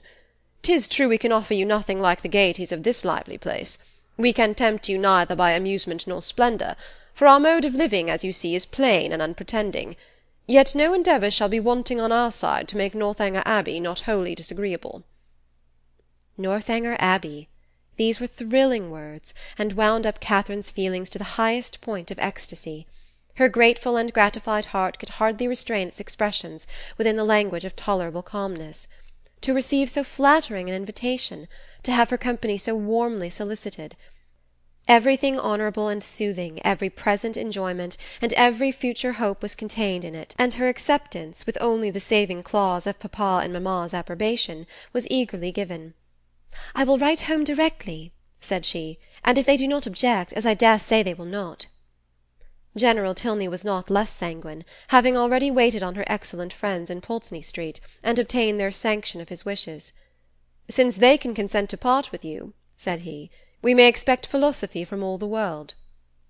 Miss Tilney was earnest, though gentle, in her secondary civilities, and the affair became in a few minutes as nearly settled as this necessary reference to Fullerton would allow. The circumstances of the morning had led Catherine's feelings through the varieties of suspense, security, and disappointment, but they were now safely lodged in perfect bliss, and with spirits elated to rapture, with Henry at her heart and Northanger Abbey on her lips, she hurried home to write her letter. Mr. and Mrs. Morland, relying on the discretion of the friends to whom they had already entrusted their daughter, felt no doubt of the propriety of an acquaintance which had been formed under their eye, and sent therefore by return of post their ready consent to her visit in Gloucestershire. This indulgence, though not more than Catherine had hoped for, completed her conviction of being favoured beyond every other human creature, in friends and fortune, circumstance and chance. Everything seemed to co-operate for her advantage. By the kindest of her first friends, the Allens, she had been introduced into scenes where pleasures of every kind had met her. Her feelings, her preferences had each known the happiness of a return. Wherever she felt attachment, she had been able to create it. The affection of Isabella was to be secured to her in a sister. The Tilneys, they, by whom, above all, she desired to be favourably thought of, outstripped even her wishes in the flattering measures by which their intimacy was to be continued. She was to be their chosen visitor, She was to be for weeks under the same roof with the person whose society she most prized, and in addition to all the rest, this roof was to be the roof of an abbey. Her passion for ancient edifices was next in degree to her passion for Henry Tilney, and castles and abbeys made usually the charm of those reveries which his image did not fill. To see and explore either the ramparts and keep of the one, or the cloisters of the other, had been for many weeks a darling wish, though to be more than the visitor of an hour had seemed too nearly impossible for desire. And yet this was to happen. With all the chances against her of house, hall, place, park, court, and cottage, Northanger turned up an abbey, and she was to be its inhabitant. Its long, damp passages, its narrow cells and ruined chapel, were to be within her daily reach, and she could not entirely subdue the hope of some traditional legends, some awful memorials of an injured and ill-fated nun. It was wonderful that her friend should seem so little elated by the possession of such a home, that the consciousness of it should be so meekly borne. The power of early habit only could account for it. A distinction to which they had been born gave no pride. Their superiority of abode was no more to them than their superiority of person. Many were the inquiries she was eager to make of Miss Tilney, but so active were her thoughts, that when these inquiries were answered, she was hardly more assured than before of Northanger Abbey having been a richly endowed convent at the time of the Reformation, of its having fallen into the hands of an ancestor of the Tilneys on its dissolution, of a large portion of the ancient building still making a part of the present dwelling, although the rest was decayed, or of its standing low in a valley, sheltered from the north and east by rising woods of oak. Chapter 17. Northanger Abbey, by Jane Austen. Chapter 18. With a mind thus full of happiness, Catherine was hardly aware that 2 or 3 days had passed away without her seeing Isabella for more than a few minutes together. She began first to be sensible of this, and to sigh for her conversation, as she walked along the pump-room one morning, by Mrs. Allen's side, without anything to say or to hear, and scarcely had she felt a 5 minutes' longing of friendship before the object of it appeared, and, inviting her to a secret conference, led the way to a seat. "This is my favourite place," said she, as they sat down on a bench between the doors, which commanded a tolerable view of everybody entering at either. "It is so out of the way."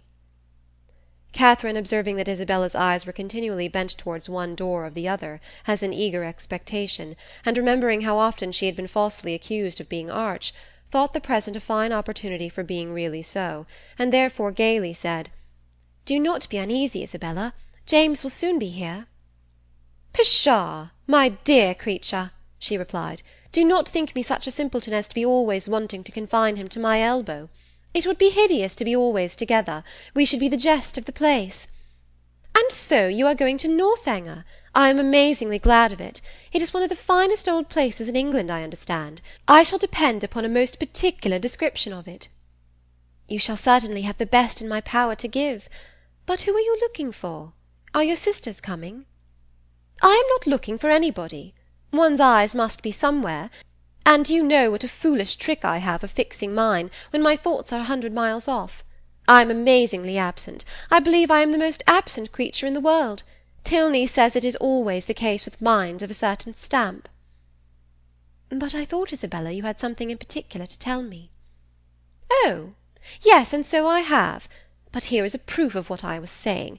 My poor head, I had quite forgot it. Well, the thing is this. I have just had a letter from John. You can guess the contents." "No, indeed, I cannot." "My sweet love, do not be so abominably affected.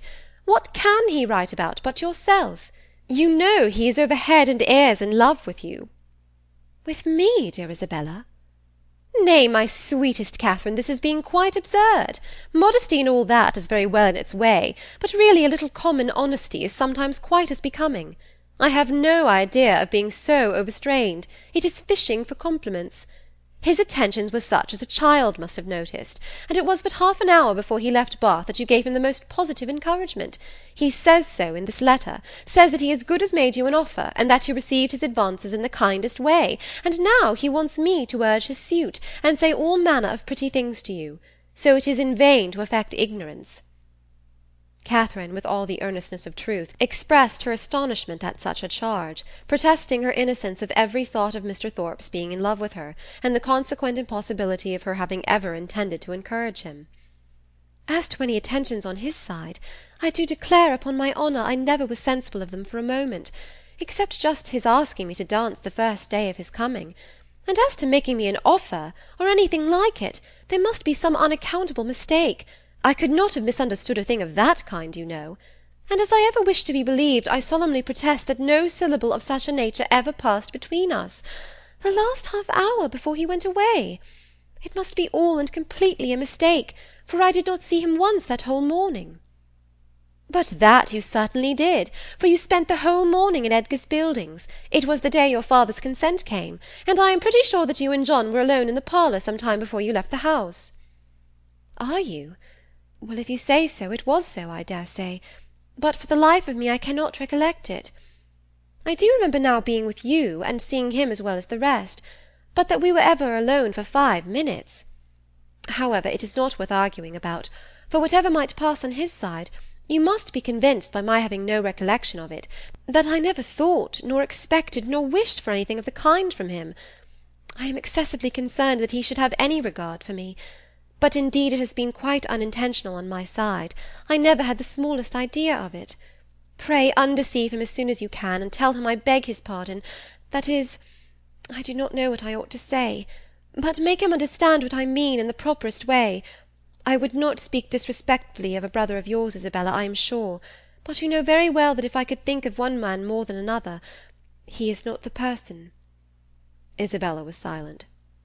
My dear friend, you must not be angry with me. I cannot suppose your brother cares so very much about me, and you know we shall still be sisters. Yes, yes, with a blush. There are more ways than one of our being sisters.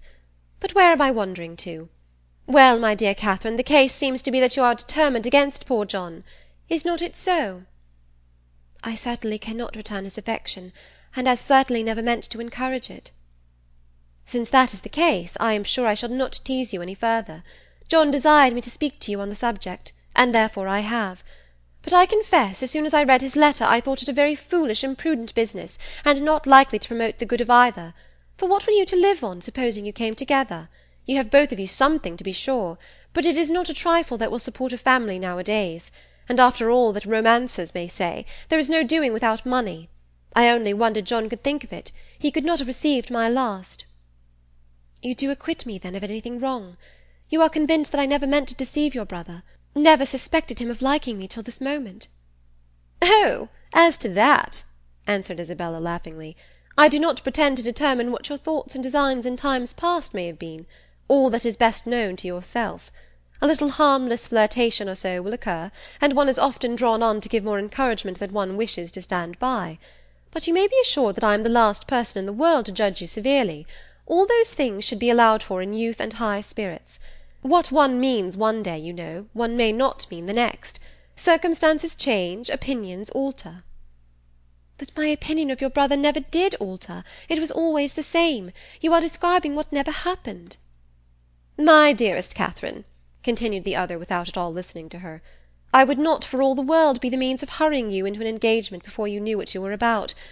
I do not think anything would justify me in wishing you to sacrifice all your happiness merely to oblige my brother, because he is my brother, and who perhaps after all, you know, might be just as happy without you, for people seldom know what they would be at, young men especially, they are so amazingly changeable and inconstant. What I say is, why should a brother's happiness be dearer to me than a friend's? You know that I carry my notions of friendship pretty high. But above all things, my dear Catherine, do not be in a hurry. Take my word for it, that if you are in too great a hurry, you will certainly live to repent it. Tilney says there is nothing people are so often deceived in as the state of their own affections, and I believe he is very right. Ah, here he comes. Never mind, he will not see us, I am sure. Catherine, looking up, perceived Captain Tilney, and Isabella, earnestly fixing her eye on him as she spoke, soon caught his notice. He approached immediately, and took the seat to which her movements invited him. His first address made Catherine start. Though spoken low, she could distinguish, "What? Always to be watched in person or by proxy?" "Pshaw! Nonsense!" was Isabella's answer in the same half-whisper. "Why do you put such things into my head? If I could believe it, my spirit, you know, is pretty independent." "I wish your heart were independent. That would be enough for me." "My heart, indeed! What can you have to do with hearts? You men have none of you any hearts." "If we have not hearts, we have eyes, and they give us torment enough." "Do they? I am sorry for it. I am sorry they find anything so disagreeable in me. I will look another way. I hope this pleases you," turning her back on him. "I hope your eyes are not tormented now." "Never more so, for the edge of a blooming cheek is still in view, at once too much and too little." Catherine heard all this, and quite out of countenance could listen no longer. Amazed that Isabella could endure it, and jealous for her brother, she rose up, and saying she should join Mrs. Allen, proposed their walking. But for this Isabella showed no inclination. She was so amazingly tired, and it was so odious to parade about the pump-room, and if she moved from her seat she should miss her sisters. She was expecting her sisters at every moment, so that her dearest Catherine must excuse her, and must sit quietly down again.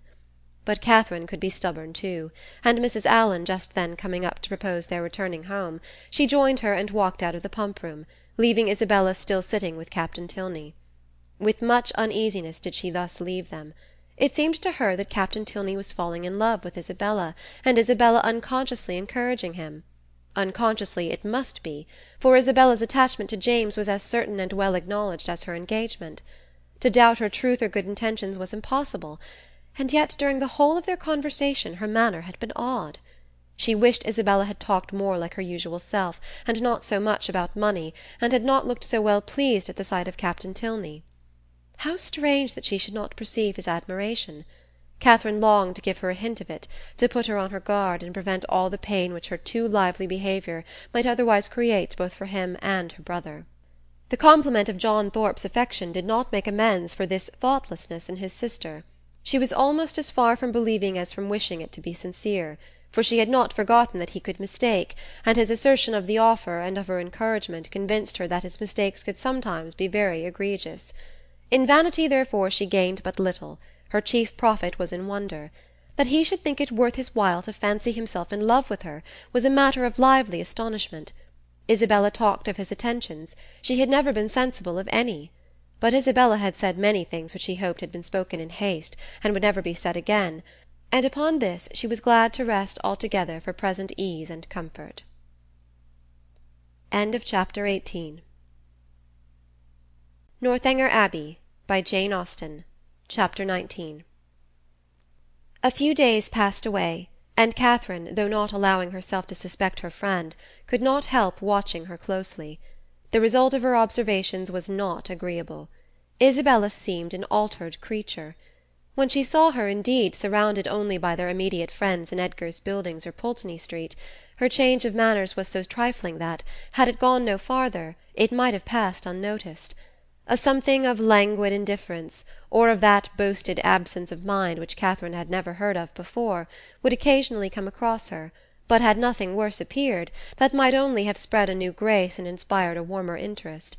But when Catherine saw her in public, admitting Captain Tilney's attentions as readily as they were offered, and allowing him almost an equal share with James in her notice and smiles, the alteration became too positive to be passed over. What could be meant by such unsteady conduct? What her friend could be at, was beyond her comprehension. Isabella could not be aware of the pain she was inflicting, but it was a degree of wilful thoughtlessness which Catherine could not but resent. James was the sufferer. She saw him grave and uneasy. However careless of his present comfort the woman might be who had given him her heart, to her it was always an object. For poor Captain Tilney, too, she was greatly concerned. Though his looks did not please her, his name was a passport to her good-will, and she thought with sincere compassion of his approaching disappointment. For in spite of what she had believed herself to overhear in the pump-room, his behaviour was so incompatible with the knowledge of Isabella's engagement that she could not, upon reflection, imagine him aware of it. He might be jealous of her brother as a rival, but if more had seemed implied, the fault must have been in her misapprehension. She wished by a gentle remonstrance to remind Isabella of her situation, and make her aware of this double unkindness, but for remonstrance, either opportunity or comprehension was always against her. If able to suggest a hint, Isabella could never understand it. In this distress the intended departure of the Tilney family became her chief consolation. Their journey into Gloucestershire was to take place within a few days, and Captain Tilney's removal would at least restore peace to every heart but his own. But Captain Tilney had at present no intention of removing. He was not to be of the party to Northanger. He was to continue at Bath. When Catherine knew this, her resolution was directly made. She spoke to Henry Tilney on the subject, regretting his brother's evident partiality for Miss Thorpe, and entreating him to make known her prior engagement. "My brother does know it," was Henry's answer. "Does he? Then why does he stay here?" He made no reply, and was beginning to talk of something else, but she eagerly continued. "Why do you not persuade him to go away? The longer he stays, the worse it will be for him at last. Pray advise him, for his own sake, and for everybody's sake, to leave Bath directly. Absence will in time make him comfortable again, but he can have no hope here, and it is only staying to be miserable." Henry smiled and said, "I am sure my brother would not wish to do that." "Then you will persuade him to go away?" "Persuasion is not at command. But pardon me, if I cannot even endeavour to persuade him. I have myself told him that Miss Thorpe is engaged. He knows what he is about, and must be his own master." "No, he does not know what he is about," cried Catherine. "He does not know the pain he is giving my brother. Not that James has ever told me so, but I am sure he is very uncomfortable." "And are you sure it is my brother's doing?" "Yes, very sure." "Is it my brother's attentions to Miss Thorpe, or Miss Thorpe's admission of them, that gives the pain?" "Is not it the same thing?" "I think Mr. Morland would acknowledge a difference. No man is offended by another man's admiration of the woman he loves. It is the woman only who can make it a torment." Catherine blushed for her friend, and said, "Isabella is wrong, but I am sure she cannot mean to torment, for she is much attached to my brother. She has been in love with him ever since they first met, and while my father's consent was uncertain, she fretted herself almost into a fever. You know she must be attached to him." "I understand. She is in love with James, and flirts with Frederick." "Oh no, not flirts. A woman in love with one man cannot flirt with another." "It is probable that she will neither love so well nor flirt so well as she might do either singly. The gentlemen must each give up a little." After a short pause, Catherine resumed with, "Then you do not believe Isabella so very much attached to my brother?" "I can have no opinion on that subject." "But what can your brother mean? If he knows her engagement, what can he mean by his behaviour?" "You are a very close questioner." "Am I? I only ask what I want to be told." "But do you only ask what I can be expected to tell?" "Yes, I think so, for you must know your brother's heart." "My brother's heart, as you term it, on the present occasion, I assure you I can only guess at." "Well?" "Well? Nay, if it is to be guess-work, let us all guess for ourselves. To be guided by second-hand conjecture is pitiful. The premises are before you. My brother is a lively, and perhaps sometimes a thoughtless young man. He has had about a week's acquaintance with your friend, and he has known her engagement almost as long as he has known her." "Well," said Catherine, after some moments' consideration, "you may be able to guess at your brother's intentions from all this, but I am sure I cannot. But is not your father uncomfortable about it? Does not he want Captain Tilney to go away? Sure, if your father were to speak to him, he would go." "My dear Miss Morland," said Henry, "in this amiable solicitude for your brother's comfort, may you not be a little mistaken? Are you not carried a little too far? Would he thank you, either on his own account or Miss Thorpe's, for supposing that her affection, or at least her good behaviour, is only to be secured by her seeing nothing of Captain Tilney? Is he safe only in solitude? Or is her heart constant to him only when unsolicited by anybody else? He cannot think this, and you may be sure that he would not have you think it. I will not say, do not be uneasy, because I know that you are so at this moment, but be as little uneasy as you can. You have no doubt of the mutual attachment of your brother and your friend. Depend upon it, therefore, that real jealousy never can exist between them. Depend upon it that no disagreement between them can be of any duration. Their hearts are open to each other, as neither heart can be to you. They know exactly what is required and what can be borne, and you may be certain that one will never tease the other beyond what is known to be pleasant." Perceiving her still to look doubtful and grave, he added, "Though Frederick does not leave Bath with us, he will probably remain but a very short time. perhaps only a few days behind us. His leave of absence will soon expire, and he must return to his regiment. And what will then be their acquaintance? The mess-room will drink Isabella Thorpe for a fortnight, and she will laugh with your brother over poor Tilney's passion for a month.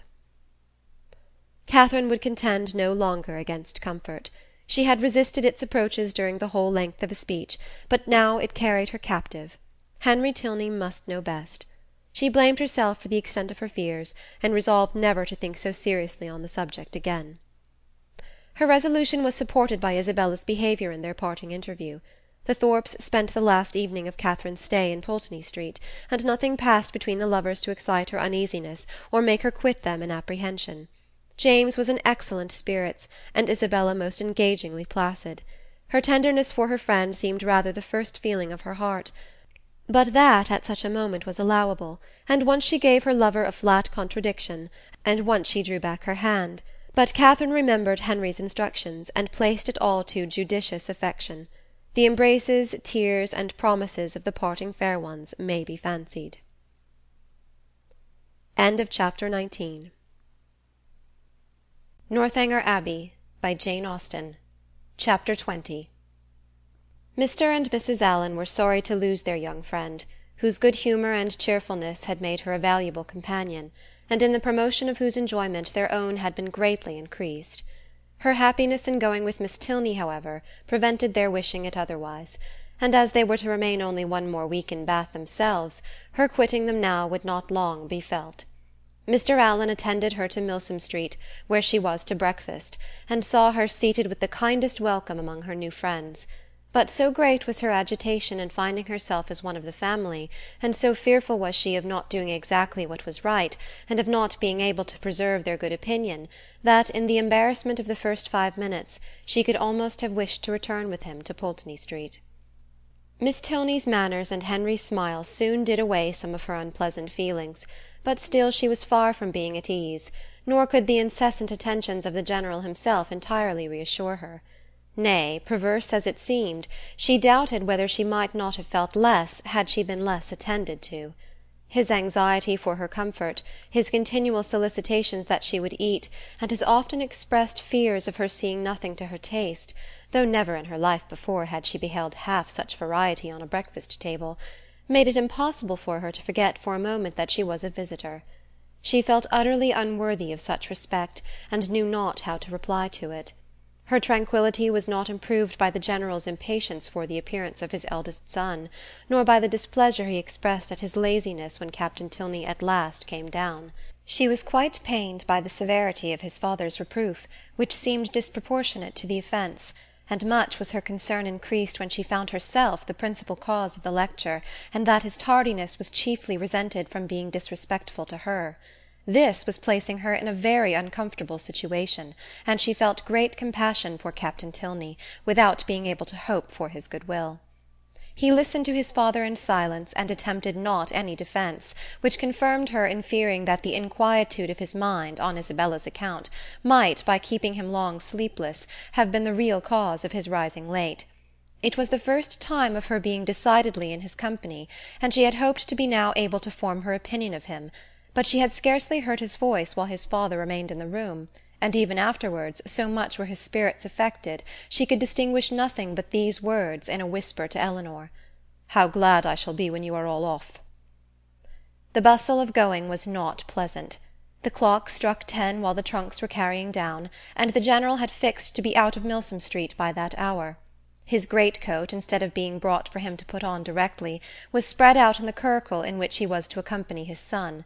The middle seat of the chaise was not drawn out, though there were 3 people to go in it, and his daughter's maid had so crowded it with parcels that Miss Morland would not have room to sit, and so much was he influenced by this apprehension when he handed her in, that she had some difficulty in saving her own new writing-desk from being thrown out into the street. At last, however, the door was closed upon the 3 females, and they set off at the sober pace in which the handsome, highly fed 4 horses of a gentleman usually perform a journey of 30 miles, such was the distance of Northanger from Bath, to be now divided into 2 equal stages. Catherine's spirits revived as they drove from the door, for with Miss Tilney she felt no restraint, and with the interest of a road entirely new to her, of an abbey before and a curricle behind, she caught the last view of Bath without any regret, and met with every milestone before she expected it. The tediousness of a 2 hours' wait at Petty France, in which there was nothing to be done but to eat without being hungry, and loiter about without anything to see, next followed, and her admiration of the style in which they travelled, of the fashionable chaise and four, postilions handsomely liveried, rising so regularly in their stirrups, and numerous outriders properly mounted, sunk a little under this consequent inconvenience. Had their party been perfectly agreeable, the delay would have been nothing, but General Tilney, though so charming a man, seemed always a check upon his children's spirits, and scarcely anything was said but by himself, the observation of which, with his discontent at whatever the inn afforded, and his angry impatience at the waiters, made Catherine grow every moment more in awe of him, and appeared to lengthen the 2 hours into 4. At last, however, the order of release was given, and much was Catherine then surprised by the General's proposal of her taking his place in his son's curricle for the rest of the journey. The day was fine, and he was anxious for her seeing as much of the country as possible. The remembrance of Mr. Allen's opinion, respecting young men's open carriages, made her blush at the mention of such a plan, and her first thought was to decline it, but her second was of greater deference for General Tilney's judgment.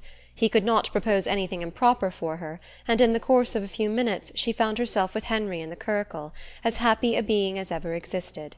A very short trial convinced her that a curricle was the prettiest equipage in the world. The chaise and four wheeled off with some grandeur, to be sure, but it was a heavy and troublesome business, and she could not easily forget its having stopped 2 hours at Petty France. Half the time would have been enough for the curricle, and so nimbly were the light horses disposed to move, that had not the General chosen to have his own carriage lead the way, they could have passed it with ease in half a minute. But the merit of the curricle did not all belong to the horses. Henry drove so well, so quietly, without making any disturbance, without parading to her or swearing at them, so different from the only gentleman coachman whom it was in her power to compare him with. And then his hat sat so well, and the innumerable capes of his greatcoat looked so becomingly important. To be driven by him, next to being dancing with him, was certainly the greatest happiness in the world. In addition to every other delight, she had now that of listening to her own praise, of being thanked, at least, on his sister's account, for her kindness in thus becoming her visitor, of hearing it ranked as real friendship, and described as creating real gratitude. His sister, he said, was uncomfortably circumstanced. She had no female companion, and in the frequent absence of her father was sometimes without any companion at all. "But how can that be?" said Catherine. "Are not you with her?" "Northanger is not more than half my home. I have an establishment at my own house in Woodston, which is nearly 20 miles from my father's, and some of my time is necessarily spent there." "How sorry you must be for that."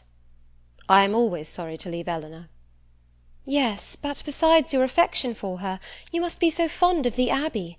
After being used to such a home as the Abbey, an ordinary parsonage house must be very disagreeable." He smiled and said, "You have formed a very favourable idea of the Abbey." "To be sure I have. Is it not a fine old place, just like what one reads about?" "And are you prepared to encounter all the horrors that a building such as what one reads about may produce? Have you a stout heart?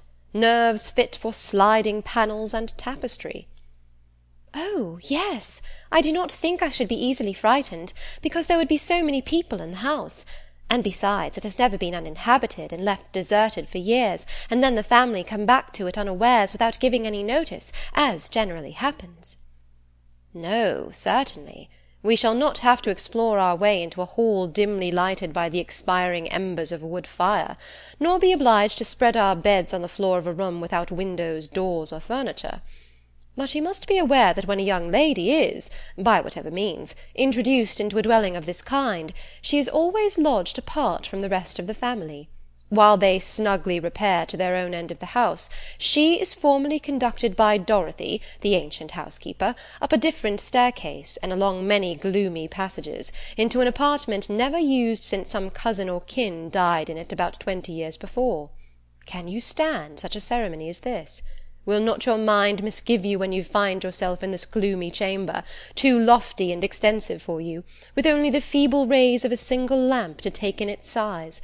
its walls hung with tapestry exhibiting figures as large as life, and the bed, of dark green stuff or purple velvet, presenting even a funereal appearance, will not your heart sink within you?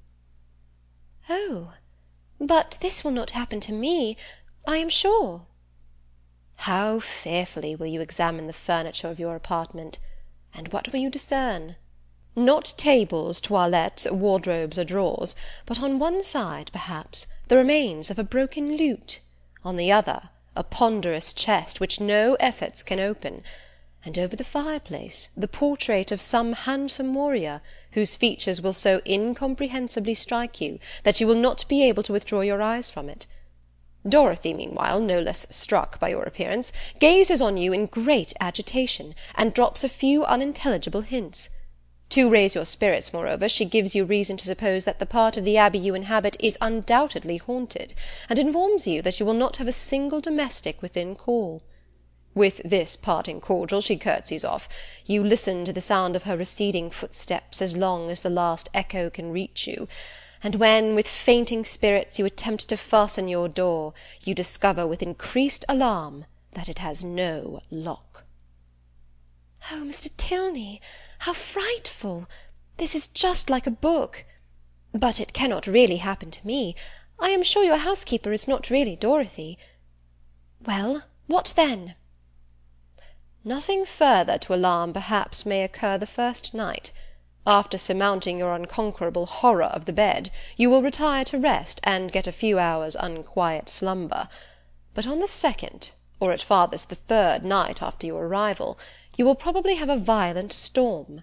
Peals of thunder so loud as to seem to shake the edifice to its foundation will roll round the neighbouring mountains, and during the frightful gusts of wind which accompany it, you will probably think you discern, for your lamp is not extinguished, one part of the hanging more violently agitated than the rest. Unable, of course, to repress your curiosity in so favourable a moment for indulging it, you will instantly arise, and throwing your dressing-gown around you, proceed to examine this mystery. After a very short search, you will discover a division in the tapestry so artfully constructed as to defy the minutest inspection, and on opening it, a door will immediately appear, which door, being only secured by massy bars and a padlock, you will, after a few efforts, succeed in opening, and with your lamp in your hand you will pass through it into a small vaulted room. No, indeed, I should be too much frightened to do any such thing. What? Not when Dorothy has given you to understand that there is a secret subterraneous communication between your apartment and the chapel of St. Anthony, scarcely 2 miles off? Could you shrink from so simple an adventure? No, no, you will proceed into this small vaulted room, and through this into several others, without perceiving anything very remarkable in either. In one, perhaps, there may be a dagger, in another a few drops of blood, and in a third the remains of some instrument of torture. But there being nothing in all this out of the common way, and your lamp being nearly exhausted, you will return towards your own apartment. In repassing through the small vaulted room, however, your eyes will be attracted towards a large old-fashioned cabinet of ebony and gold, which, though narrowly examining the furniture before, you had passed unnoticed. Impelled by an irresistible presentiment, you will eagerly advance to it, unlock its folding doors, and search into every drawer, but for some time without discovering anything of importance, perhaps nothing but a considerable hoard of diamonds. At last, however, by touching a secret spring, an inner compartment will open, a roll of paper appears, you seize it, it contains many sheets of manuscript. You hasten with the precious treasure into your own chamber, but scarcely have you been able to decipher, "Oh, thou, whomsoever thou mayest be, into whose hands these memoirs of the wretched Matilda may fall," when your lamp suddenly expires in the socket, and leaves you in total darkness. Oh, no, no, do not say so. Well, go on. But Henry was too much amused by the interest he had raised to be able to carry it further. He could no longer command solemnity either of subject or voice, and was obliged to entreat her to use her own fancy in the perusal of Matilda's woes. Catherine, recollecting herself, grew ashamed of her eagerness, and began earnestly to assure him that her attention had been fixed without the smallest apprehension of really meeting with what he related. Miss Tilney, she was sure, would never put her into such a chamber as he had described. She was not at all afraid.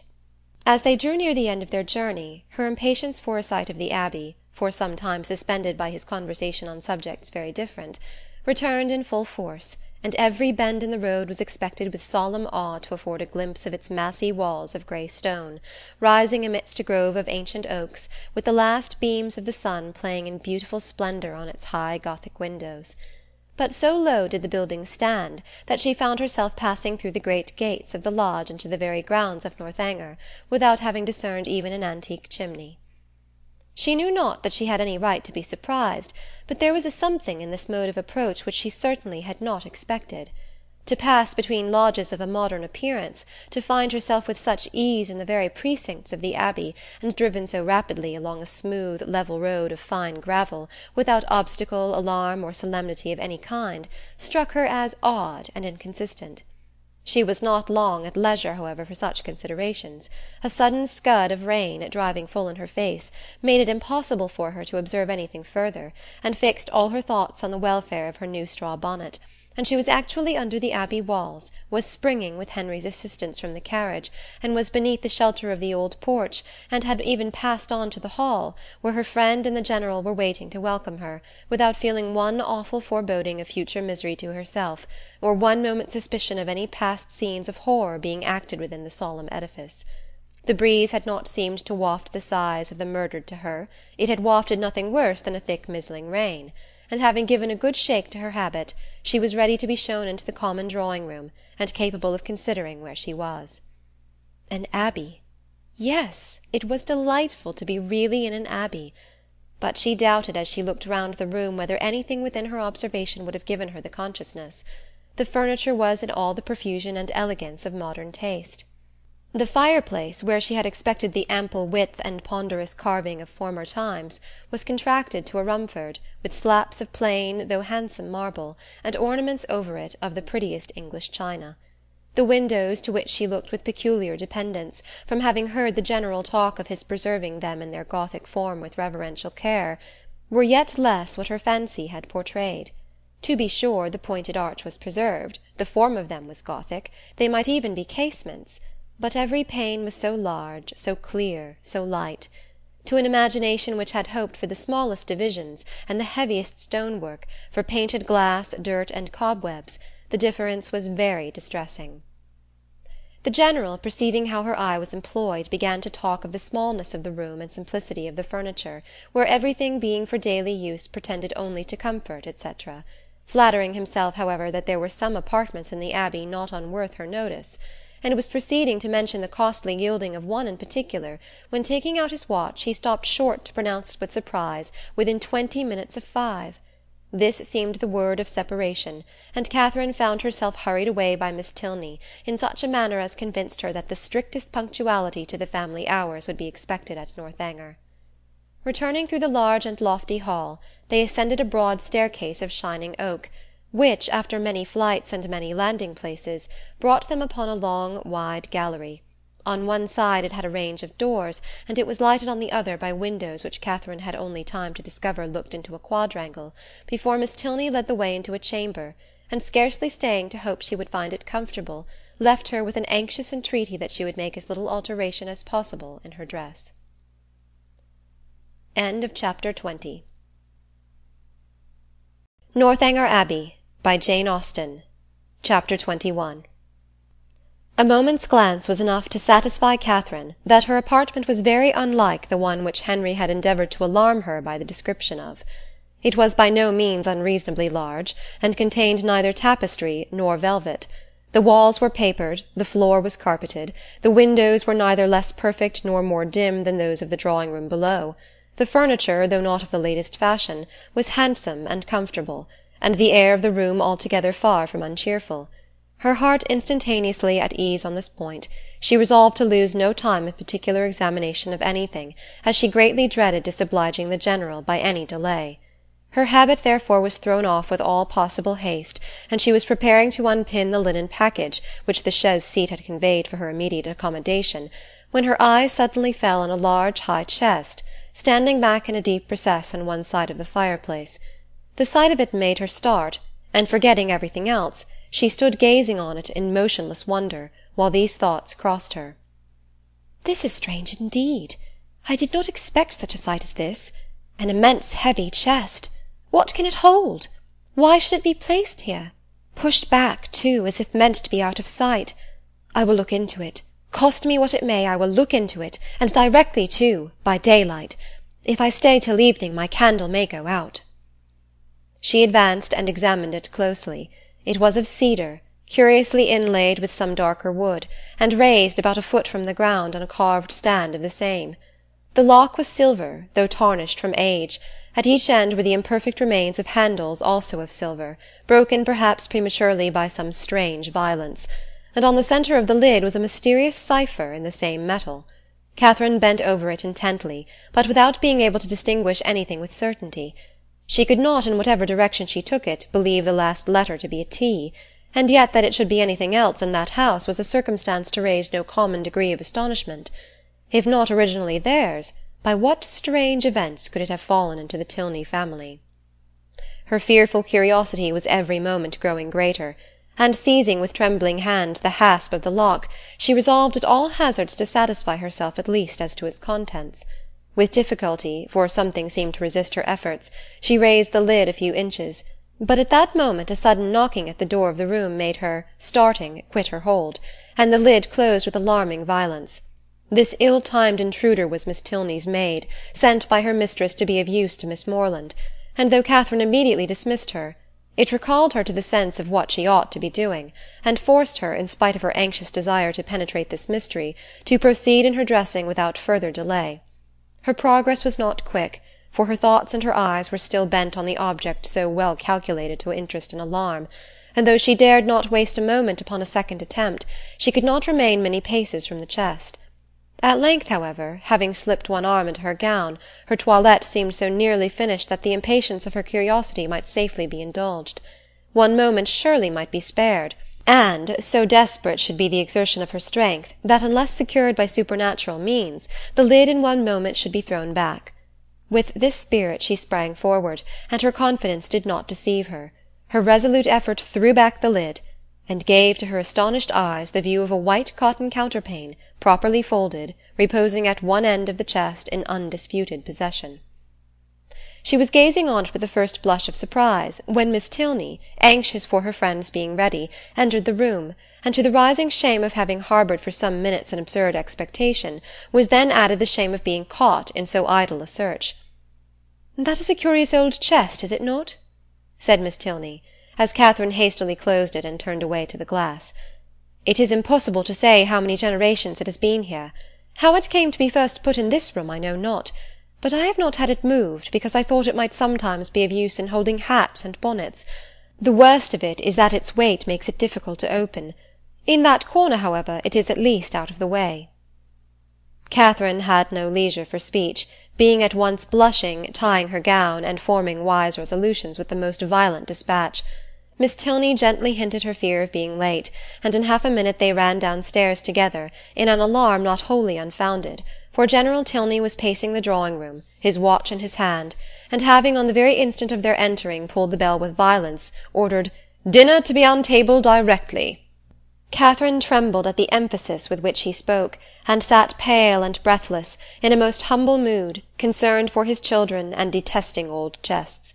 And the General, recovering his politeness as he looked at her, spent the rest of his time in scolding his daughter for so foolishly hurrying her fair friend, who was absolutely out of breath from haste, when there was not the least occasion for hurry in the world. But Catherine could not at all get over the double distress of having involved her friend in a lecture and been a great simpleton herself, till they were happily seated at the dinner-table, when the General's complacent smiles, and a good appetite of her own, restored her to peace. The dining-parlour was a noble room, suitable in its dimensions to a much larger drawing-room than the one in common use, and fitted up in a style of luxury and expense which was almost lost on the unpractised eye of Catherine, who saw little more than its spaciousness and the number of their attendants. Of the former she spoke aloud her admiration, and the General, with very gracious countenance, acknowledged that it was by no means an ill-sized room, and further confessed that, though as careless on such subjects as most people, he did look upon a tolerably large eating-room as one of the necessaries of life. He supposed, however, that she must have been used to much better-sized apartments at Mr. Allen's. "No, indeed," was Catherine's honest assurance. Mr. Allen's dining-parlour was not more than half as large, and she had never seen so large a room as this in her life. The General's good humour increased. Why, as he had such rooms, he thought it would be simple not to make use of them, but upon his honour he believed there might be more comfort in rooms of only half their size. Mr. Allen's house, he was sure, must be exactly of the true size for rational happiness. The evening passed without any further disturbance, and in the occasional absence of General Tilney, with much positive cheerfulness. It was only in his presence that Catherine felt the smallest fatigue from her journey, and even then, even in moments of languor or restraint, a sense of general happiness preponderated, and she could think of her friends in Bath without one wish of being with them. The night was stormy. The wind had been rising at intervals the whole afternoon, and by the time the party broke up it blew and rained violently. Catherine, as she crossed the hall, listened to the tempest with sensations of awe, and when she heard it rage round a corner of the ancient building and close with sudden fury a distant door, felt for the first time that she was really in an abbey. Yes, these were characteristic sounds. They brought to her recollection a countless variety of dreadful situations and horrid scenes which such buildings had witnessed, and such storms ushered in, and most heartily did she rejoice in the happier circumstances attending her entrance within walls so solemn. She had nothing to dread from midnight assassins or drunken gallants. Henry had certainly been only in jest in what he had told her that morning. In a house so furnished and so guarded, she could have nothing to explore or to suffer, and might go to her bedroom as securely as if it had been her own chamber at Fullerton. Thus wisely fortifying her mind, as she proceeded upstairs, she was enabled, especially on perceiving that Miss Tilney slept only 2 doors from her, to enter her room with a tolerably stout heart, and her spirits were immediately assisted by the cheerful blaze of a wood fire. "How much better is this," said she as she walked to the fender, "how much better to find a fire ready lit, than to have to wait shivering in the cold till all the family are in bed, as so many poor girls have been obliged to do, and then to have the faithful old servant frightening one by coming in with a faggot. How glad I am that Northanger is what it is! If it had been like some other places, I do not know that, in such a night as this, I could have answered for my courage, but now to be sure there was nothing to alarm one." She looked round the room. The window curtains seemed in motion. It could be nothing but the violence of the wind penetrating through the divisions of the shutters, and as she stepped boldly forward, carelessly humming a tune, to assure herself of its being so, peeped courageously behind each curtain, saw nothing on either low window-seat to scare her, and on placing a hand against the shutter, felt the strongest conviction of the wind's force. A glance at the old chest as she turned away from this examination was not without its use. She scorned the causeless fears of an idle fancy, and began with the most happy indifference to prepare herself for bed. She should take her time. She should not hurry herself. She did not care if she were the last person up in the house, but she would not make up her fire. That would seem cowardly, as if she wished for the protection of light after she were in bed. The fire therefore died away, and Catherine, having spent the best part of an hour in her arrangements, was beginning to think of stepping into bed, when, on giving a parting glance round the room, she was struck by the appearance of a high, old-fashioned black cabinet, which, though in a situation conspicuous enough, had never caught her notice before. Henry's words, his description of the ebony cabinet which was to escape her observation at first, immediately rushed across her, and though there could be nothing really in it, there was something whimsical. It was certainly a very remarkable coincidence. She took her candle and looked closely at the cabinet. It was not absolutely ebony and gold, but it was Japan, black and yellow Japan of the handsomest kind, and as she held her candle, the yellow had very much the effect of gold. The key was in the door, and she had a strange fancy to look into it, not, however, with the smallest expectation of finding anything, but it was so very odd after what Henry had said. In short, she could not sleep till she had examined it. So, placing the candle with great caution on a chair, she seized the key with a very tremulous hand and tried to turn it, but it resisted her utmost strength. Alarmed, but not discouraged, she tried it another way. A bolt flew, and she believed herself successful, but how strangely mysterious! The door was still immovable. She paused a moment in breathless wonder. The wind roared down the chimney, the rain beat in torrents against the windows, and everything seemed to speak the awfulness of her situation. To retire to bed, however, unsatisfied on such a point, would be in vain, since sleep must be impossible with the consciousness of a cabinet so mysteriously closed in her immediate vicinity. Again, therefore, she applied herself to the key, and after moving it in every possible way for some instants, with the determined celerity of hope's last effort, the door suddenly yielded to her hand. Her heart leaped with exultation at such a victory, and having thrown open each folding door, the second being secured only by bolts of less wonderful construction than the lock, though in that her eye could not discern anything unusual, a double range of small drawers appeared in view, with some larger drawers above and below them, and in the centre a small door, closed also with a lock and key, secured in all probability a cavity of importance. Catherine's heart beat quick, but her courage did not fail her. With a cheek flushed by hope and an eye straining with curiosity, her fingers grasped the handle of a drawer and drew it forth. It was entirely empty. With less alarm and greater eagerness she seized a second, a third, a fourth. Each was equally empty. Not one was left unsearched, and in not one was anything found. Well read in the art of concealing a treasure, the possibility of false linings to the drawers did not escape her, and she felt round each with anxious acuteness, in vain. The place in the middle alone remained now unexplored, and though she had never from the first had the smallest idea of finding anything in any part of the cabinet, and was not in the least disappointed at her ill success thus far, it would be foolish not to examine it thoroughly while she was about it. It was some time, however, before she could unfasten the door, the same difficulty occurring in the management of this inner lock as of the outer, but at length it did open, and not vain as hitherto was her search. Her quick eyes directly fell on a roll of paper pushed back into the further part of the cavity, apparently for concealment, and her feelings at that moment were indescribable. Her heart fluttered, her knees trembled, and her cheeks grew pale. She seized with an unsteady hand the precious manuscript, for half a glance sufficed to ascertain written characters, and while she acknowledged with awful sensations this striking exemplification of what Henry had foretold, resolved instantly to peruse every line before she attempted to rest. The dimness of the light her candle emitted made her turn to it with alarm, but there was no danger of its sudden extinction.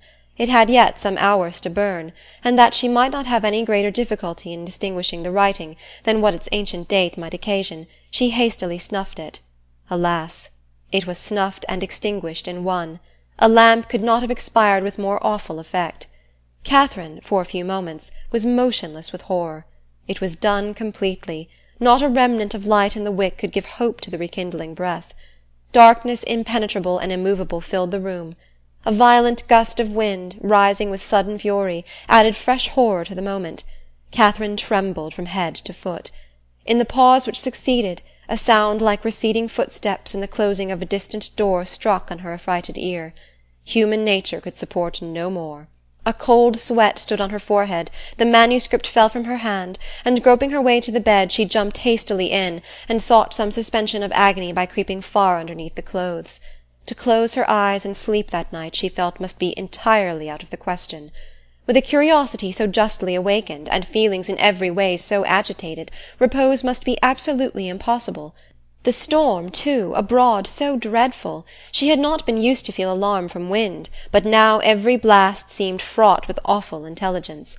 The manuscript so wonderfully found, so wonderfully accomplishing the morning's prediction, how was it to be accounted for? What could it contain? To whom could it relate? By what means could it have been so long concealed? And how singularly strange that it should fall to her lot to discover it! Till she had made herself mistress of its contents, however, she could have neither repose nor comfort, and with the sun's first rays she was determined to peruse it. But many were the tedious hours which must yet intervene. She shuddered, tossed about in her bed, and envied every quiet sleeper.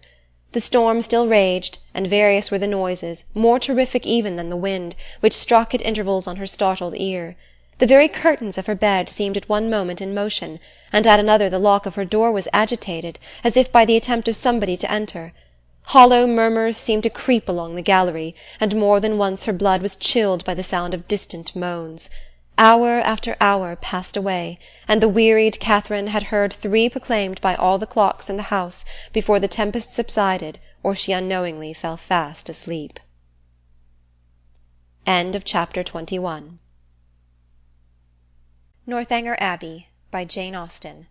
Chapter 22. The housemaid's folding back her window-shutters at 8 o'clock the next day was the sound which first roused Catherine, and she opened her eyes, wondering that they could ever have been closed, on objects of cheerfulness. Her fire was already burning, and a bright morning had succeeded the tempest of the night.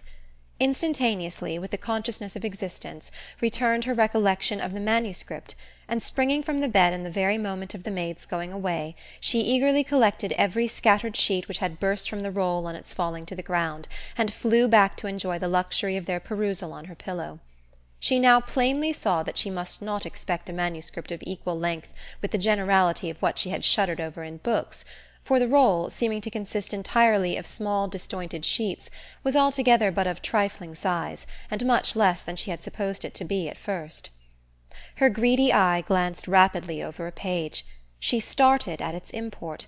Could it be possible, or did not her senses play her false?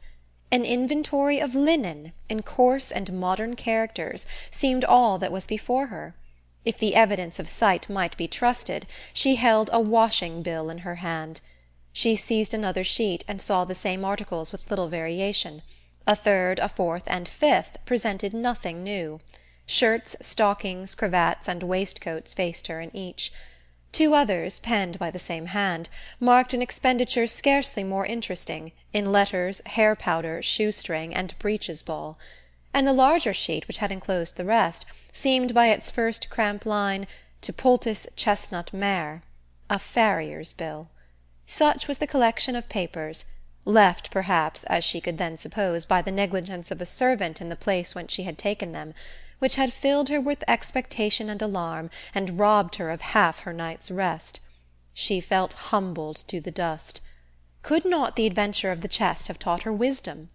A corner of it, catching her eye as she lay, seemed to rise up in judgment against her. Nothing could now be clearer than the absurdity of her recent fancies. To suppose that a manuscript of many generations back could have remained undiscovered in a room such as that, so modern, so habitable, or that she should be the first to possess the skill of unlocking a cabinet, the key of which was open to all. How could she have so imposed on herself?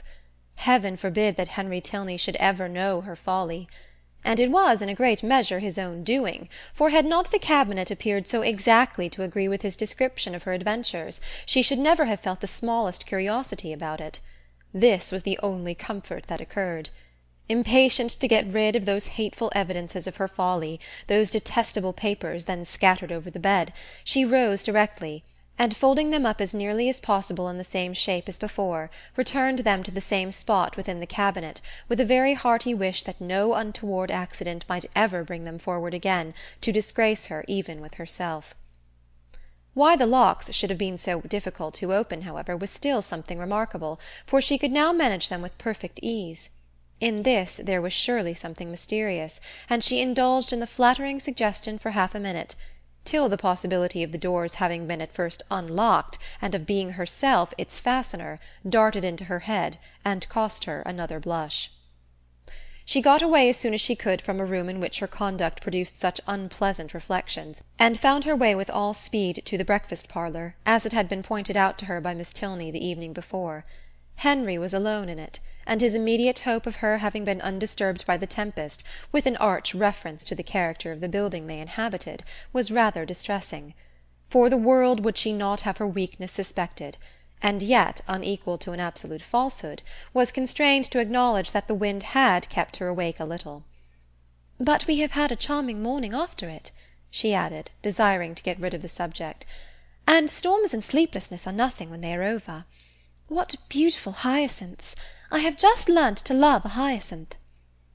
"And how might you learn? By accident or argument?" "Your sister taught me. I cannot tell how. Mrs. Allen used to take pains, year after year, to make me like them, but I never could, till I saw them the other day in Milsom Street.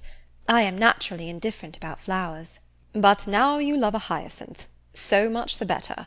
You have gained a new source of enjoyment, and it is well to have as many holds upon happiness as possible. Besides, a taste for flowers is always desirable in your sex, as a means of getting you out of doors, and tempting you to more frequent exercise than you would otherwise take. And though the love of a hyacinth may be rather domestic, who can tell, the sentiment once raised, but you may in time come to love a rose?" But I do not want any such pursuit to get me out of doors. The pleasure of walking and breathing fresh air is enough for me, and in fine weather I am out more than half my time. Mamma says I am never within." "At any rate, however, I am pleased that you have learnt to love a hyacinth.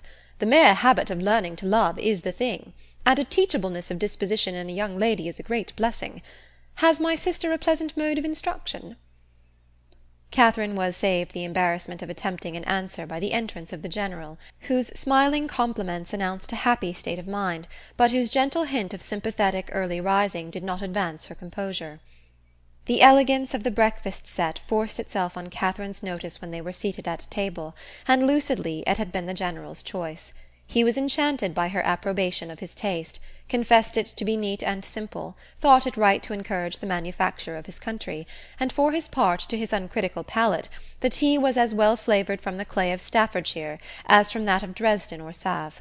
But this was quite an old set, purchased 2 years ago. The manufacture was much improved since that time. He had seen some beautiful specimens when last in town, and had he not been perfectly without vanity of that kind, might have been tempted to order a new set. He trusted, however, that an opportunity might ere long occur of selecting one, though not for himself. Catherine was probably the only one of the party who did not understand him. Shortly after breakfast Henry left them for Woodston, where business required and would keep him 2 or 3 days. They all attended in the hall to see him mount his horse, and immediately on re-entering the breakfast-room, Catherine walked to a window in the hope of catching another glimpse of his figure. "This is a somewhat heavy call upon your brother's fortitude," observed the General to Elinor. "Woodston will make but a sombre appearance to-day." "Is it a pretty place?" asked Catherine. "What say you, Elinor? Speak your opinion, for ladies can best tell the taste of ladies in regard to places as well as men. I think it would be acknowledged by the most impartial eye to have many recommendations. The house stands among fine meadows facing the south-east, with an excellent kitchen garden in the same aspect, the walls surrounding which I built and stocked myself about 10 years ago, for the benefit of my son. It is a family living, Miss Morland, and the property in the place being chiefly my own, you may believe I take care that it shall not be a bad one.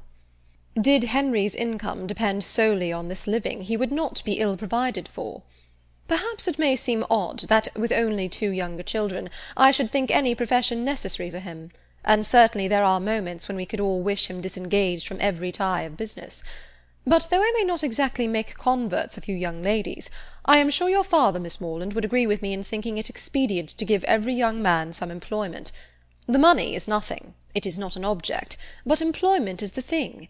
Even Frederick, my eldest son, you see, who will perhaps inherit as considerable a landed property as any private man in the county, has his profession." The imposing effect of this last argument was equal to his wishes. The silence of the lady proved it to be unanswerable. Something had been said the evening before of her being shown over the house, and he now offered himself as her conductor, and though Catherine had hoped to explore it accompanied only by his daughter, it was a proposal of too much happiness in itself, under any circumstances, not to be gladly accepted, for she had been already 18 hours in the Abbey, and had seen only a few of its rooms. The netting-box, just leisurely drawn forth, was closed with joyful haste, and she was ready to attend him in a moment. And when they had gone over the house, he promised himself moreover the pleasure of accompanying her into the shrubberies and garden. She curtsied her acquiescence. But perhaps it might be more agreeable to her to make those her first object. The weather was at present favourable, and at this time of year the uncertainty was very great of its continuing so. Which would she prefer? He was equally at her service. Which did his daughter think would most accord with her fair friend's wishes? But he thought he could discern. Yes, he certainly read in Miss Morland's eyes a judicious desire of making use of the present smiling weather.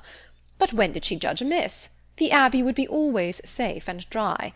He yielded implicitly, and would fetch his hat and attend them in a moment. He left the room, and Catherine, with a disappointed, anxious face, began to speak of her unwillingness that he should be taking them out of doors against his own inclination, under a mistaken idea of pleasing her, but she was stopped by Miss Tilney's saying, with a little confusion, "I believe it will be wisest to take the morning while it is so fine, and do not be uneasy on my father's account. He always walks out at this time of day." Catherine did not exactly know how this was to be understood. Why was Miss Tilney embarrassed? Could there be any unwillingness on the General's side to show her over the Abbey? The proposal was his own. And was it not odd that he should always take his walk so early? Neither her father nor Mr. Allen did so. It was certainly very provoking. She was all impatience to see the house, and had scarcely any curiosity about the grounds. If Henry had been with them, indeed! But now she should not know what was picturesque when she saw it. Such were her thoughts, but she kept them to herself, and put on her bonnet in patient discontent. She was struck, however, beyond her expectation by the grandeur of the Abbey as she saw it for the first time from the lawn, and two sides of the quadrangle, rich in Gothic ornaments, stood forward for admiration. The remainder was shut off by knolls of old trees or luxuriant plantations, and the steep woody hills rising behind to give it shelter were beautiful even in the leafless month of March. Catherine had seen nothing to compare with it, and her feelings of delight were so strong that, without waiting for any better authority, she boldly burst forth in wonder and praise. The General listened with assenting gratitude, and it seemed as if his own estimation of Northanger had waited unfixed till that hour. The kitchen garden was to be next admired, and he led the way to it across a small portion of the park. The number of acres contained in this garden was such as Catherine could not listen to without dismay, being more than double the extent of all Mr. Allen's, as well as her father's, including churchyard and orchard. The walls seemed countless in number, endless in length. A village of hothouses seemed to arise among them, and a whole parish to be at work within the enclosure. The General was flattered by her looks of surprise, which told him almost as plainly, as soon as he forced her to tell him in words, that she had never seen any gardens at all equal to them before, and he then modestly owned that, without any ambition of that sort himself, without any solicitude about it, he did believe them to be unrivalled in the kingdom. If he had a hobby-horse, it was that. He loved a garden. Though careless enough in most matters of eating, he loved good fruit, or if he did not, his friends and children did. There were great vexations, however, attending such a garden as his. The utmost care could not always secure the most valuable fruits. The pinery had yielded only 100 in the last year. Mr. Allen, he supposed, must feel these inconveniences as well as himself. No, not at all. Mr. Allen did not care about the garden, and never went into it. With a triumphant smile of self-satisfaction, the General wished he could do the same, for he never entered his, without being vexed in some way or another by its falling short of his plan. "How were Mr. Allen's succession-houses worked?" describing the nature of his own as they entered them.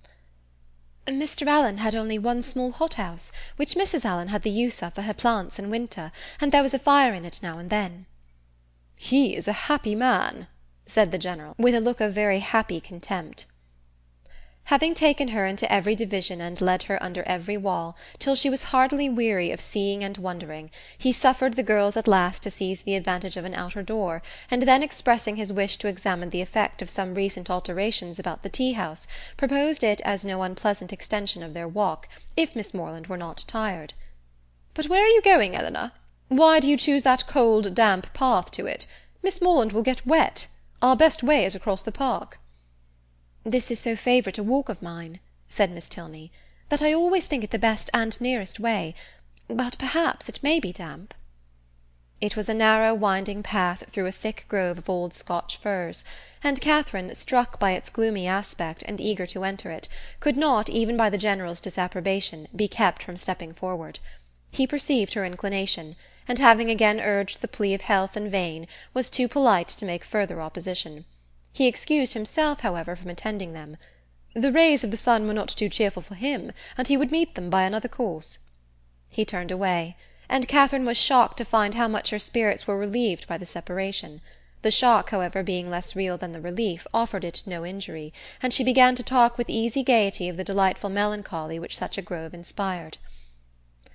"I am particularly fond of this spot," said her companion with a sigh. "It was my mother's favourite walk." Catherine had never heard Mrs. Tilney mentioned in the family before, and the interest excited by this tender remembrance showed itself directly in her altered countenance, and in the attentive pause with which she waited for something more. "I used to walk here so often with her," added Eleanor, "though I never loved it then as I have loved it since. At that time, indeed, I used to wonder at her choice. But her memory endears it now." "And ought it not," reflected Catherine, "to endear it to her husband? Yet the General would not enter it." Miss Tilney continuing silent, she ventured to say, "Her death must have been a great affliction." "A great and increasing one," replied the other in a low voice. "I was only 13 when it happened, and though I felt my loss perhaps as strongly as one so young could feel it, I could not, then know what a loss it was." She stopped for a moment, and then added with great firmness, "I have no sister, you know, and though my brothers are very affectionate, and Henry is a great deal here, which I am most thankful for, it is impossible for me not to be often solitary." "To be sure, you must miss him very much." "A mother would have been always present. A mother would have been a constant friend. Her influence would have been beyond all other." "Was she a very charming woman?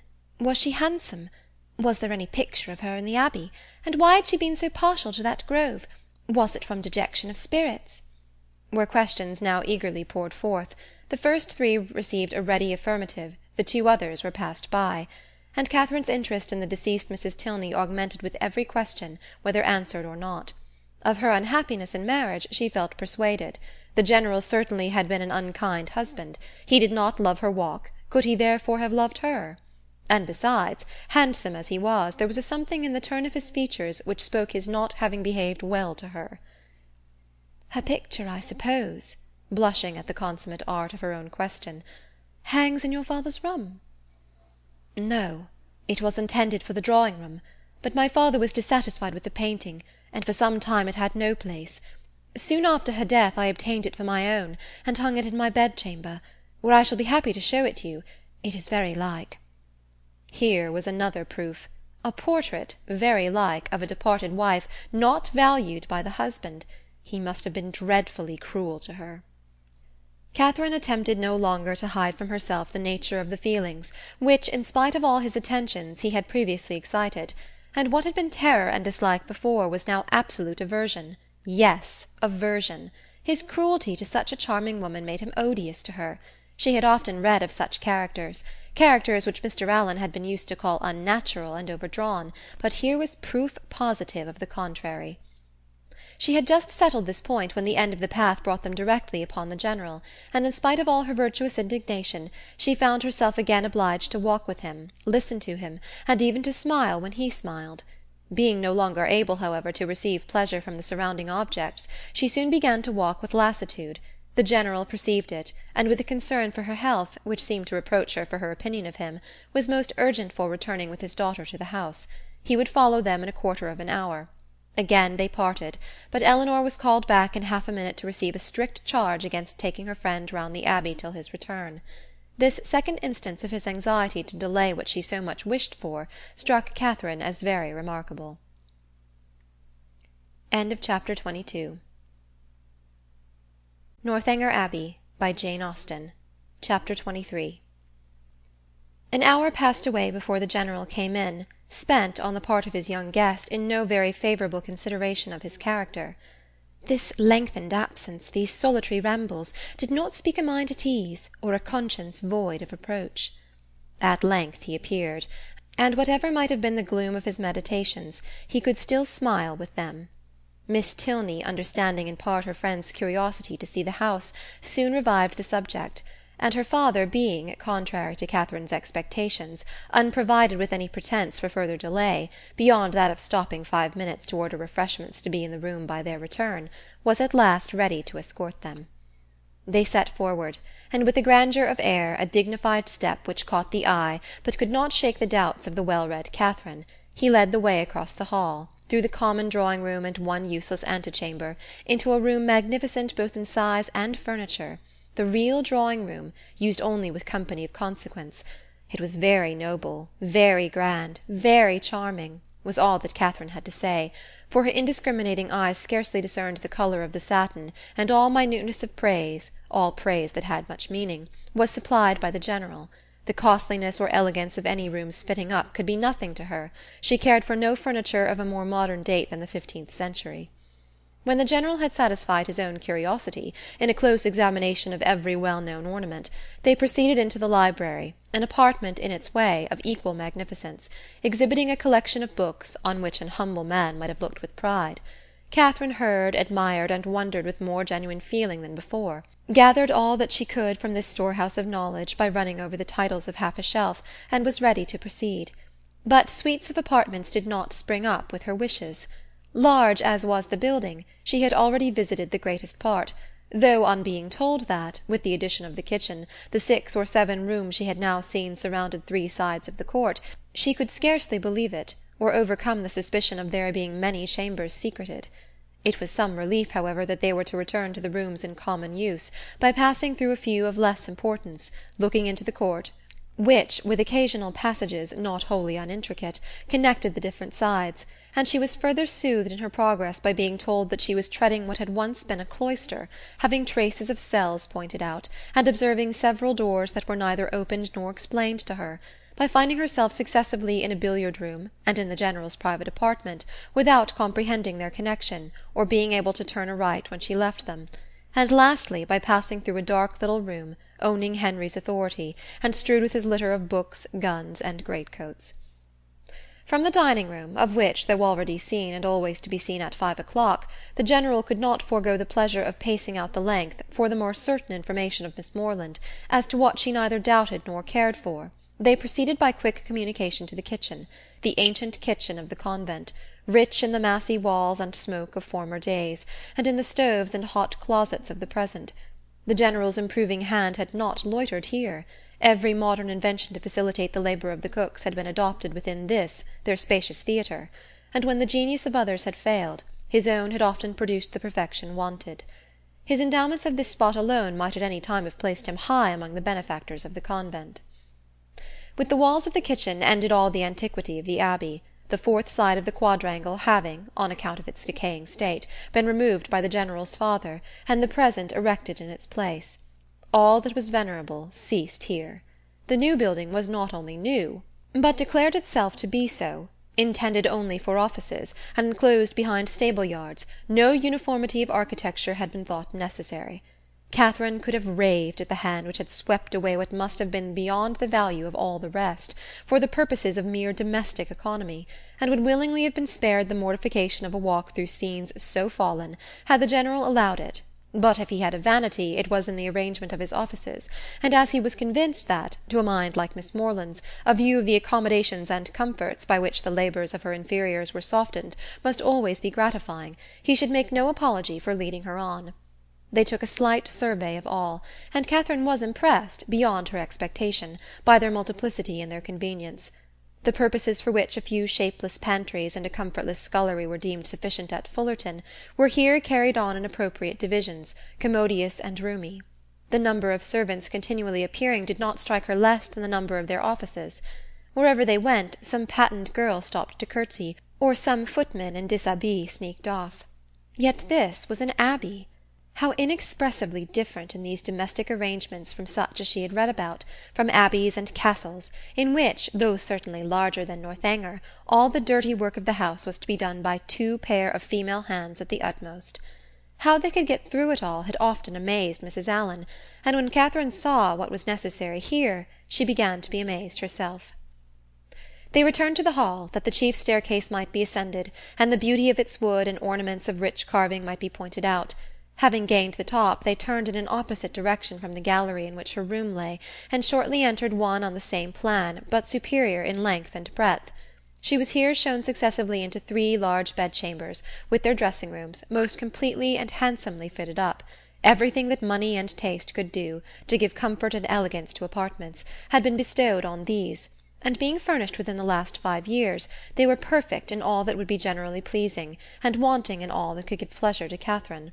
As they were surveying the last, the General, after slightly naming a few of the distinguished characters by whom they had been at times honoured, turned with a smiling countenance to Catherine, and ventured to hope that henceforward some of their earliest tenants might be "our friends from Fullerton." She felt the unexpected compliment, and deeply regretted the impossibility of thinking well of a man so kindly disposed towards herself, and so full of civility to all her family. The gallery was terminated by folding doors, which Miss Tilney, advancing, had thrown open, and passed through, and seemed on the point of doing the same by the first door to the left, in another long reach of gallery, when the General, coming forwards, called her hastily, and, as Catherine thought, rather angrily back, demanding whither she were going, and what was there more to be seen? Had not Miss Morland already seen all that could be worth her notice? And did she not suppose her friend might be glad of some refreshment after so much exercise? Miss Tilney drew back directly, and the heavy doors were closed upon the mortified Catherine, who, having seen in a momentary glance beyond them a narrower passage, more numerous openings, and symptoms of a winding staircase, believed herself at last within the reach of something worth her notice, and felt, as she unwillingly paced back the gallery, that she would rather be allowed to examine that end of the house than see all the finery of all the rest. The General's evident desire of preventing such an examination was an additional stimulant. Something was certainly to be concealed. Her fancy, though it had trespassed lately once or twice, could not mislead her here, and what that something was, a short sentence of Miss Tilney's, as they followed the General at some distance downstairs, seemed to point out. "I was going to take you into what was my mother's room, the room in which she died," were all her words, but few as they were, they conveyed pages of intelligence to Catherine.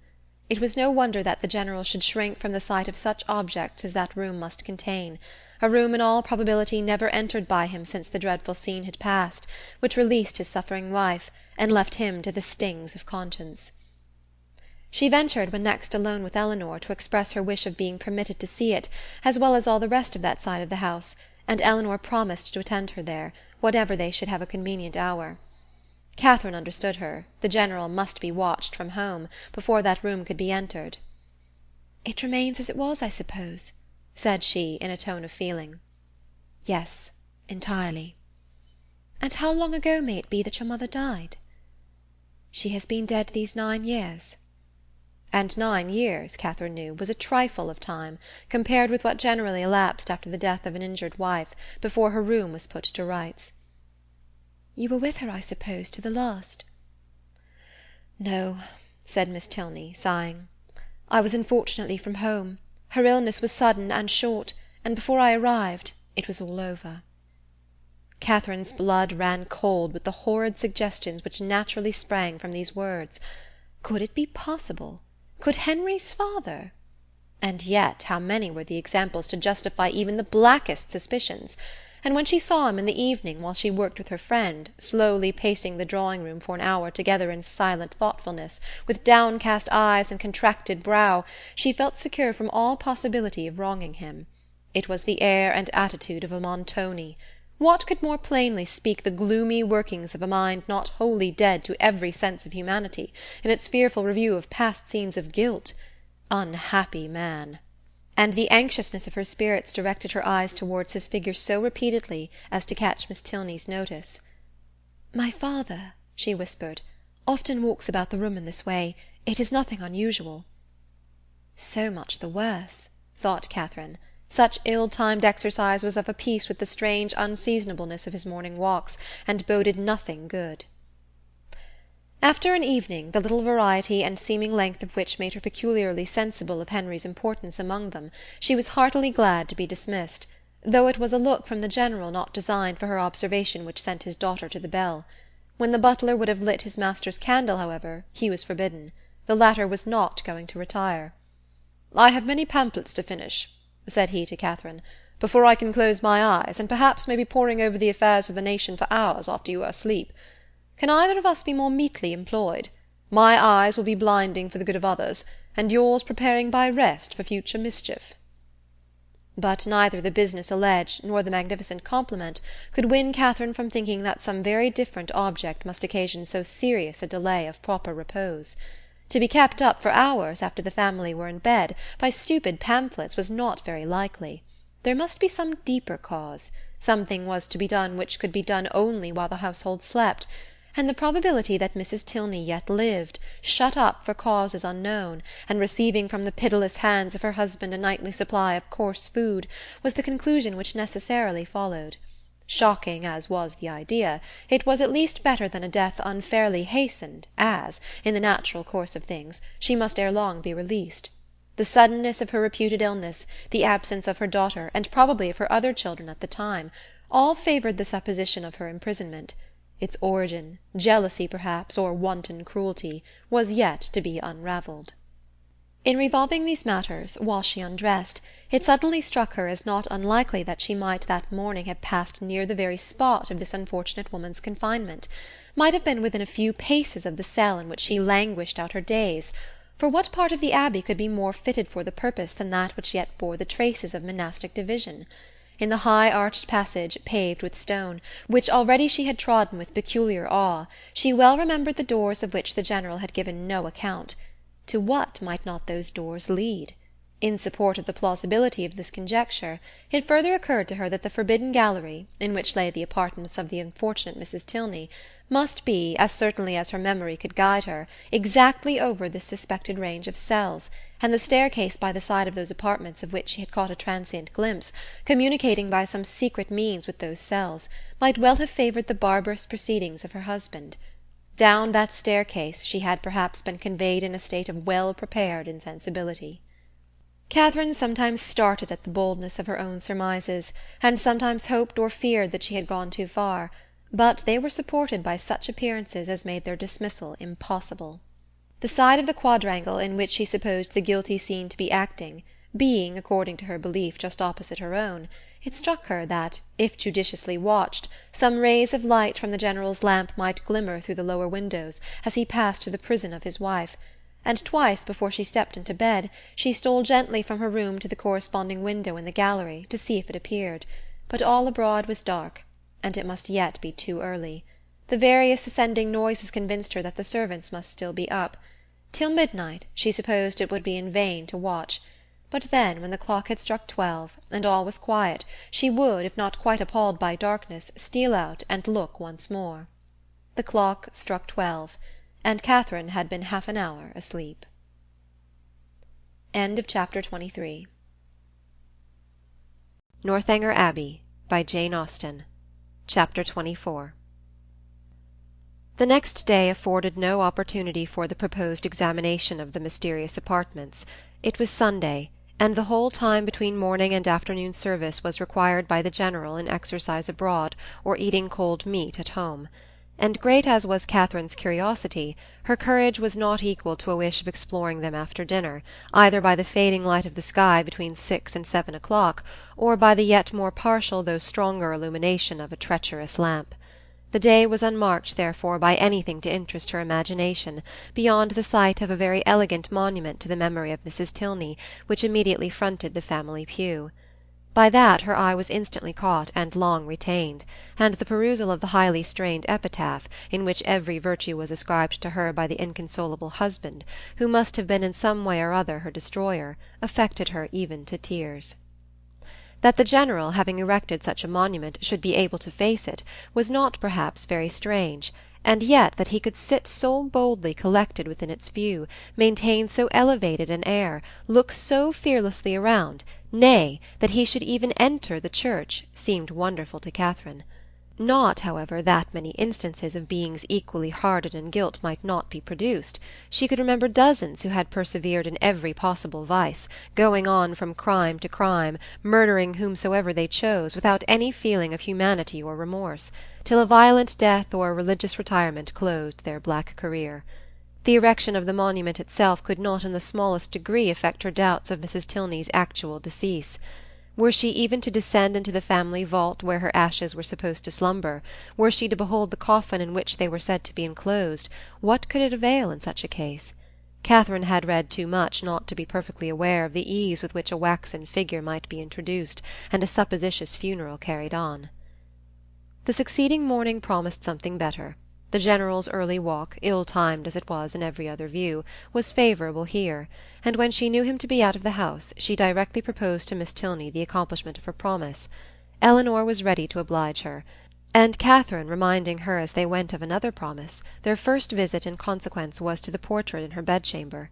It represented a very lovely woman, with a mild and pensive countenance, justifying so far the expectations of its new observer, but they were not in every respect answered, for Catherine had depended upon meeting with features, hair, complexion, that should be the very counterpart, the very image, if not of Henry's, of Eleanor's, the only portraits of which she had been in the habit of thinking, bearing always an equal resemblance of mother and child. A face once taken was taken for generations. but here she was obliged to look and consider and study for a likeness. She contemplated it, however, in despite of this drawback, with much emotion, and, but for a yet stronger interest, would have left it unwillingly. Her agitation as they entered the great gallery was too much for any endeavour at discourse. She could only look at her companion. Eleanor's countenance was dejected, yet sedate, and its composure spoke her inured to all the gloomy objects to which they were advancing. Again she passed through the folding doors, again her hand was upon the important lock, and Catherine, hardly able to breathe, was turning to close the former with fearful caution, when the figure, the dreaded figure of the General himself at the further end of the gallery, stood before her. The name of "Eleanor," at the same moment, in his loudest tone, resounded through the building, giving to his daughter the first intimation of his presence, and to Catherine terror upon terror. An attempt at concealment had been her first instinctive movement on perceiving him, yet she could scarcely hope to have escaped his eye, and when her friend, who with an apologizing look darted hastily by her, had joined and disappeared with him, she ran for safety to her own room, and locking herself in, believed that she should never have courage to go down again. She remained there at least an hour, in the greatest agitation, deeply commiserating the state of her poor friend, and expecting a summons herself from the angry General to attend him in his own apartment.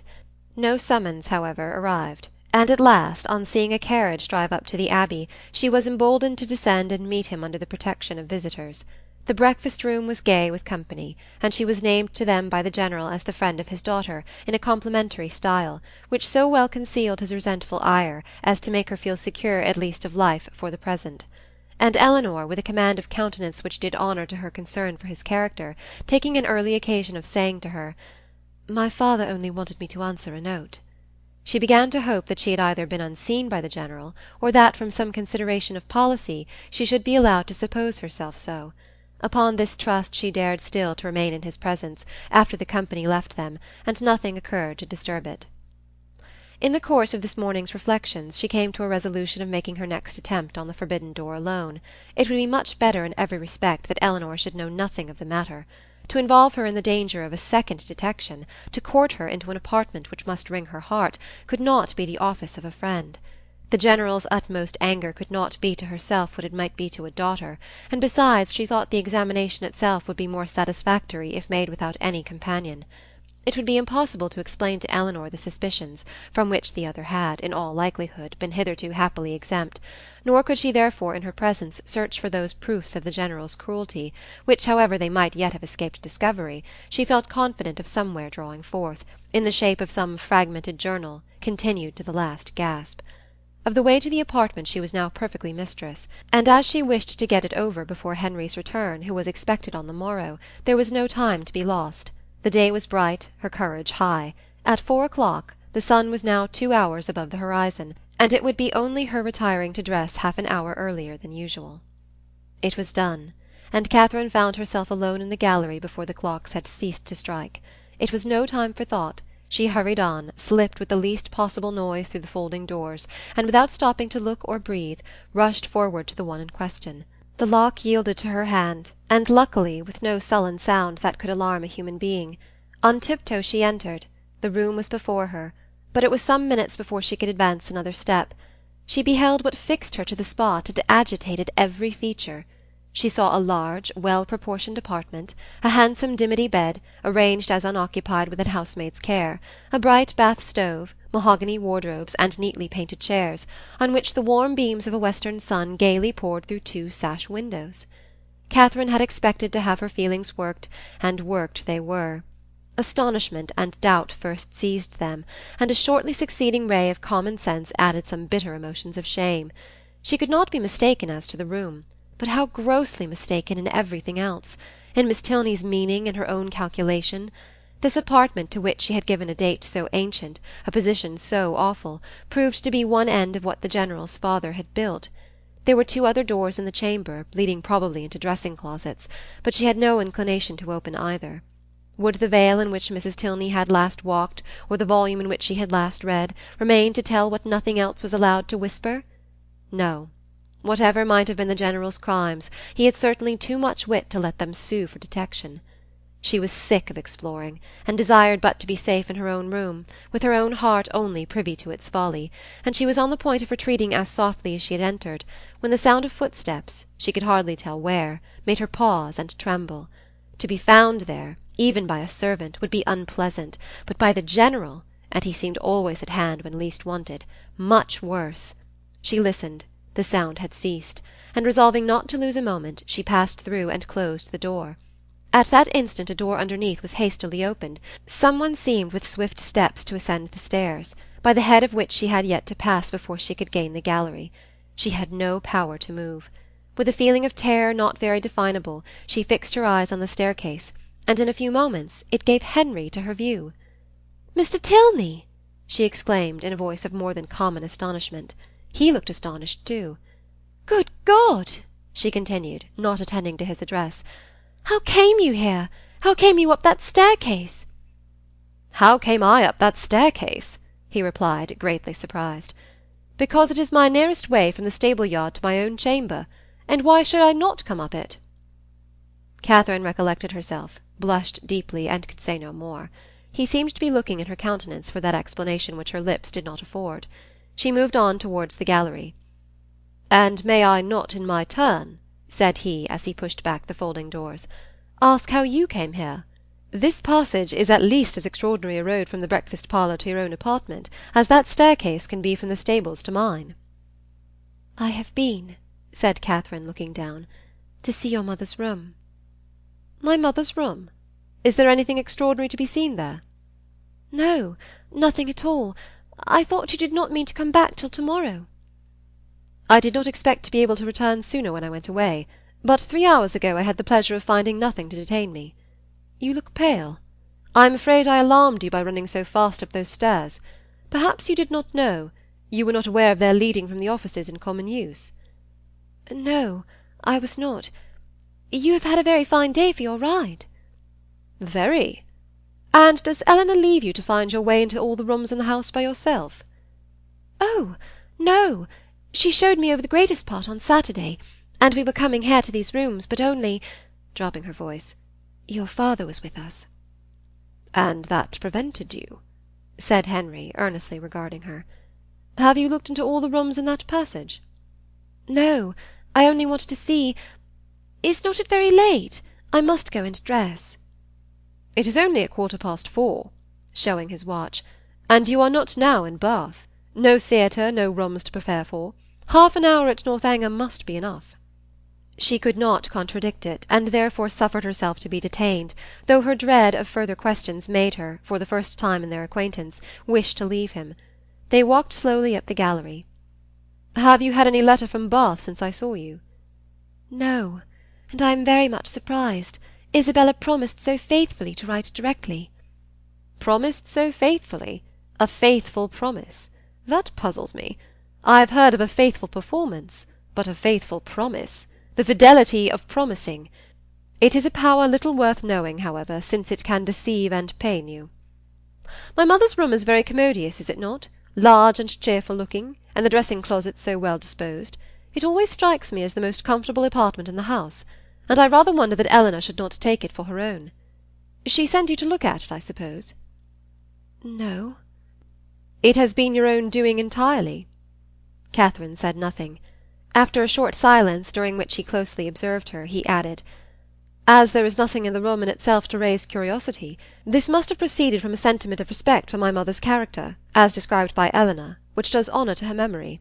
The world, I believe, never saw a better woman. But it is not often that virtue can boast an interest such as this. The domestic, unpretending merits of a person never known do not often create that kind of fervent, venerating tenderness which would prompt a visit like yours. Eleanor, I suppose, has talked of her a great deal?" "Yes, a great deal. That is, no, not much. But what she did say was very interesting. Her dying so suddenly." Slowly and with hesitation it was spoken. "And you, none of you being at home, and your father, I thought, perhaps had not been very fond of her." "And from these circumstances," he replied, his quick eye fixed on hers, "you infer perhaps the probability of some negligence, some—" Involuntarily she shook her head. "Or it may be of something still less pardonable." She raised her eyes towards him more fully than she had ever done before. "My mother's illness," he continued, "the seizure which ended in her death, was sudden. The malady itself, one from which she had often suffered, a bilious fever, its cause therefore constitutional. On the third day, in short, as soon as she could be prevailed upon, a physician attended her, a very respectable man, and one in whom she had always placed great confidence. Upon his opinion of her danger, 2 others were called in the next day, and remained in almost constant attendance for 24 hours. On the 5th day she died. During the progress of her disorder, Frederick and I—we were both at home—saw her repeatedly, and from our own observation can bear witness to her having received every possible attention which could spring from the affection of those about her, or which her situation in life could command. Poor Eleanor was absent, and at such a distance as to return only to see her mother in her coffin." "But your father," said Catherine, "was he afflicted?" "For a time, greatly so. You have erred in supposing him not attached to her. He loved her, I am persuaded, as well as it was possible for him to. We have not all, you know, the same tenderness of disposition, and I will not pretend to say that while she lived she might not often have had much to bear, but though his temper injured her, his judgment never did. His value of her was sincere, and if not permanently, he was truly afflicted by her death." "I am very glad of it," said Catherine. "It would have been very shocking." "If I understand you rightly, you had formed a surmise of such horror as I have hardly words to. Dear Miss Morland, consider the dreadful nature of the suspicions you have entertained. What have you been judging from? Remember the country and the age in which we live. Remember that we are English, that we are Christians. Consult your own understanding, your own sense of the probable, your own observation of what is passing around you. Does our education prepare us for such atrocities? Do our laws connive at them? Could they be perpetrated without being known, in a country like this, where social and literary intercourse is on such a footing, where every man is surrounded by a neighbourhood of voluntary spies, and where roads and newspapers lay everything open? Dearest Miss Morland, what ideas have you been admitting?" They had reached the end of the gallery, and with tears of shame she ran off to her own room. Chapter 24. Northanger Abbey, by Jane Austen. Chapter 25. The visions of romance were over. Catherine was completely awakened. Henry's address, short as it had been, had more thoroughly opened her eyes to the extravagance of her late fancies than all their several disappointments had done. Most grievously was she humbled, most bitterly did she cry. It was not only with herself that she was sunk, but with Henry. Her folly, which now seemed even criminal, was all exposed to him, and he must despise her forever. The liberty which her imagination had dared to take with the character of his father, could he ever forgive it?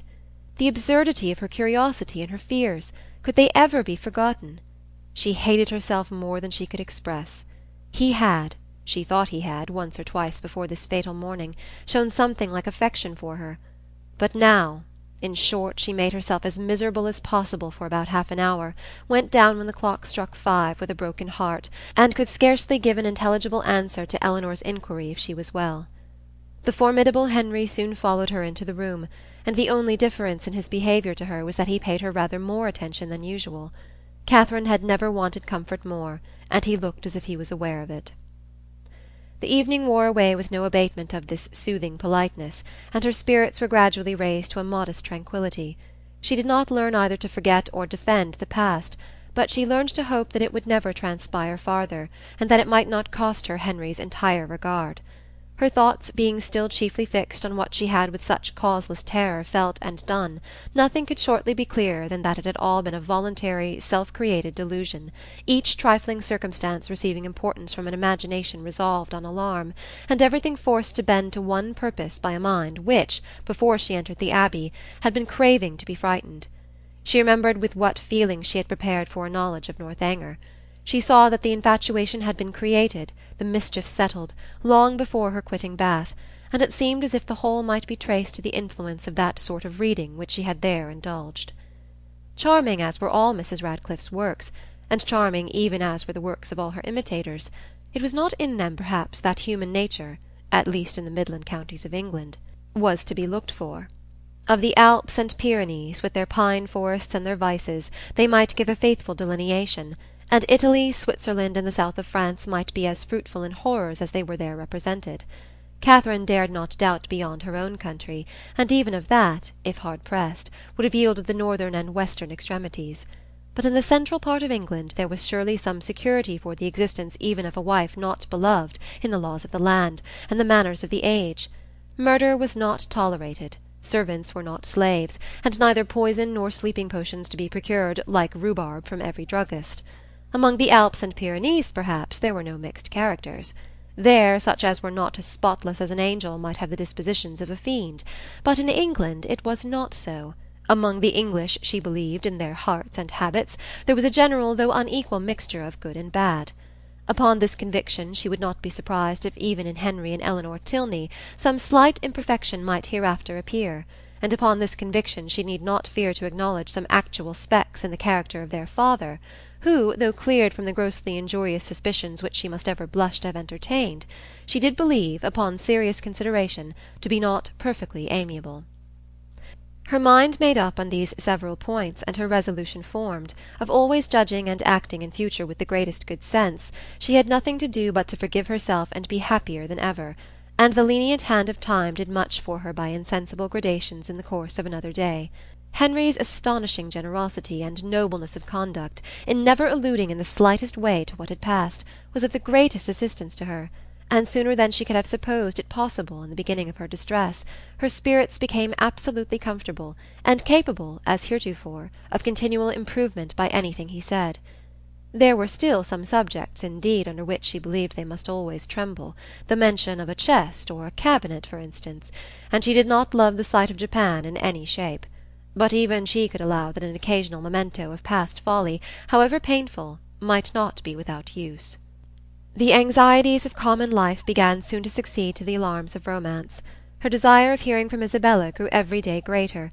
She was quite impatient to know how the Bath world went on, and how the rooms were attended, and especially was she anxious to be assured of Isabella's having matched some fine netting cotton on which she had left her intent, and of her continuing on the best terms with James. Her only dependence for information of any kind was on Isabella. James had protested against writing to her till his return to Oxford, and Mrs. Allen had given her no hopes of a letter till she had got back to Fullerton. But Isabella had promised and promised again, and when she promised a thing she was so scrupulous in performing it. This made it so particularly strange. For 9 successive mornings Catherine wondered over the repetition of a disappointment, which each morning became more severe. But on the 10th, when she entered the breakfast-room, her first object was a letter, held out by Henry's willing hand. She thanked him as heartily as if he had written it himself. "'Tis only from James, however," as she looked at the direction. She opened it. It was from Oxford, and to this purpose. "Dear Catherine, though God knows with little inclination for writing, I think it my duty to tell you that everything is at an end between Miss Thorpe and me. I left her and Bath yesterday, never to see either again. I shall not enter into particulars, they would only pain you more. You will soon hear enough from another quarter to know where lies the blame, and I hope will acquit your brother of everything but the folly of too easily thinking his affection returned. Thank God, I am undeceived in time, but it is a heavy blow. After my father's consent had been so kindly given. But no more of this. She has made me miserable for ever. Let me soon hear from you, dear Catherine. You are my only friend. Your love I do build upon. I wish your visit at Northanger may be over before Captain Tilney makes his engagement known, or you will be uncomfortably circumstanced. Poor Thorpe is in town. I dread the sight of him. His honest heart would feel so much. I have written to him and my father. Her duplicity hurts me more than all. Till the very last, if I reasoned with her, she declared herself as much attached to me as ever, and laughed at my fears. I am ashamed to think how long I bore with it. But if ever man had reason to believe himself loved, I was that man. I cannot understand even now what she would be at, for there could be no need of my being played off to make her secure of Tilney. We parted at last by mutual consent. Happy for me had we never met. I can never expect to know another such woman. Dearest Catherine, beware how you give your heart. Believe me, etc." Catherine had not read 3 lines before her sudden change of countenance and short exclamations of sorrowing wonder declared her to be receiving unpleasant news, and Henry, earnestly watching her throughout the whole letter, saw plainly that it ended no better than it began. He was prevented, however, from even looking his surprise by his father's entrance. They went to breakfast directly, but Catherine could hardly eat anything. Tears filled her eyes and even ran down her cheeks as she sat. The letter was one moment in her hand, then in her lap, and then in her pocket, and she looked as if she knew not what she did. The General, between his cocoa and his newspaper, had luckily no leisure for noticing her, but to the other two her distress was equally visible. As soon as she dared leave the table she hurried away to her own room, but the housemaids were busy in it, and she was obliged to come down again. She turned into the drawing-room for privacy, but Henry and Eleanor had likewise retreated thither, and were at that moment deep in consultation about her. She drew back, trying to beg their pardon, but was with gentle violence forced to return, and the others withdrew, after Eleanor had affectionately expressed a wish of being of use or comfort to her. After half an hour's free indulgence of grief and reflection, Catherine felt equal to encountering her friends, but whether she should make her distress known to them was another consideration. Perhaps, if particularly questioned, she might just give an idea, just distantly hint at it, but not more. To expose a friend, such a friend as Isabella had been to her, and then their own brother so closely concerned in it, she believed she must waive the subject altogether. Henry and Eleanor were by themselves in the breakfast-room, and each as she entered it looked at her anxiously. Catherine took her place at the table, and after a short silence Eleanor said, "No bad news from Fullerton, I hope? Mr. and Mrs. Morland, your brothers and sisters, I hope they are none of them ill?" "No, I thank you," sighing as she spoke. "They are all very well. My letter was from my brother at Oxford." Nothing further was said for a few minutes, and then, speaking through her tears, she added, "I do not think I shall ever wish for a letter again." "I am sorry," said Henry, closing the book he had just opened. "If I had suspected the letter of containing anything unwelcome, I should have given it with very different feelings." "It contained something worse than anybody could suppose. Poor James is so unhappy. You will soon know why." "To have so kind-hearted, so affectionate a sister," replied Henry warmly, "must be a comfort to him under any distress." "I have one favour to beg," said Catherine shortly afterwards in an agitated manner, "that, if your brother should be coming here, you will give me notice of it, that I may go away." "Our brother? Frederick?" "Yes. I am sure I should be very sorry to leave you so soon, but something has happened that would make it very dreadful for me to be in the same house with Captain Tilney." Eleanor's work was suspended while she gazed with increasing astonishment, but Henry began to suspect the truth, and something, in which Miss Thorpe's name was included, passed his lips. "How quick you are!" cried Catherine. "You have guessed it, I declare. And yet, when we talked about it in Bath, you little thought of its ending so. Isabella! No wonder now I have not heard from her. Isabella has deserted my brother and is to marry yours. Could you have believed there had been such inconstancy and fickleness, and everything that is bad in the world?" "I hope, so far as concerns my brother, you are misinformed. I hope he has not had any material share in bringing on Mr. Morland's disappointment. His marrying Miss Thorpe is not probable. I think you must be deceived so far. I am very sorry for Mr. Morland, sorry that any one you love should be unhappy, but my surprise would be greater at Frederick's marrying her than at any other part of the story." "It is very true, however. You shall read James's letter yourself. Stay, there is one part," recollecting with a blush the last line. "Will you take the trouble of reading to us the passages which concern my brother?" "No, read it yourself," cried Catherine, whose second thoughts were clearer. "I do not know what I was thinking of," blushing again that she had blushed before. "James only means to give me good advice." He gladly received the letter, and having read it through with close attention, returned it, saying, "Well, if it is to be so, I can only say that I am sorry for it. Frederick will not be the first man who has chosen a wife with less sense than his family expected. I do not envy his situation, either as a lover or a son." Miss Tilney, at Catherine's invitation, now read the letter likewise, and having expressed also her concern and surprise, began to inquire into Miss Thorpe's connections and fortune. "Her mother is a very good sort of woman," was Catherine's answer. "What was her father?" "A lawyer, I believe. They live at Putney." "Are they a wealthy family?" "No, not very. I do not believe Isabella has any fortune at all, but that will not signify in your family. Your father is so very liberal. He told me the other day that he only valued money as it allowed him to promote the happiness of his children." The brother and sister looked at each other. "But," said Eleanor, after a short pause, "would it be to promote his happiness to enable him to marry such a girl? She must be an unprincipled one, or she could not have used your brother so. And how strange an infatuation on Frederick's side! A girl who, before his eyes, is violating an engagement voluntarily entered into with another man. Is it not inconceivable, Henry? Frederick, too, who always wore his heart so proudly, who found no woman good enough to be loved." "That is the most unpromising circumstance, the strongest presumption against him. When I think of his past declarations, I give him up. Moreover, I have too good an opinion of Miss Thorpe's prudence to suppose that she would part with one gentleman before the other was secured. It is all over with Frederick indeed. He is a deceased man, defunct in understanding. Prepare for your sister-in-law, Eleanor, and such a sister-in-law as you must delight in.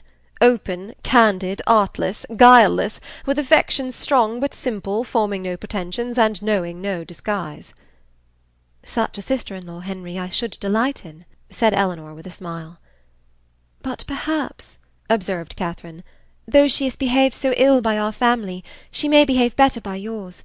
Now she has really got the man she likes, she may be constant." "Indeed, I am afraid she will," replied Henry. "I am afraid she will be very constant, unless a baronet should come in her way. That is Frederick's only chance. I will get the Bath paper and look over the arrivals." "You think it is all for ambition, then? And upon my word there are some things that seem very like it. I cannot forget that, when she first knew what my father would do for them, she seemed quite disappointed that it was not more. I never was so deceived in anyone's character in my life before." "Among all the great variety that you have known and studied." "My own disappointment and loss in her is very great, but as for poor James, I suppose he will hardly ever recover it." "Your brother is certainly very much to be pitied at present, but we must not, in our concern for his sufferings, undervalue yours. You feel, I suppose, that in losing Isabella you lose half yourself. You feel a void in your heart which nothing else can occupy. Society is becoming irksome. And as for the amusements in which you were wont to share at Bath, the very idea of them without her is abhorrent. You would not, for instance, now go to a ball for the world. You feel that you have no longer any friend to whom you can speak with unreserve, on whose regard you can place dependence, or whose counsel in any difficulty you could rely on. You feel all this?" "No," said Catherine, after a few moments' reflection. "I do not. Ought I? To say the truth, though I am hurt and grieved, that I cannot still love her, that I am never to hear from her, perhaps never to see her again, I do not feel so very, very much afflicted as one would have thought." "You feel, as you always do, what is most to the credit of human nature. Such feelings ought to be investigated, that they may know themselves." Catherine, by some chance or other, found her spirits so very much relieved by this conversation that she could not regret her being led on, though so unaccountably, to mention the circumstance which had produced it. Chapter 25. Northanger Abbey, by Jane Austen. Chapter 26. From this time the subject was frequently canvassed by the three young people, and Catherine found, with some surprise, that her two young friends were perfectly agreed in considering Isabella's want of consequence and fortune as likely to throw great difficulties in the way of her marrying their brother. Their persuasion that the General would, upon this ground alone, independent of the objection that might be raised against her character, oppose the connection, turned her feelings moreover with some alarm towards herself. She was as insignificant, and perhaps as portionless, as Isabella, and if the heir of the Tilney property had not grandeur and wealth enough in himself, at what point of interest were the demands of his younger brother to rest? The very painful reflections to which this thought led could be only dispersed by a dependence on the effect of that particular partiality, which, as she was given to understand by his words as well as his actions, she had from the first been so fortunate as to excite in the General, and by a recollection of some most generous and disinterested sentiments on the subject of money, which she had more than once heard him utter, and which tempted her to think his disposition in such matters misunderstood by his children. They were so fully convinced, however, that their brother would not have the courage to apply in person for his father's consent, and so repeatedly assured her that he had never in his life been less likely to come to Northanger than at the present time, that she suffered her mind to be at ease as to the necessity of any sudden removal of her own.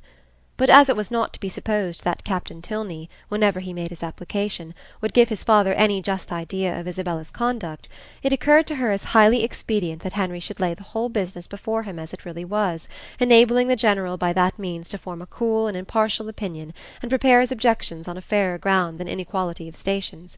She proposed it to him accordingly, but he did not catch at the measure so eagerly as she had expected. "No," said he, "my father's hands need not be strengthened, and Frederick's confession of folly need not be forestalled. He must tell his own story." "But he will only tell half of it." "A quarter would be enough." A day or two passed away, and brought no tidings of Captain Tilney. His brother and sister knew not what to think.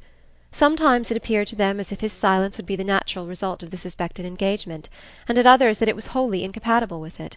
The General, meanwhile, though offended every morning by Frederick's remissness in writing, was free from any real anxiety about him, and had no more pressing solicitude than that of making Miss Morland's time at Northanger pass pleasantly. He often expressed his uneasiness on this head, feared the sameness of every-day society and employments would disgust her with the place, wished the Lady Frasers had been in the country, talked every now and then of having a large party to dinner, and once or twice began even to calculate the number of young dancing people in the neighbourhood. But then it was such a dead time of year, no wild-fowl, no game, and the Lady Frasers were not in the country. And it all ended at last in his telling Henry one morning that when he next went to Woodston they would take him by surprise there some day or other, and eat their mutton with him. Henry was greatly honoured and very happy, and Catherine was quite delighted with the scheme. "And when do you think, sir, I may look forward to this pleasure? I must be at Woodston on Monday to attend the parish meeting, and shall probably be obliged to stay 2 or 3 days." "Well, well, we will take our chance some one of these days. There is no need to fix. You are not to put yourself at all out of your way. Whatever you may happen to have in the house will be enough. I think I can answer for the young ladies making allowance for a bachelor's table. Let me see. Monday will be a busy day with you. You will not come on Monday. And Tuesday will be a busy one with me. I expect my surveyor from Brockham with his report in the morning, and afterwards I cannot in decency fail attending the club. I really could not face my acquaintance if I stayed away now, for as I am known to be in the country, it would be taken exceedingly amiss. And it is a rule with me, Miss Morland, never to give offence to any of my neighbours, if a small sacrifice of time and attention can prevent it. They are a set of very worthy men. They have half a buck from Northanger twice a year, and I dine with them whenever I can. Tuesday, therefore, we may say is out of the question. But on Wednesday, I think, Henry, you may expect us. And we shall be with you early, that we may have time to look about us. 2 hours and 3/4 will carry us to Woodston, I suppose. We shall be in the carriage by 10, so about 1:15 on Wednesday you may look for us."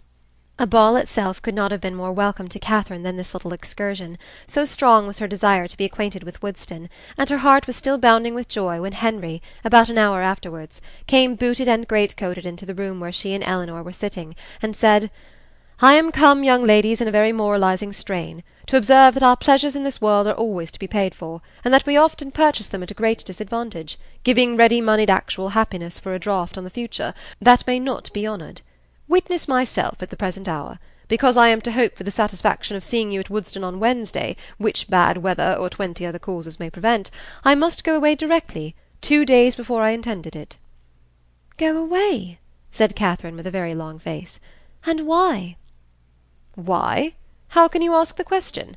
Because no time is to be lost in frightening my old housekeeper out of her wits, because I must go and prepare a dinner for you, to be sure." "Oh, not seriously." "Ay, and sadly too, for I'd much rather stay." "But how can you think of such a thing, after what the General said, when he so particularly desired you not to give yourself any trouble, because anything would do?" Henry only smiled. "I am sure it is quite unnecessary upon your sister's account and mine.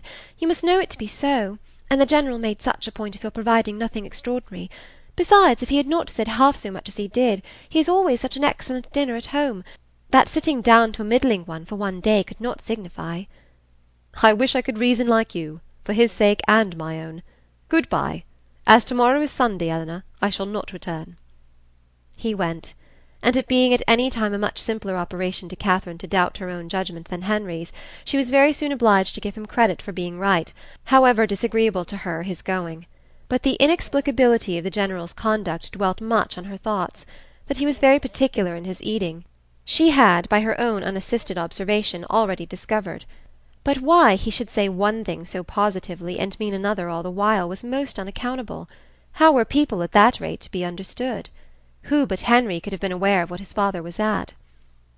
From Saturday to Wednesday, however, they were now to be without Henry. This was the sad finale of every reflection, and Captain Tilney's letter would certainly come in his absence, and Wednesday she was very sure would be wet. The past, present, and future were all equally in gloom. Her brother so unhappy, and her loss in Isabella so great, and Eleanor's spirits always affected by Henry's absence. What was there to interest or amuse her? She was tired of the woods and the shrubberies, always so smooth and so dry, and the Abbey in itself was no more to her now than any other house. The painful remembrance of the folly it had helped to nourish and perfect was the only emotion which could spring from a consideration of the building. What a revolution in her ideas! She who had so longed to be in an abbey! Now there was nothing so charming to her imagination as the unpretending comfort of a well-connected parsonage, something like Fullerton, but better. Fullerton had its faults, but Woodston probably had none. If Wednesday should ever come! It did come, and exactly when it might be reasonably looked for. It came, it was fine, and Catherine trod on air. By 10 o'clock the chaise and four conveyed the two from the Abbey, and after an agreeable drive of almost 20 miles, they entered Woodston, a large and populous village, in a situation not unpleasant. Catherine was ashamed to say how pretty she thought it, as the General seemed to think an apology necessary for the flatness of the country and the size of the village, but in her heart she preferred it to any place she had ever been at, and looked with great admiration at every neat house above the rank of a cottage, and at all the little chandlers' shops which they passed. At the further end of the village, and tolerably disengaged from the rest of it, stood the parsonage, a new-built substantial stone house, with its semicircular sweep and green gates, and as they drove up to the door, Henry, with the friends of his solitude, a large Newfoundland puppy and 2 or 3 terriers, was ready to receive and make much of them. Catherine's mind was too full, as she entered the house, for her either to observe or to say a great deal, and till called on by the General for her opinion of it, she had very little idea of the room in which she was sitting. Upon looking round it, then, she perceived in a moment that it was the most comfortable room in the world, but she was too guarded to say so, and the coldness of her praise disappointed him. "We are not calling it a good house," said he. "We are not comparing it with Fullerton and Northanger. We are considering it as a mere parsonage, small and confined, we allow, but decent, perhaps, and habitable, and altogether not inferior to the generality. Or, in other words, I believe there are few country parsonages in England half so good. It may admit of improvement, however. Far be it from me to say otherwise, and anything in reason, a bow thrown out, perhaps. Though between ourselves, if there is one thing more than another my aversion, it is a patched-on bow." Catherine did not hear enough of this speech to understand or be pained by it, and other subjects being studiously brought forward and supported by Henry, at the same time that a tray full of refreshments was introduced by his servant, the General was shortly restored to his complacency, and Catherine to all her usual ease of spirits. The room in question was of a commodious, well-proportioned size, and handsomely fitted up as a dining-parlour, and on their quitting it to walk round the grounds, she was shown, first into a smaller apartment, belonging peculiarly to the master of the house, and made unusually tidy on the occasion, and afterwards into what was to be the drawing-room, with the appearance of which, though unfurnished, Catherine was delighted enough even to satisfy the General. It was a prettily shaped room, the windows reaching to the ground and the view from them pleasant, though only over green meadows, and she expressed her admiration at the moment with all the honest simplicity with which she felt it. "Oh, why do not you fit up this room, Mr. Tilney? What a pity not to have it fitted up! It is the prettiest room that ever I saw. It is the prettiest room in the world." "I trust," said the General, with a most satisfied smile, "that it will be very speedily furnished. It waits only for a lady's taste." "Well, if it was my house, I should never sit anywhere else. Oh, what a sweet little cottage there is among the trees! Apple trees, too. It is the prettiest cottage." "You like it? You approve it as an object. It is enough. Henry, remember that Robinson has spoken to you about it. The cottage remains."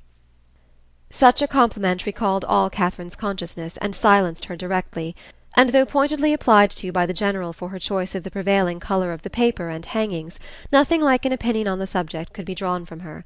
The influence of fresh objects and fresh air, however, was of great use in dissipating these embarrassing associations, and having reached the ornamental part of the premises, consisting of a walk round 2 sides of a meadow, on which Henry's genius had begun to act about half a year ago, she was sufficiently recovered to think it prettier than any pleasure ground she had ever been in before, though there was not a shrub in it higher than the green bench in the corner.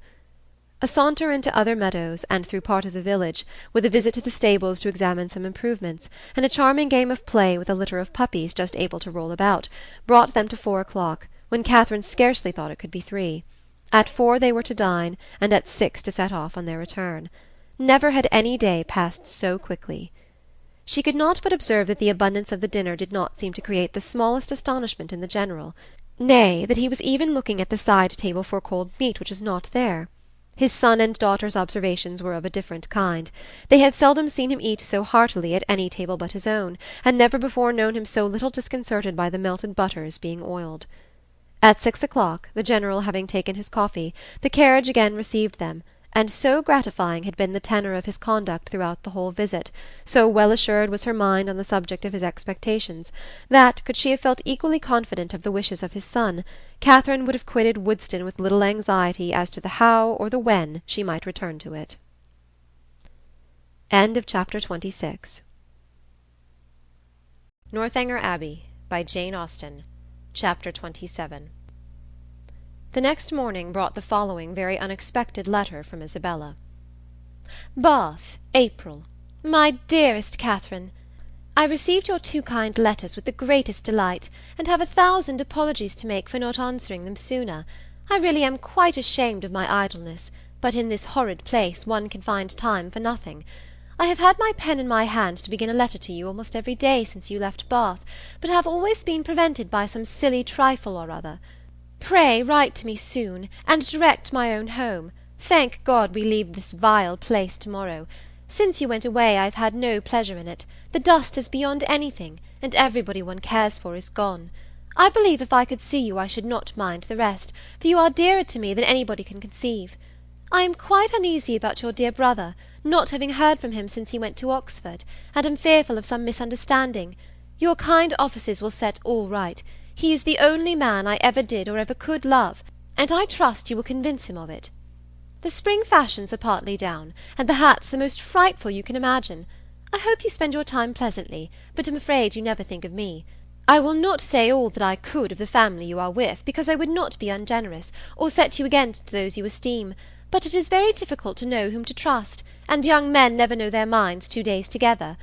I rejoice to say that the young man whom of all others I particularly abhor has left Bath. You will know from this description I must mean Captain Tilney, who, as you may remember, was amazingly disposed to follow and tease me before you went away. Afterwards he got worse, and became quite my shadow. Many girls might have been taken in, for never were such attentions, but I knew the fickle sex too well. He went away to his regiment 2 days ago, and I trust I shall never be plagued with him again. He is the greatest coxcomb I ever saw, and amazingly disagreeable. The last 2 days he was always by the side of Charlotte Davis. I pitied his taste, but took no notice of him. The last time we met was in Bath Street, and I turned directly into a shop that he might not speak to me. I would not even look at him. He went into the pump-room afterwards, but I would not have followed him for all the world. Such a contrast between him and your brother! Pray send me some news of the latter. I am quite unhappy about him. He seemed so uncomfortable when he went away, with a cold or something that affected his spirits. I would write to him myself, but have mislaid his direction, and as I hinted above, am afraid he took something in my conduct amiss. Pray explain everything to his satisfaction, or if he still harbours any doubt, a line from himself to me, or a call at Putney when next in town, might set all to rights. I have not been to the rooms this age, nor to the play, except going in last night with the Hodges for a frolic, at half price. They teased me into it, and I was determined they should not say I shut myself up because Tilney was gone. We happened to sit by the Mitchells, and they pretended to be quite surprised to see me out. I knew their spite. At one time they could not be civil to me, but now they are all friendship. But I am not such a fool as to be taken in by them. You know I have a pretty good spirit of my own. Anne Mitchell had tried to put on a turban like mine, as I wore it the week before at the concert, but made wretched work of it. It happened to become my odd face, I believe. At least Tilney told me so at the time, and said every eye was upon me, but he is the last man whose word I would take. I wear nothing but purple now. I know I look hideous in it, but no matter. It is your dear brother's favourite colour. Lose no time, my dearest, sweetest Catherine, in writing to him and to me, whoever am, etc. Such a strain of shallow artifice could not impose even upon Catherine. Its inconsistencies, contradictions, and falsehoods struck her from the very first. She was ashamed of Isabella, and ashamed of having ever loved her. Her professions of attachment were now as disgusting as her excuses were empty, and her demands imprudent. Write to James on her behalf? No, James should never hear Isabella's name mentioned by her again. On Henry's arrival from Woodston, she made known to him and Eleanor their brother's safety, congratulating them with sincerity on it, and reading aloud the most material passages of her letter with strong indignation. When she had finished it, "So much for Isabella," she cried, "and for all our intimacy. She must think me an idiot, or she could not have written so, but perhaps this has served to make her character better known to me than mine is to her. I see what she has been about. She is a vain coquette, and her tricks have not answered. I do not believe she had ever any regard either for James or for me, and I wish I had never known her." "It will soon be as if you never had," said Henry. "There is but one thing that I cannot understand. I see that she has had designs on Captain Tilney which have not succeeded, but I do not understand what Captain Tilney has been about all this time. Why should he pay her such attentions as to make her quarrel with my brother, and then fly off himself?" "I have very little to say for Frederick's motives, such as I believe them to have been. He has his vanities as well as Miss Thorpe, and the chief difference is, that, having a stronger head, they have not yet injured himself. If the effect of his behaviour does not justify him with you, we had better not seek after the cause." "Then you do not suppose he ever really cared about her?" "I am persuaded that he never did." "And only made believe to do so for mischief's sake?" Henry bowed his assent. "Well, then, I must say that I do not like him at all. Though it has turned out so well for us, I do not like him at all. As it happens, there is no great harm done, because I do not think Isabella has any heart to lose. But suppose he had made her very much in love with him?" "But we must first suppose Isabella to have had a heart to lose, consequently to have been a very different creature, and in that case she would have met with very different treatment." "It is very right that you should stand by your brother." "And if you would stand by yours, you would not be much distressed by the disappointment of Miss Thorpe. But your mind is warped by an innate principle of general integrity, and therefore not accessible to the cool reasonings of family partiality, or a desire of revenge." Catherine was complimented out of further bitterness. Frederick could not be unpardonably guilty, while Henry made himself so agreeable. She resolved on not answering Isabella's letter, and tried to think no more of it. Chapter 27. Northanger Abbey, by Jane Austen. Chapter 28. Soon after this the General found himself obliged to go to London for a week, and he left Northanger earnestly regretting that any necessity should rob him even for an hour of Miss Morland's company, and anxiously recommending the study of her comfort and amusement to his children as their chief object in his absence. His departure gave Catherine the first experimental conviction that a loss may be sometimes a gain. The happiness with which their time now passed, every employment voluntary, every laugh indulged, every meal a scene of ease and good humour, walking where they liked and when they liked, their hours, pleasures, and fatigues at their own command, made her thoroughly sensible of the restraint which the General's presence had imposed, and most thankfully feel their present release from it. Such ease and such delights made her love the place and the people more and more every day, and had it not been for a dread of its soon becoming expedient to leave the one, and an apprehension of not being equally beloved by the other, she would at each moment of each day have been perfectly happy. But she was now in the 4th week of her visit. Before the General came home the 4th week would be turned, and perhaps it might seem an intrusion if she stayed much longer. This was a painful consideration whenever it occurred, and eager to get rid of such a weight on her mind, she very soon resolved to speak to Eleanor about it at once, propose going away, and be guided in her conduct by the manner in which her proposal might be taken. Aware that if she gave herself much time, she might feel it difficult to bring forward so unpleasant a subject, she took the first opportunity of being suddenly alone with Eleanor, and of Eleanor's being in the middle of a speech about something very different, to start forth her obligation of going away very soon. Eleanor looked and declared herself much concerned. She had "hoped for the pleasure of her company for a much longer time, had been misled, perhaps by her wishes, to suppose that a much longer visit had been promised, and could not but think that if Mr. and Mrs. Morland were aware of the pleasure it was to have her there, they would be too generous to hasten her return."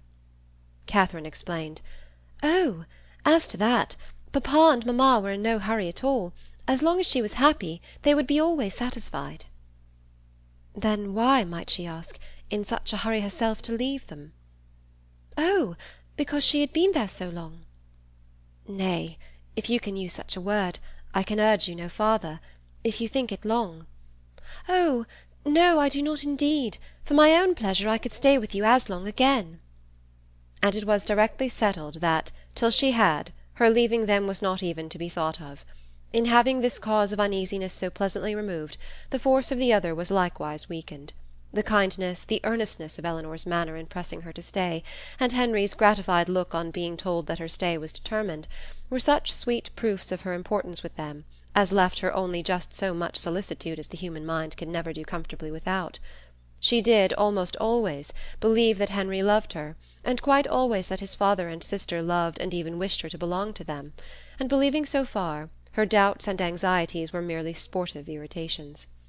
Henry was not able to obey his father's injunction of remaining wholly at Northanger in attendance on the ladies, during his absence in London, the engagements of his curate at Woodstock obliging him to leave them on Saturday for a couple of nights. His loss was not now what it had been while the General was at home.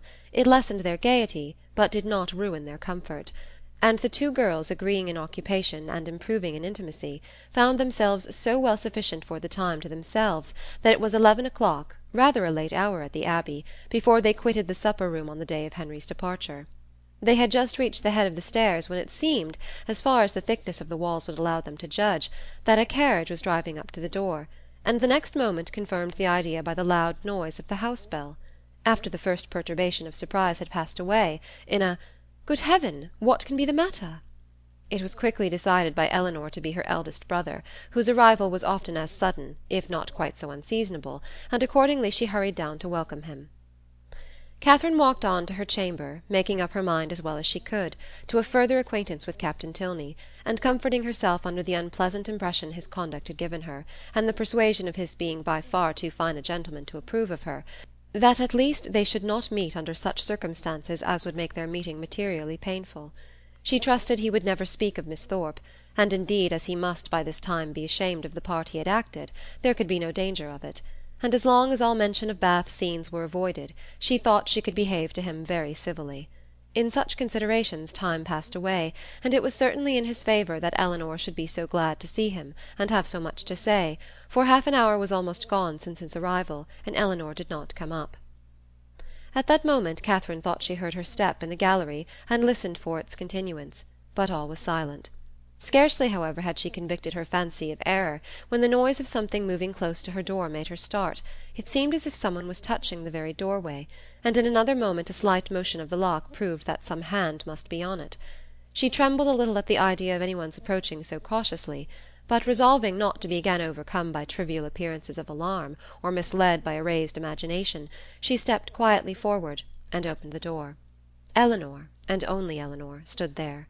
Catherine's spirits, however, were tranquillized but for the instant, for Eleanor's cheeks were pale, and her manner greatly agitated.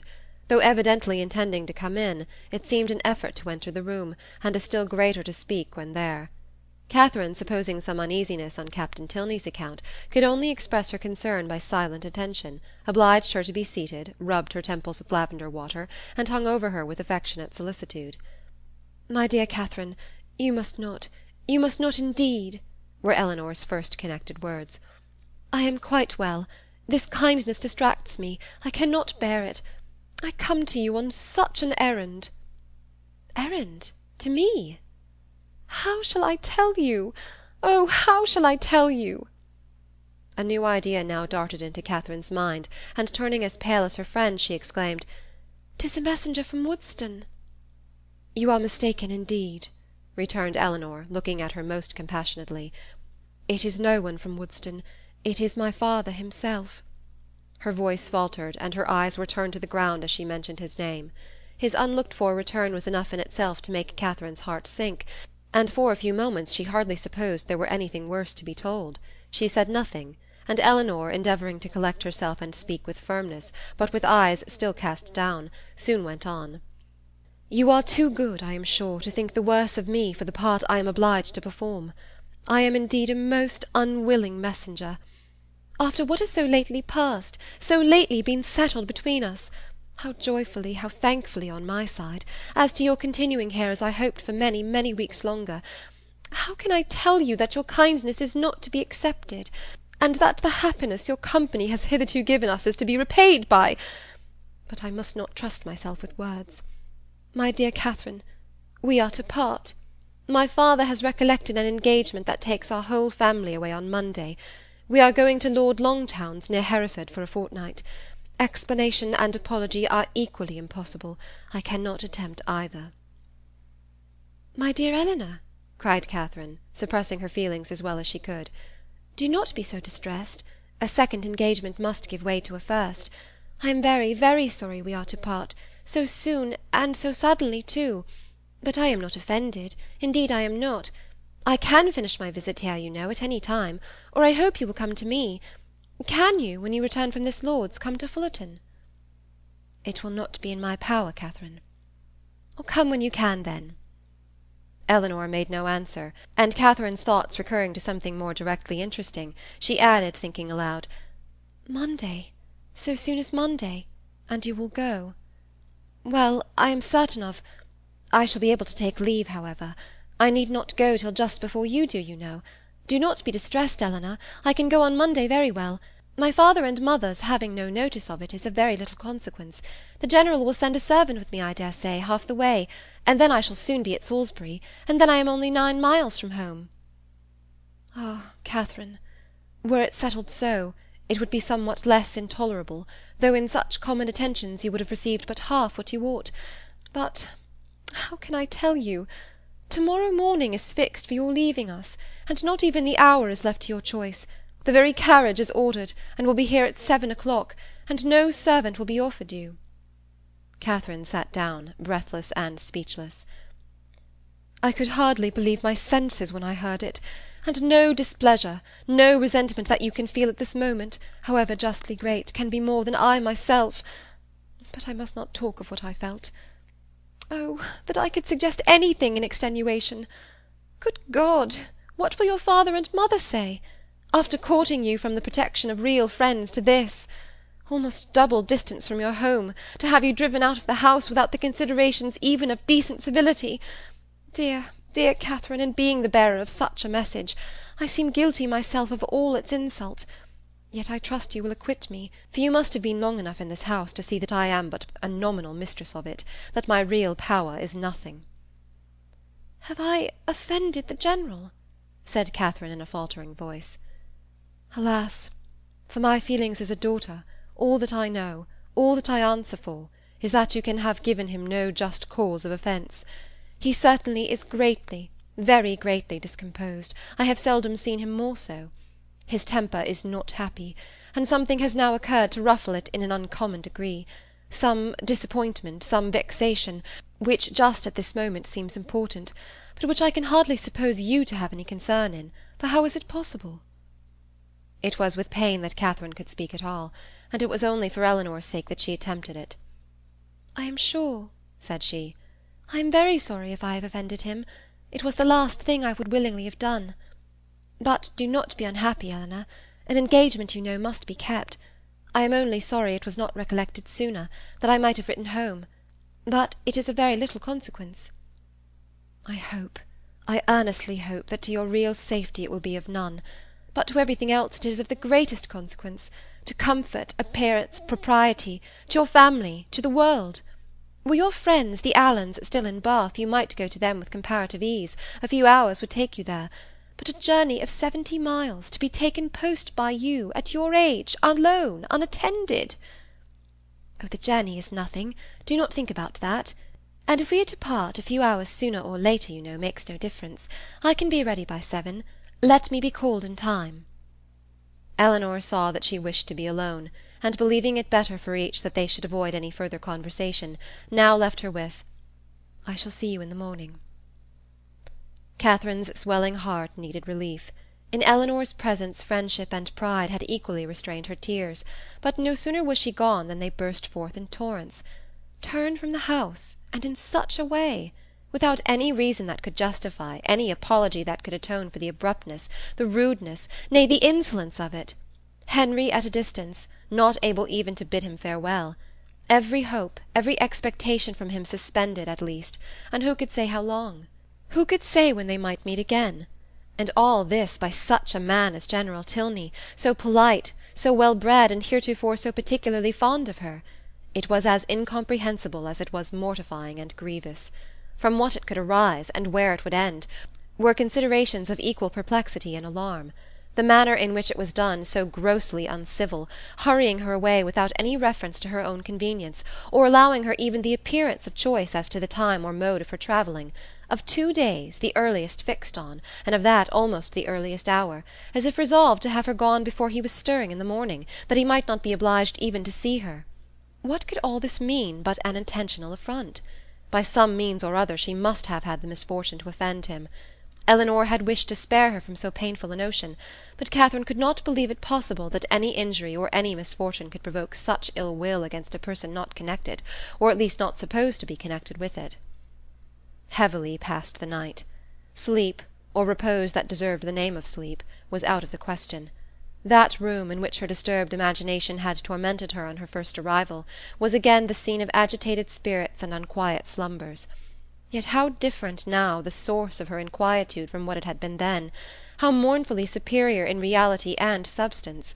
Her anxiety had foundation in fact, her fears in probability, and with a mind so occupied in the contemplation of actual and natural evil, the solitude of her situation, the darkness of her chamber, the antiquity of the building, were felt and considered without the smallest emotion, and though the wind was high, and often produced strange and sudden noises throughout the house, she heard it all as she lay awake, hour after hour, without curiosity or terror. Soon after 6 Eleanor entered her room, eager to show attention or give assistance where it was possible, but very little remained to be done. Catherine had not loitered, she was almost dressed, and her packing almost finished. The possibility of some conciliatory message from the General occurred to her as his daughter appeared. What so natural as that anger should pass away and repentance succeed it? And she only wanted to know how far, after what had passed, an apology might properly be received by her. But the knowledge would have been useless here. It was not called for. Neither clemency nor dignity was put to the trial. Eleanor brought no message. Very little passed between them on meeting. Each found her greatest safety in silence, and few and trivial were the sentences exchanged while they remained upstairs, Catherine in busy agitation completing her dress, and Eleanor with more goodwill than experience intent upon filling the trunk. When everything was done they left the room, Catherine lingering only half a minute behind her friend to throw a parting glance on every well-known cherished object, and went down to the breakfast-parlour, where breakfast was prepared. She tried to eat, as well to save herself from the pain of being urged as to make her friend comfortable, but she had no appetite, and could not swallow many mouthfuls.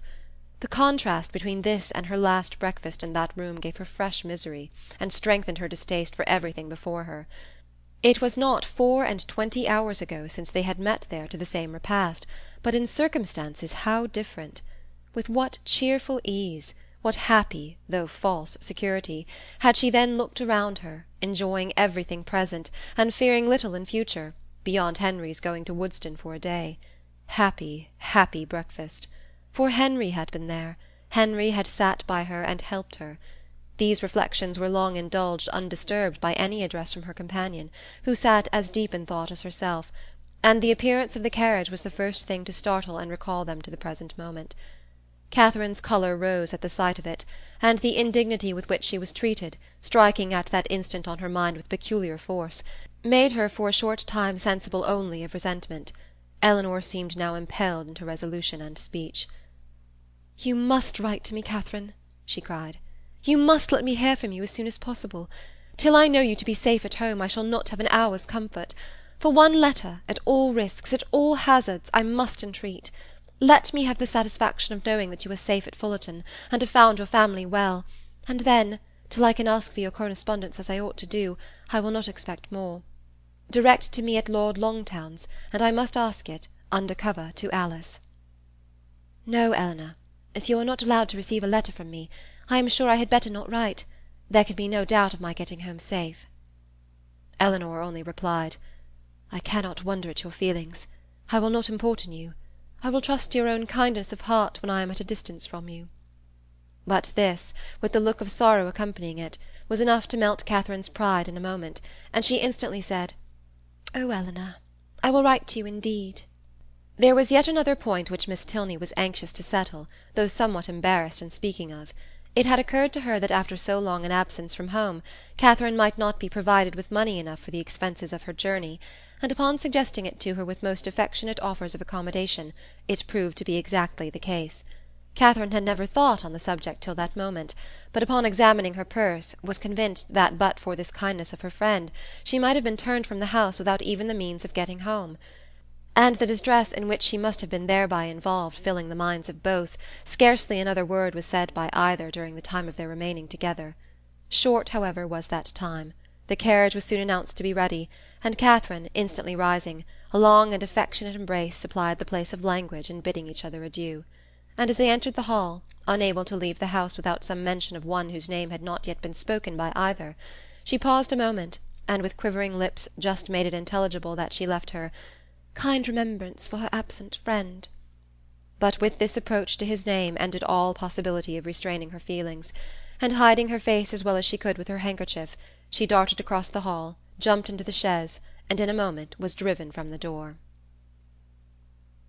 Chapter 28. Northanger Abbey, by Jane Austen. Chapter 29. Catherine was too wretched to be fearful. The journey in itself had no terrors for her, and she began it without either dreading its length or feeling its solitariness. Leaning back in one corner of the carriage, in a violent burst of tears, she was conveyed some miles beyond the walls of the Abbey before she raised her head, and the highest point of ground within the park was almost closed from her view before she was capable of turning her eyes towards it. Unfortunately, the road she now travelled was the same which only 10 days ago she had so happily passed along in going to and from Woodston, and for 14 miles every bitter feeling was rendered more severe by the review of objects on which she had first looked under impressions so different. Every mile, as it brought her nearer Woodston, added to her sufferings, and when within the distance of 5 she passed the turning which led to it, and thought of Henry, so near, yet so unconscious, her grief and agitation were excessive. The day which she had spent at that place had been one of the happiest of her life. It was on that day, that the General had made use of such expressions with regard to Henry and herself, had so spoken and so looked as to give her the most positive conviction of his actually wishing their marriage. Yes, only 10 days ago had he elated her by his pointed regard, had he even confused her by his too significant reference. And now, what had she done, or what had she omitted to do, to merit such a change? The only offence against him of which she could accuse herself had been such as was scarcely possible to reach his knowledge. Henry and her own heart only were privy to the shocking suspicions which she had so idly entertained, and equally safe did she believe her secret with each. Designedly, at least, Henry could not have betrayed her. If indeed by any strange mischance his father should have gained intelligence of what she had dared to think and look for, of her causeless fancies and injurious examinations, she could not wonder at any degree of his indignation. If aware of her having viewed him as a murderer, she could not wonder at his even turning her from his house. But a justification so full of torture to herself, she trusted, would not be in his power. Anxious as were all her conjectures on this point, it was not, however, the one on which she dwelt most. There was a thought yet nearer, a more prevailing, more impetuous concern. How would Henry think, and feel, and look, when he returned on the morrow to Northanger and heard of her being gone, was a question of force and interest to rise over every other, to be never ceasing, alternately irritating and soothing. It sometimes suggested the dread of his calm acquiescence, and at others was answered by the sweetest confidence in his regret and resentment. To the General, of course, he would not dare to speak, but to Eleanor, what might he not say to Eleanor about her? In this unceasing recurrence of doubts and inquiries, on any one article of which her mind was incapable of more than momentary repose, the hours passed away, and her journey advanced much faster than she looked for. The pressing anxieties of thought, which prevented her from noticing anything before her, when once beyond the neighbourhood of Woodston, saved her at the same time from watching her progress, and though no object on the road could engage a moment's attention, she found no stage of it tedious. From this she was preserved too by another cause, by feeling no eagerness for her journey's conclusion, for to return in such a manner to Fullerton was almost to destroy the pleasure of a meeting with those she loved best, even after an absence such as hers, an 11 weeks' absence. What had she to say that would not humble herself and pain her family, that would not increase her own grief by the confession of it, extend an useless resentment, and perhaps involve the innocent with the guilty in undistinguishing ill will? She could never do justice to Henry and Eleanor's merit, she felt it too strongly for expression, and should a dislike be taken against them, should they be thought of unfavourably, on their father's account, it would cut her to the heart. With these feelings she rather dreaded than sought for the first view of that well-known spire which would announce her within 20 miles of home. Salisbury she had known to be her point on leaving Northanger. But after the first stage she had been indebted to the postmasters for the names of the places which were then to conduct her to it, so great had been her ignorance of her route. She met with nothing, however, to distress or frighten her. Her youth, civil manners, and liberal pay procured her all the attention that a traveller like herself could require, and stopping only to change horses, she travelled on for about 11 hours without accident or alarm, and between 6 and 7 o'clock in the evening found herself entering Fullerton. A heroine returning, at the close of her career, to her native village, in all the triumph of recovered reputation, and all the dignity of a countess, with a long train of noble relations in their several phaetons, and 3 waiting maids in a travelling chaise and 4 behind her, is an event on which the pen of the contriver may well delight to dwell. It gives credit to every conclusion, and the author must share in the glory she so liberally bestows. But my affair is widely different. I bring back my heroine to her home in solitude and disgrace, and no sweet elation of spirits can lead me into minuteness. A heroine in a hack post-chaise is such a blow upon sentiment as no attempt at grandeur or pathos can withstand. Swiftly, therefore, shall her post-boy drive through the village, amid the gaze of Sunday groups, and speedy shall be her descent from it. But whatever might be the distress of Catherine's mind, as she thus advanced towards the parsonage, and whatever the humiliation of her biographer in relating it, she was preparing enjoyment of no everyday nature for those to whom she went, first in the appearance of her carriage, and secondly in herself. The chaise of a traveller being a rare sight in Fullerton, the whole family were immediately at the window, and to have it stop at the sweep-gate was a pleasure to brighten every eye and occupy every fancy, a pleasure quite unlooked for by all but the 2 youngest children, a boy and girl of 6 and 4 years old, who expected a brother or sister in every carriage.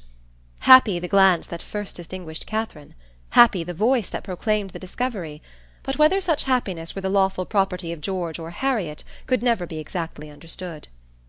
Her father, mother, Sarah, George, and Harriet, all assembled at the door to welcome her with affectionate eagerness, was a sight to awaken the best feelings of Catherine's heart, and in the embrace of each, as she stepped from the carriage, she found herself soothed beyond anything that she had believed possible. So surrounded, so caressed, she was even happy. In the joyfulness of family love everything for a short time was subdued, and the pleasure of seeing her, leaving them at first little leisure for calm curiosity, they were all seated round the tea-table, which Mrs. Morland had hurried for the comfort of the poor traveller, whose pale and jaded looks soon caught her notice, before any inquiry so direct as to demand a positive answer was addressed to her. Reluctantly, and with much hesitation, did she then begin what might perhaps, at the end of half an hour, be termed by the courtesy of her hearers an explanation. But scarcely within that time could they at all discover the cause or collect the particulars of her sudden return. They were far from being an irritable race, far from any quickness in catching, or bitterness in resenting, affronts. But here, when the whole was unfolded, was an insult not to be overlooked, nor for the first half-hour to be easily pardoned. Without suffering any romantic alarm, in the consideration of their daughter's long and lonely journey, Mr. and Mrs. Morland could not but feel that it might have been productive of much unpleasantness to her, that it was what they could never have voluntarily suffered, and that, in forcing her on such a measure, General Tilney had acted neither honourably nor feelingly, neither as a gentleman nor as a parent. Why he had done it, what could have provoked him to such a breach of hospitality, and so suddenly turned all his partial regard for their daughter into actual ill-will, was a matter which they were at least as far from divining as Catherine herself, but it did not oppress them by any means so long, and after a due course of useless conjecture, that it was a strange business, and that he must be a very strange man, grew enough for all their indignation and wonder, though Sarah, indeed, still indulged in the sweets of incomprehensibility, exclaiming and conjecturing with youthful ardour. "My dear, you give yourself a great deal of needless trouble," said her mother at last. "Depend upon it, it is something not at all worth understanding." "I can allow for his wishing Catherine away when he recollected his engagement," said Sarah, "but why not do it civilly?" "I am sorry for the young people," returned Mrs. Morland, They must have a sad time of it, but as for anything else, it is no matter now. Catherine is safe at home, and our comfort does not depend upon General Tilney." Catherine sighed. "Well," continued her philosophic mother, "I am glad I did not know of your journey at the time, but now it is all over, perhaps there is no great harm done.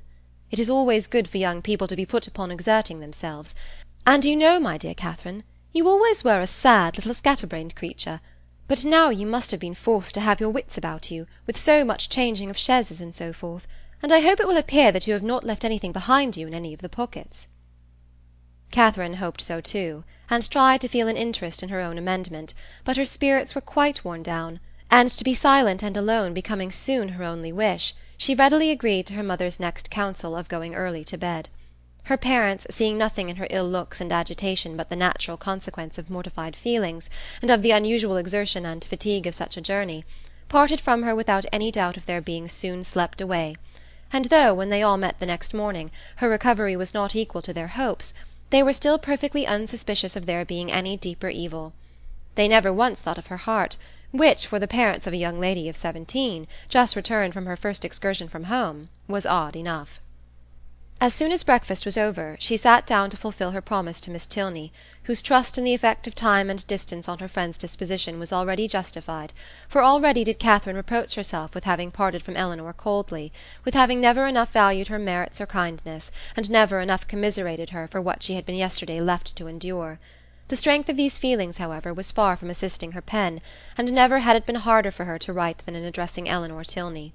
To compose a letter which might at once do justice to her sentiments and her situation, convey gratitude without servile regret, be guarded without coldness, and honest without resentment, a letter which Eleanor might not be pained by the perusal of, and above all which she might not blush herself if Henry should chance to see, was an undertaking to frighten away all her powers of performance, and after long thought and much perplexity, to be very brief was all that she could determine on with any confidence of safety. The money, therefore, which Eleanor had advanced was enclosed with little more than grateful thanks, and the 1,000 good wishes of a most affectionate heart. "This has been a strange acquaintance," observed Mrs. Morland as the letter was finished.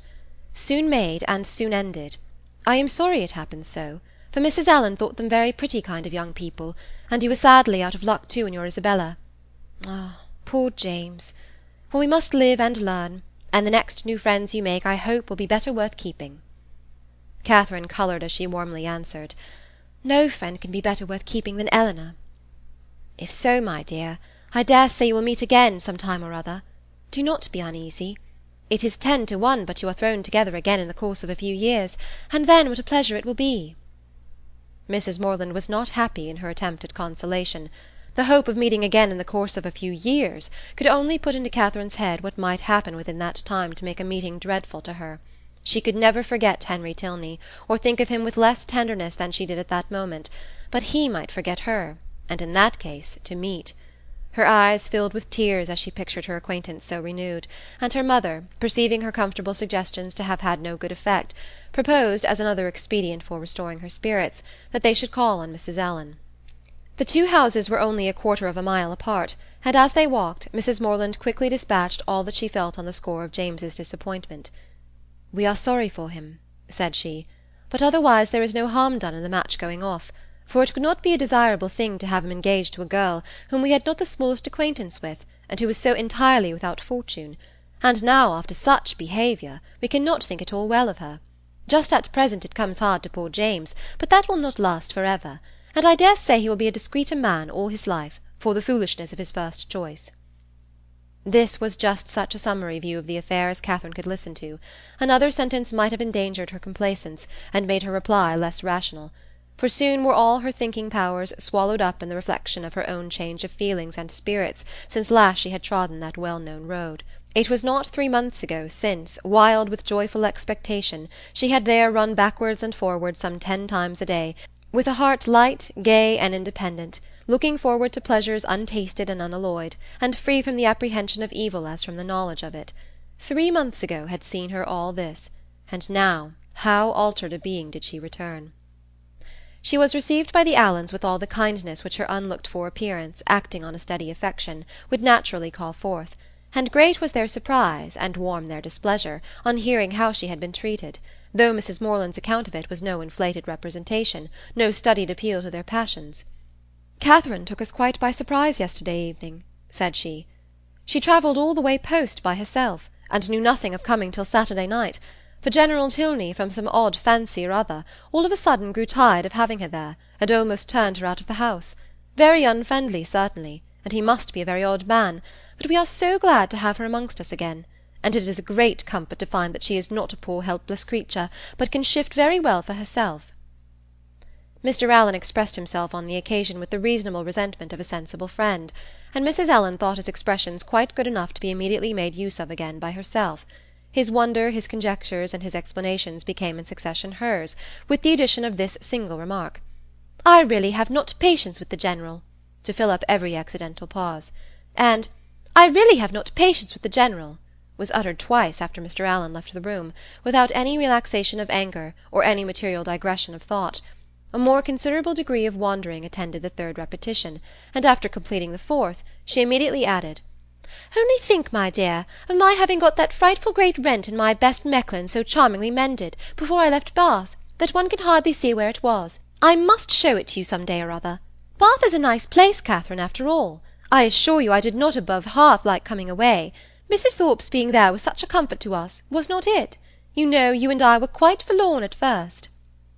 "Yes, but that did not last long," said Catherine, her eyes brightening at the recollection of what had first given spirit to her existence there.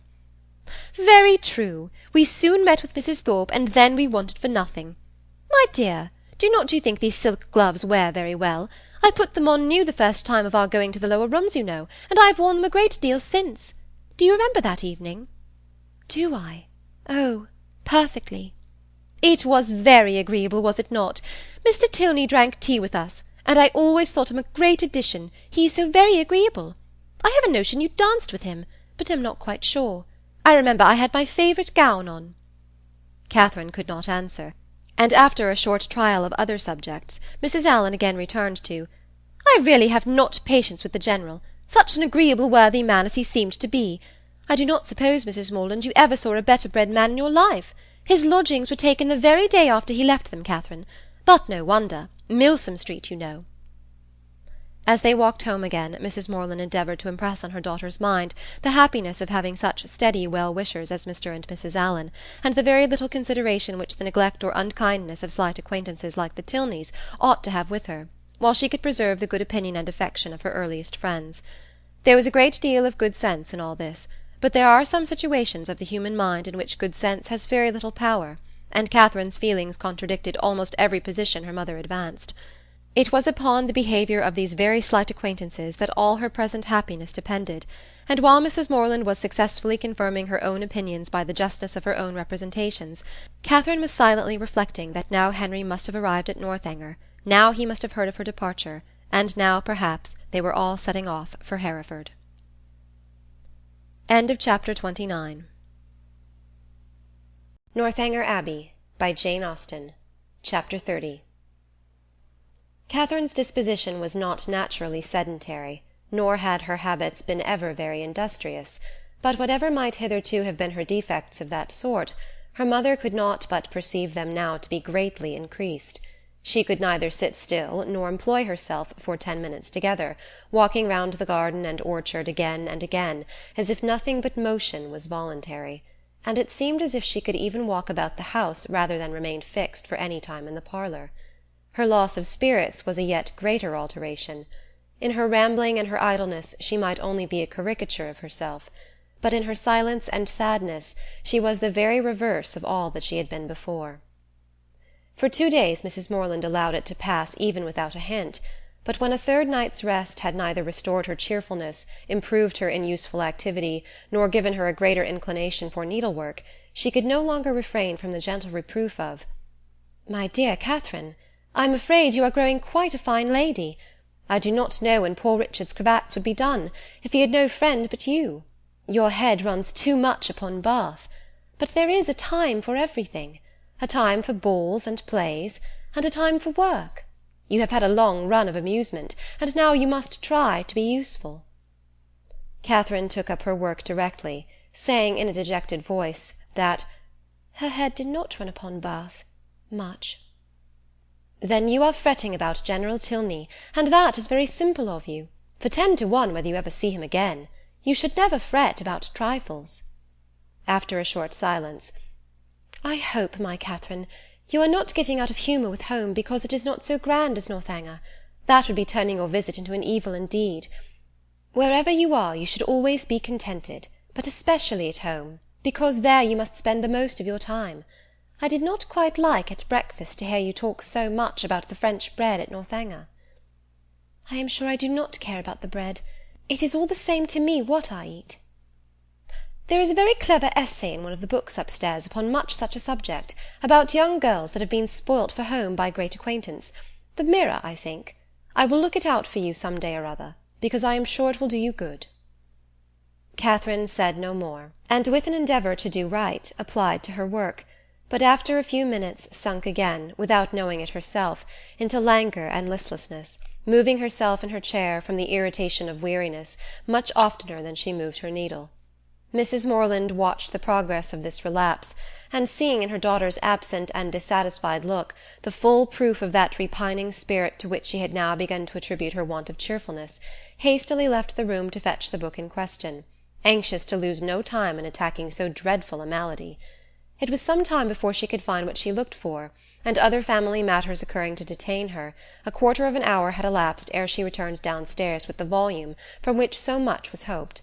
Her avocations above having shut out all noise but what she created herself, she knew not that a visitor had arrived within the last few minutes, till, on entering the room, the first object she beheld was a young man whom she had never seen before.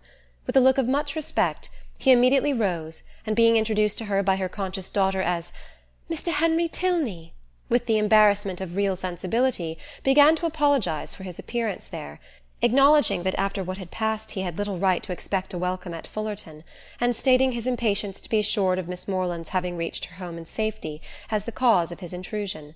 He did not address himself to an uncandid judge or a resentful heart. Far from comprehending him or his sister in their father's misconduct, Mrs. Morland had been always kindly disposed towards each, and instantly, pleased by his appearance, received him with the simple professions of unaffected benevolence, thanking him for such an attention to her daughter, assuring him that the friends of her children were always welcome there, and entreating him to say not another word of the past. He was not ill inclined to obey this request, for though his heart was greatly relieved by such unlooked-for mildness, it was not just at that moment in his power to say anything to the purpose. Returning in silence to his seat, therefore, he remained for some minutes most civilly answering all Mrs. Morland's common remarks about the weather and roads. Catherine, meanwhile, the anxious, agitated, happy, feverish Catherine, said not a word, but her glowing cheek and brightened eye made her mother trust that this good-natured visit would at least set her heart at ease for a time, and gladly therefore did she lay aside the first volume of the Mirror for a future hour. Desirous of Mr. Morland's assistance, as well in giving encouragement as in finding conversation for her guest, whose embarrassment on his father's account she earnestly pitied, Mrs. Morland had very early dispatched one of the children to summon him, but Mr. Morland was from home, and being thus without any support, at the end of a quarter of an hour she had nothing to say. After a couple of minutes' unbroken silence, Henry, turning to Catherine for the first time since her mother's entrance, asked her, with sudden alacrity, if Mr. and Mrs. Allen were now at Fullerton. And on developing, from amidst all her perplexity of words in reply, the meaning, which one short syllable would have given, immediately expressed his intention of paying his respects to them, and with a rising colour, asked her if she would have the goodness to show him the way. "You may see the house from this window, sir," was information on Sarah's side, which produced only a bow of acknowledgment from the gentleman, and a silencing nod from her mother. For Mrs. Morland, thinking it probable, as a secondary consideration in his wish of waiting on their worthy neighbours, that he might have some explanation to give of his father's behaviour, which it must be more pleasant for him to communicate only to Catherine, would not on any account prevent her accompanying him. They began their walk, and Mrs. Morland was not entirely mistaken in his object in wishing it. Some explanation on his father's account he had to give, but his first purpose was to explain himself, and before they reached Mr. Allen's grounds he had done it so well that Catherine did not think it could ever be repeated too often.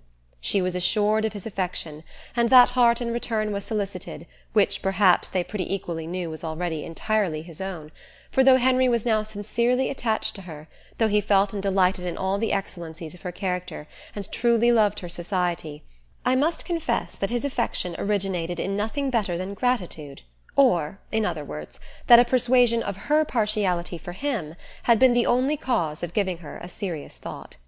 It is a new circumstance in romance, I acknowledge, and dreadfully derogatory of an heroine's dignity, but if it be as new in common life, the credit of a wild imagination will at least be all my own. A very short visit to Mrs. Allen, in which Henry talked at random, without sense or connection, and Catherine, wrapped in the contemplation of her own unutterable happiness, scarcely opened her lips, dismissed them to the ecstasies of another tête-à-tête, and before it was suffered to close she was enabled to judge how far he was sanctioned by a parental authority in his present application. On his return from Woodston, 2 days before, he had been met near the Abbey by his impatient father, hastily informed in angry terms of Miss Morland's departure, and ordered to think of her no more. Such was the permission upon which he had now offered her his hand.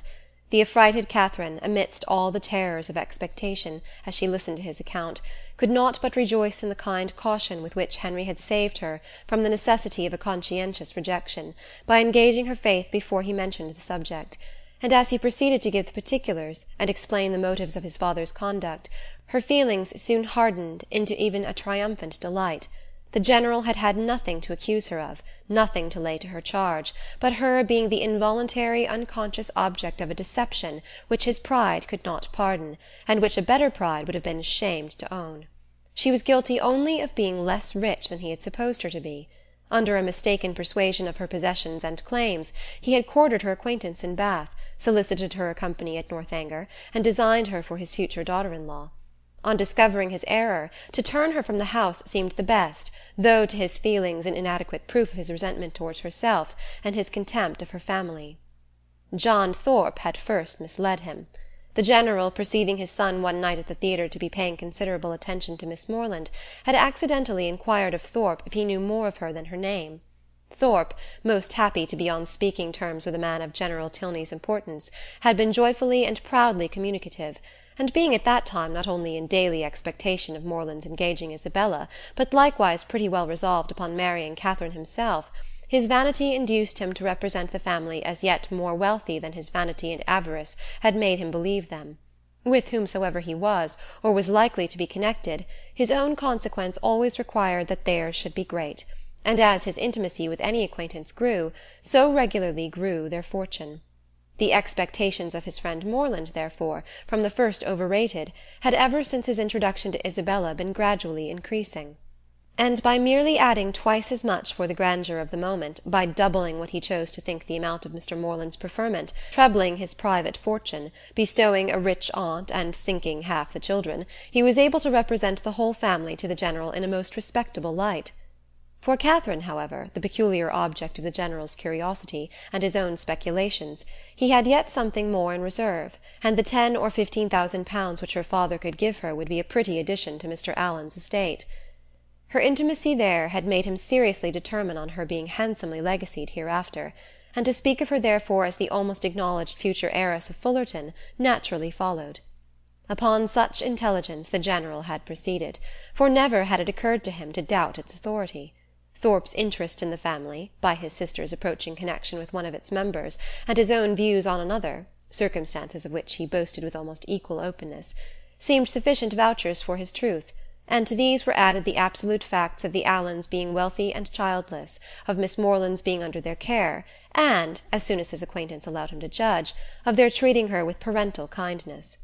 His resolution was soon formed. Already had he discerned a liking towards Miss Morland in the countenance of his son, and, thankful for Mr. Thorpe's communication, he almost instantly determined to spare no pains in weakening his boasted interest and ruining his dearest hopes. Catherine herself could not be more ignorant at the time of all this than his own children.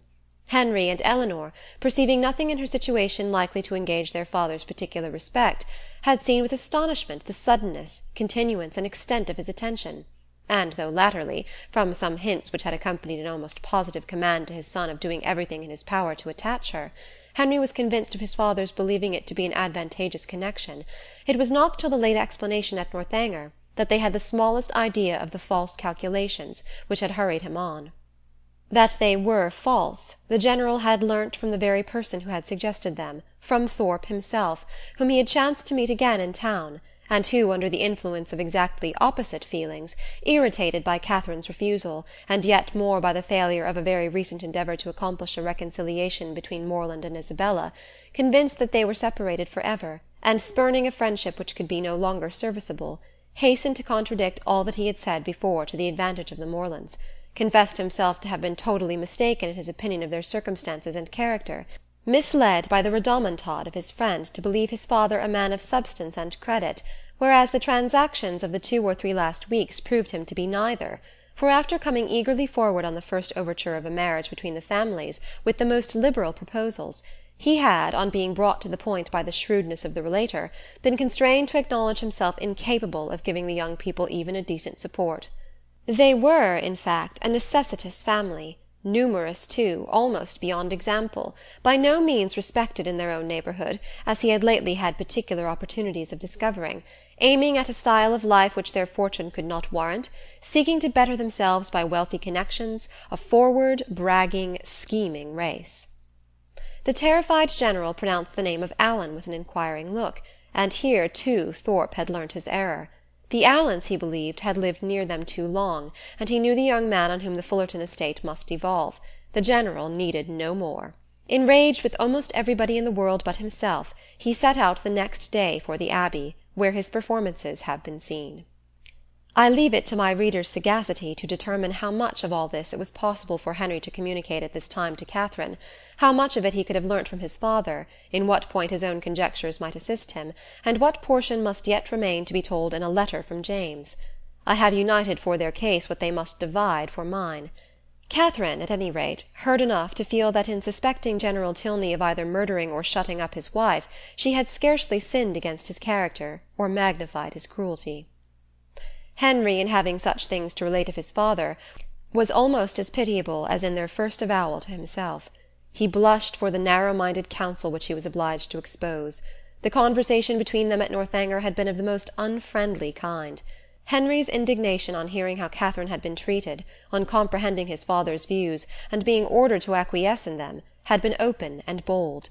The General, accustomed on every ordinary occasion to give the law in his family, prepared for no reluctance but of feeling, no opposing desire that should dare to clothe itself in words, could ill brook the opposition of his son, steady as the sanction of reason and the dictate of conscience could make it. But in such a cause, his anger, though it must shock, could not intimidate Henry, who was sustained in his purpose by a conviction of its justice. He felt himself bound as much in honour as in affection to Miss Morland, and believing that heart to be his own which he had been directed to gain, no unworthy retraction of a tacit consent, no reversing decree of an unjustifiable anger, could shake his fidelity, or influence the resolutions it prompted. He steadily refused to accompany his father into Herefordshire, an engagement formed almost at the moment to promote the dismissal of Catherine, and as steadily declared his intention of offering her his hand. The General was furious in his anger, and they parted in dreadful disagreement. Henry, in an agitation of mind which many solitary hours were required to compose, had returned almost instantly to Woodston, and on the afternoon of the following day had begun his journey to Fullerton. Chapter 30. Northanger Abbey, by Jane Austen. Chapter 31. Mr. and Mrs. Morland's surprise on being applied to by Mr. Tilney for their consent to his marrying their daughter was, for a few minutes, considerable, it having never entered their heads to suspect an attachment on either side; but as nothing, after all, could be more natural than Catherine's being beloved, they soon learnt to consider it with only the happy agitation of gratified pride, and as far as they alone were concerned, had not a single objection to start. His pleasing manners and good sense were self-evident recommendations, and having never heard evil of him, it was not their way to suppose any evil could be told. Good-will supplying the place of experience, his character needed no attestation. "Catherine would make a sad, heedless young housekeeper, to be sure," was her mother's foreboding remark, but quick was the consolation of there being nothing like practice. There was but one obstacle, in short, to be mentioned, but till that one was removed it must be impossible for them to sanction the engagement. Their tempers were mild, but their principles were steady, and while his parent so expressly forbade the connection, they could not allow themselves to encourage it. That the General should come forward to solicit the alliance, or that he should even very heartily approve it, they were not refined enough to make any parading stipulation, but the decent appearance of consent must be yielded, and that once obtained, and their own hearts made them trust that it could not be very long denied, their willing approbation was instantly to follow. His consent was all that they wished for. They were no more inclined than entitled to demand his money. Of a very considerable fortune his son was, by marriage settlements, eventually secure. His present income was an income of independence and comfort, and under every pecuniary view it was a match beyond the claims of their daughter. The young people could not be surprised at a decision like this. They felt and they deplored, but they could not resent it, and they parted, endeavouring to hope that such a change in the General, as each believed almost impossible, might speedily take place, to unite them again in the fullness of privileged affection. Henry returned to what was now his only home, to watch over his young plantations, and extend his improvements for her sake, to whose share in them he looked anxiously forward, and Catherine remained at Fullerton to cry. Whether the torments of absence were softened by a clandestine correspondence, let us not inquire. Mr. and Mrs. Morland never did. They had been too kind to exact any promise, and whenever Catherine received a letter, as at that time happened pretty often, they always looked another way. The anxiety, which in this state of their attachment must be the portion of Henry and Catherine, and of all who loved either, as to its final event, can hardly extend, I fear, to the bosom of my readers, who will see in the tell-tale compression of the pages before them that we are all hastening together to perfect felicity. The means by which their early marriage was effected can be the only doubt. What probable circumstance could work upon a temper like the General's? The circumstance which chiefly availed was the marriage of his daughter with a man of fortune and consequence, which took place in the course of the summer, an accession of dignity that threw him into a fit of good humour, from which he did not recover till after Eleanor had obtained his forgiveness of Henry, and his permission for him to be a fool if he liked it. The marriage of Eleanor Tilney, her removal from all the evils of such a home as Northanger had been made by Henry's banishment, to the home of her choice and the man of her choice, is an event which I expect to give general satisfaction among all her acquaintance. My own joy on the occasion is very sincere. I know no one more entitled, by unpretending merit, or better prepared by habitual suffering, to receive and enjoy felicity. Her partiality for this gentleman was not of recent origin, and he had been long withheld only by inferiority of situation from addressing her. His unexpected accession to title and fortune had removed all his difficulties, and never had the General loved his daughter so well, in all her hours of companionship, utility, and patient endurance, as when he first hailed her "Your Ladyship." Her husband was really deserving of her, independent of his peerage, his wealth, and his attachment, being to a precision the most charming young man in the world. Any further definition of his merits must be unnecessary. The most charming young man in the world is instantly before the imagination of us all.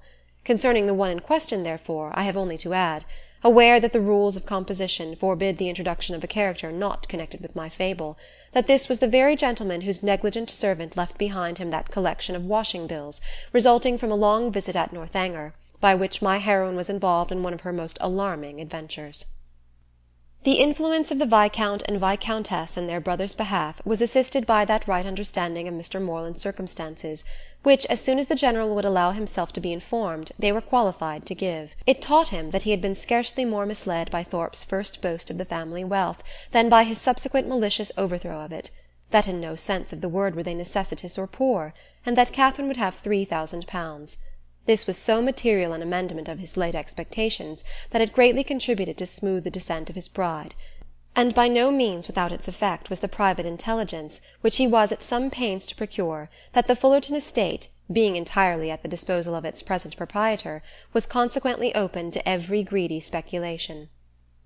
On the strength of this, the General, soon after Eleanor's marriage, permitted his son to return to Northanger, and thence made him the bearer of his consent, very courteously worded in a page full of empty professions to Mr. Morland. The event which it authorized soon followed.